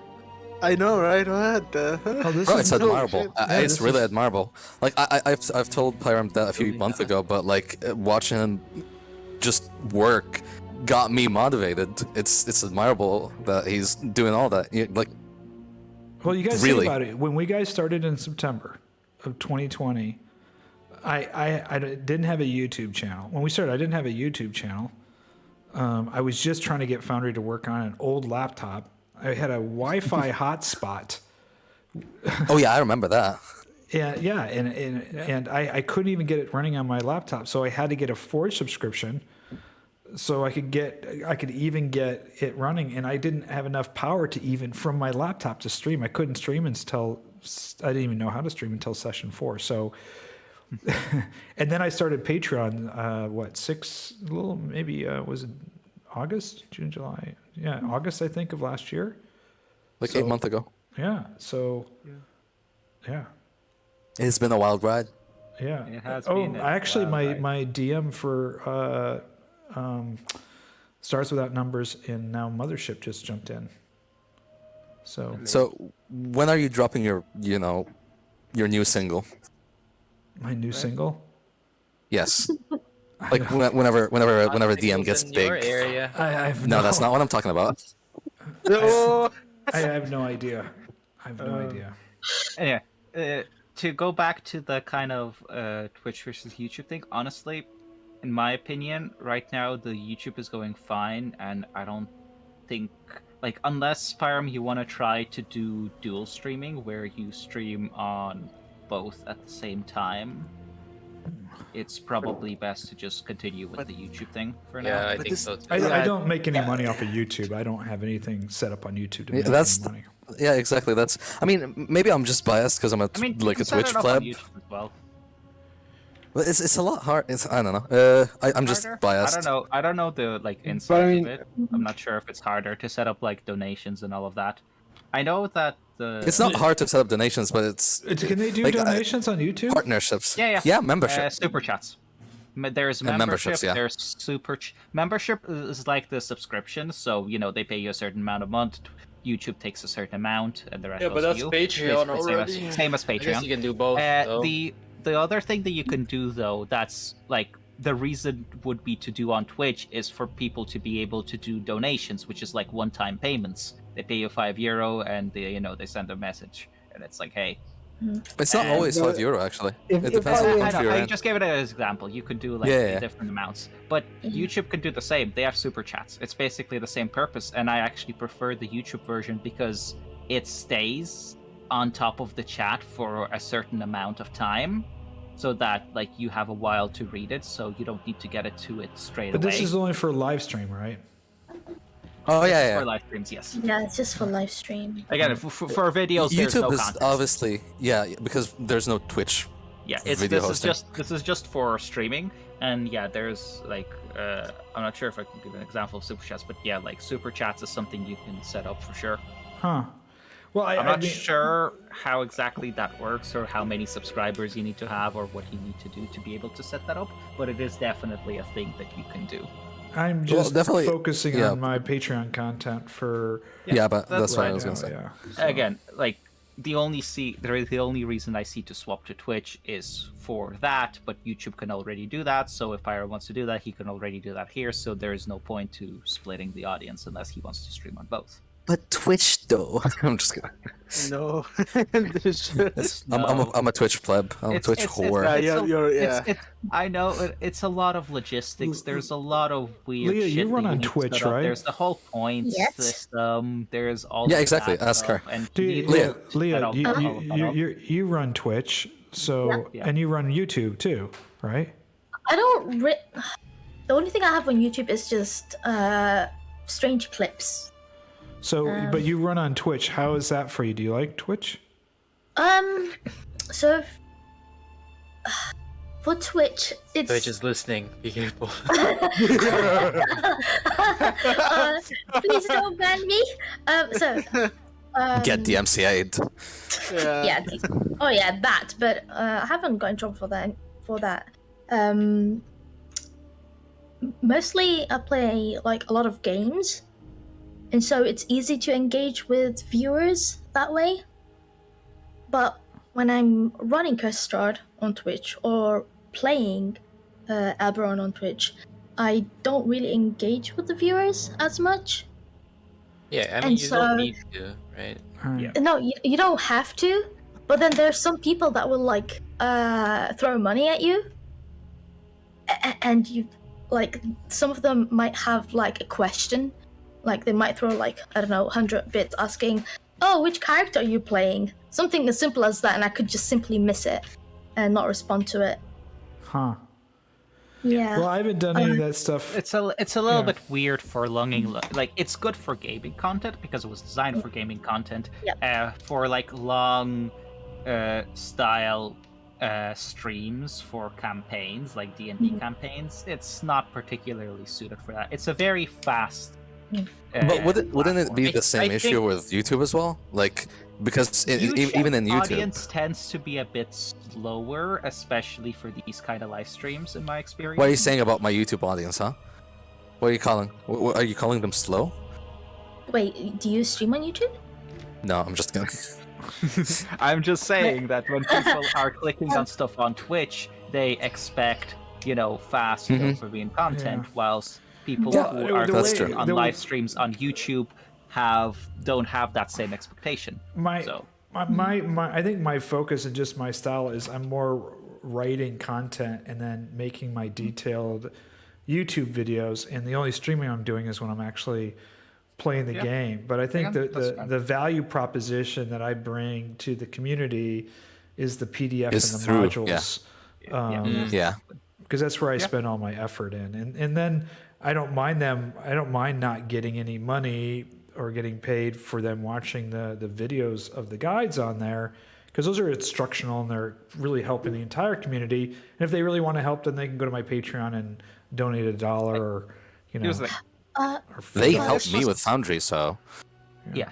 If this was a year ago, before Twitch decided to also jump on the DMCA and just becoming a shit show bandwagon, I would say that it was probably worth it to swap to Twitch just for the stability. But quite frankly, both platforms are very unstable, so it doesn't matter at this point. So Twitch is going well, just stick to Twitch. That's I'm all not sure if does YouTube have like bots where it would every 30 minutes it will link all your socials or your Discord or your Patreon?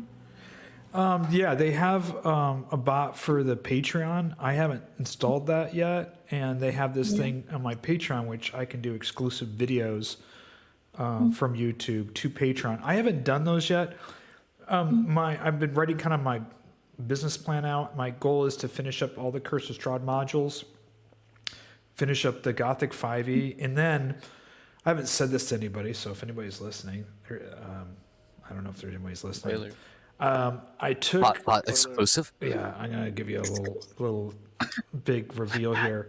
I sent a bunch of my PDF guides to my editor, who suggested taking all the PDF guides and putting them into a book and just calling it The Legend of Barovia, and having it published as a hardcover guide to CoS Strahd. Right now it's over 300 pages, maybe closer to 400 pages, and we'd have to trim it down. And I haven't even finished it yet. And so I sent a message out to DMS Guild, which is the only place I could publish it and maintain the open gaming license, because I'm using, obviously, CoS Strahd, and it's referencing Wizards of the 5e. Coast. Yeah, Wizards of the Coast. So DMS Guild is the online kind of Amazon store for player content for... they have a contract with Wizards of the Coast. So good idea. Yeah, so they said, sure. So you could see at the end of this year, the PDF guides come out as, Legends of the Barovia guide to CoS Strahd. That would be probably the big deal. A hardcover. A hardcover, yeah. Spicy. And I've Let's already, go. yeah. Spicy. That's a spicy exclusive. People are literally blowing their socks off right now. Yes. Not even kidding. Genuine. No, I think people love hardcover books. I mean, those. Yeah. And to have Because a people really are nice, old-fashioned like that. I'd have it really well done with some, nice art and the maps that we've been using in the campaign, and then have it all edited with some nice artwork in it. And I think, 300 pages would be a lot. I'd have it probably closer to 300 page guide. I think it would be really good, really cool. So. Yeah, that sounds awesome. Badass.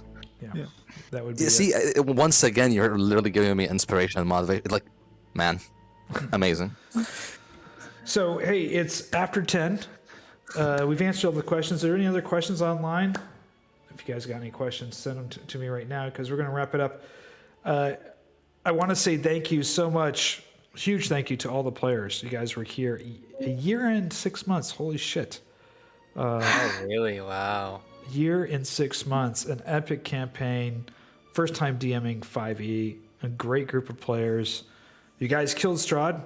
A lot of you guys, a couple of you guys almost died. One of you guys did die. Two of you guys died. Yeah. Yeah. Us, the brothers. The brothers Grimm. The brothers Grimms died. Yeah. So, hey, we definitely gonna have to stay in touch, come up with some one shots if that works for you. I'm on the Discord every day, so make sure you to stop by, say hi. Yeah, so I'm it's bittersweet. I kind of don't want it to end, but I think we ended well, and I also look forward to doing the future. Doing something else with you guys. Yeah. Yeah. The Pyram of 8 months I ago mean, told me that this is he'd be visiting Egypt. Yeah, well, things have. Let's make a vlog, man. Yeah. Upload it on the YouTube channel. Bruh. I definitely like to do that. So, but thank you so much, guys. It's been really, really an amazing experience for me. It created a whole new. You guys, technically, you guys helped me create a new business. Yeah? Where's Yeah. my commission? Just kidding. Yeah, where's my revenue? Where's my share? Well,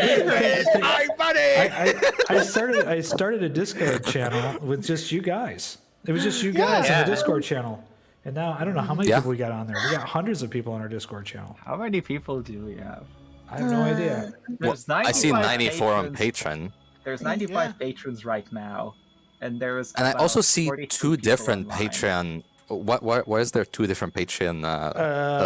I initially had it was the PDF members versus the Foundry users, but now I just mixed them all together, and so some of the old ones are still divided. Yeah, around Oh, 300 fair. people in the Discord.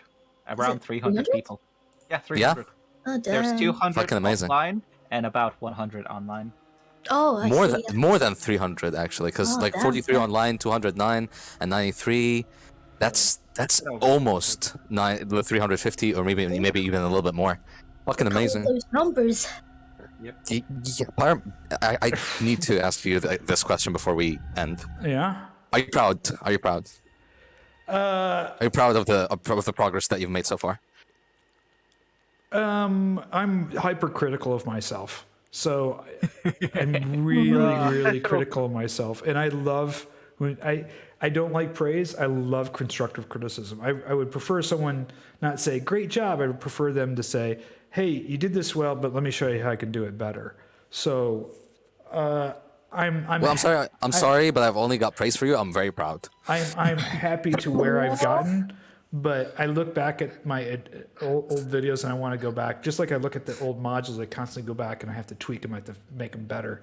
So because I take so much pride in my work. Any creator. Yeah, I take so much pride in my work. I want to go back. The curse of any creator is make to it better. look back at what they've done and be like, I can do this so much better. I actually got another hobby. I don't know if you guys have seen this. I can maybe move my camera here really quickly, but you can see over on the wall there's a bunch of, I'll show you one. I did one with a painting here. Hold on. There, it's photographed with paintings. Here, let me get one.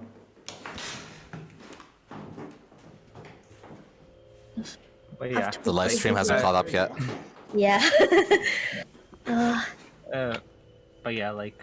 So this is something else I'm doing here. Let me get my earwig thing back in so I can hear you guys.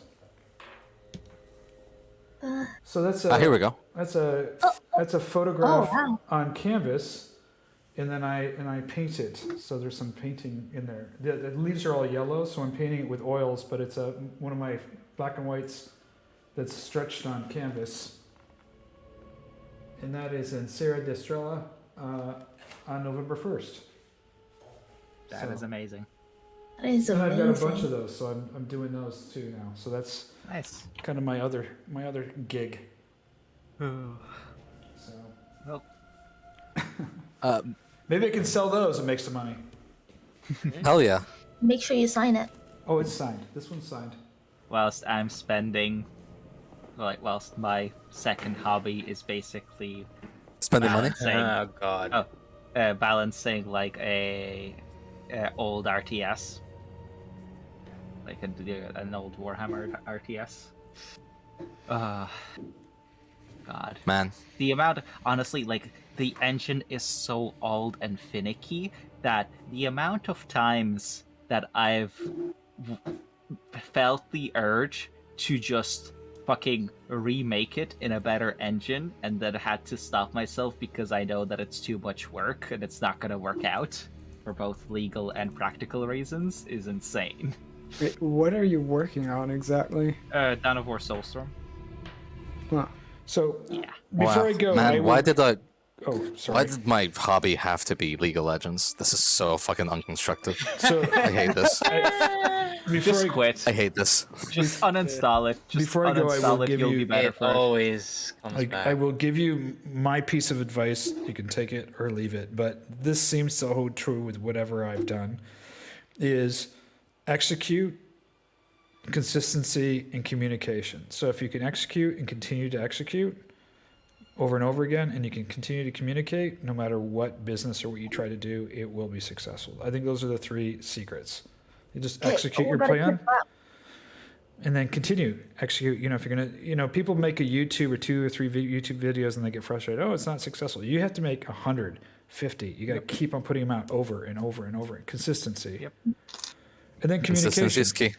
Communication with everybody. I try to communicate to every single post to YouTube, to Patreon, to Discord. Actually, to a point that when I go out for dinner, people get pissed because I grab my phone and I gotta respond. So. Actually, as a creator, have you ever gotten any negative feedback or not yet? All the time.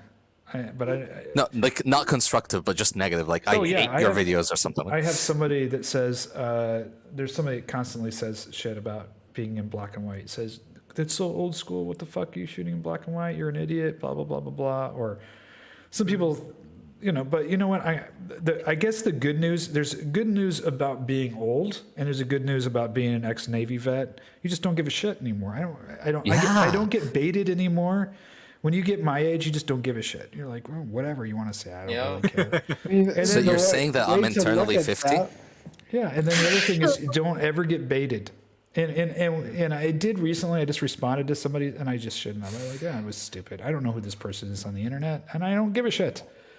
Yeah, they're gone just like that. Like, Yeah. you're never gonna probably see them again. They're probably not gonna give a shit either. And you get thick, you know, the Thick skulled. very thick skin, water off duck Skin, sorry, not skull. Yeah, really thick skin. I one of the things I think that's really important, it's been important for me, is to be humble enough to listen to the criticism and just say, even though I might not agree with all of it, there's some morsel or grain in there that I can take and really run with it. So I'd rather have someone to challenge my ideas and critique me, even though I might not agree with them. I was like, hey, they're actually thinking and they're challenging my ideas. There might be a morsel in there worth, even if it's just that one morsel. But sometimes it's just like hateful, you know. Like there's no like feedback. It's just like, Yeah. I hate your videos. Like, what am I supposed to do with this? You know, I just ignore that Thanks. shit. I get a lot. Again, I you get a need to lot know of how it. to filter out the shit. Like, Yeah, you need to know how to filter out the unconstructive part and actually get to the constructive. I'm just seriously- curious because I as Pyram seriously has don't become mind a creator now, I'm curious how like you like view these comments and these feedback from like that feedback from other people that's just like not constructive, nothing like that. It's just like hateful or just negative, just like drags you down. Like, how do you think about that? And, like, it's actually interesting to hear your opinion about it because like, you know, really just don't care. Just ignore. that's and good. move on. That's really great. I just don't. ignore and move on. Yeah, I just. That's pretty good. I'm glad that you said that because I'm you know, being friends with some creators and like just watching creators, some of them don't have the same mindset and it upsets me because like you're doing a great job. Like, don't look at the bad comments. Fuck them. Well, I think a lot of who's it- that person anyway? I think I'll tell you something, and I shouldn't be saying this right now. When you get older, and I'm talking about a lot fucking older, you just don't give a shit anymore. You just fucking don't care about so much shit. And you look back and go, God, when I was 20, I used to care about this shit. When I was 30, I used to care about this shit. When I was 40, I used to care about this shit. I realized how much unimportant that shit fucking really is. I just don't give a shit anymore. Or an alternative, just be a nihilist. There you go. Well- There's your shortcut. Yeah. All right, No, all right. Come back, no come, joke, come back no to me. joke. Come back to me in 30 years, Pyram. Come back to me in 30 years. I'll tell you if I stop giving shit or not. Like, Yeah, no joke. when you give no flying fucks, Yes. when you get to that point where there's two things, I'll tell you, there's two things in your life. There's what's called, do you know what the term fuck you money is? Nope. Okay, fuck you money is when you have so much fucking money, you just don't give a shit. You say, that's fuck you money. You know, like, the other thing is age. When you get so old, you just fucking don't care anymore. And I'll tell you this story. I was just told somebody this. Used to be one of these, you know, kids' first job taking the shopping carts off the lot, and this guy pulled in front of this old lady and blocked her. She had an old car, Mercedes, a new car, but she was very old, and the young kid just kind of clipped her off into a parking spot. He goes like, "Yeah, fuck you. That's, you know, old person. You know, that's youth for you. Haha." And she took her car and she rammed into his car, and she goes, "That's wealth for you," and just drove away. Awesome. I'm like, That's that's fuck the you most money. one. There you go. Yeah, She that's she fuck didn't you care. money. And this kid was like panicking because his car was destroyed. So, you know, I mean, I thought that was kind of silly, but the point of it is It's funny though. don't worry, don't sweat the small stuff, right? Yeah. Family, Yeah. friends, and your health, that's all that matters. At the end of the day, that really all, you got your family, you got your friends, and your health. We don't give a shit about anything else. Just give me 30 years and I'll come like get back to you. Just 30 years, I swear. I'll like don't go anywhere. I'll come back in 30 years. I'll tell you I stopped giving fucks. Yeah. When you don't give a fuck anymore, you just, you know, you don't give a fuck anymore. Which is really nice to get to that level where you just don't give a fuck anymore. Yeah. I do. I admire the idea of like getting older and getting No, you don't. quote unquote wiser. There's- I do. There is a very important saying when you get to be my age: youth is wasted on the young. Yeah. Because fuck me, you know, I fucking suck. Yeah, the youth waste the young waste being youthful. Like, Raven, if you really want to learn how to not give a shit quickly, I could tell you the surefire way is to be a moderator or someone who is supposed to take in and filter the feedback on something. A game, a show, whatever.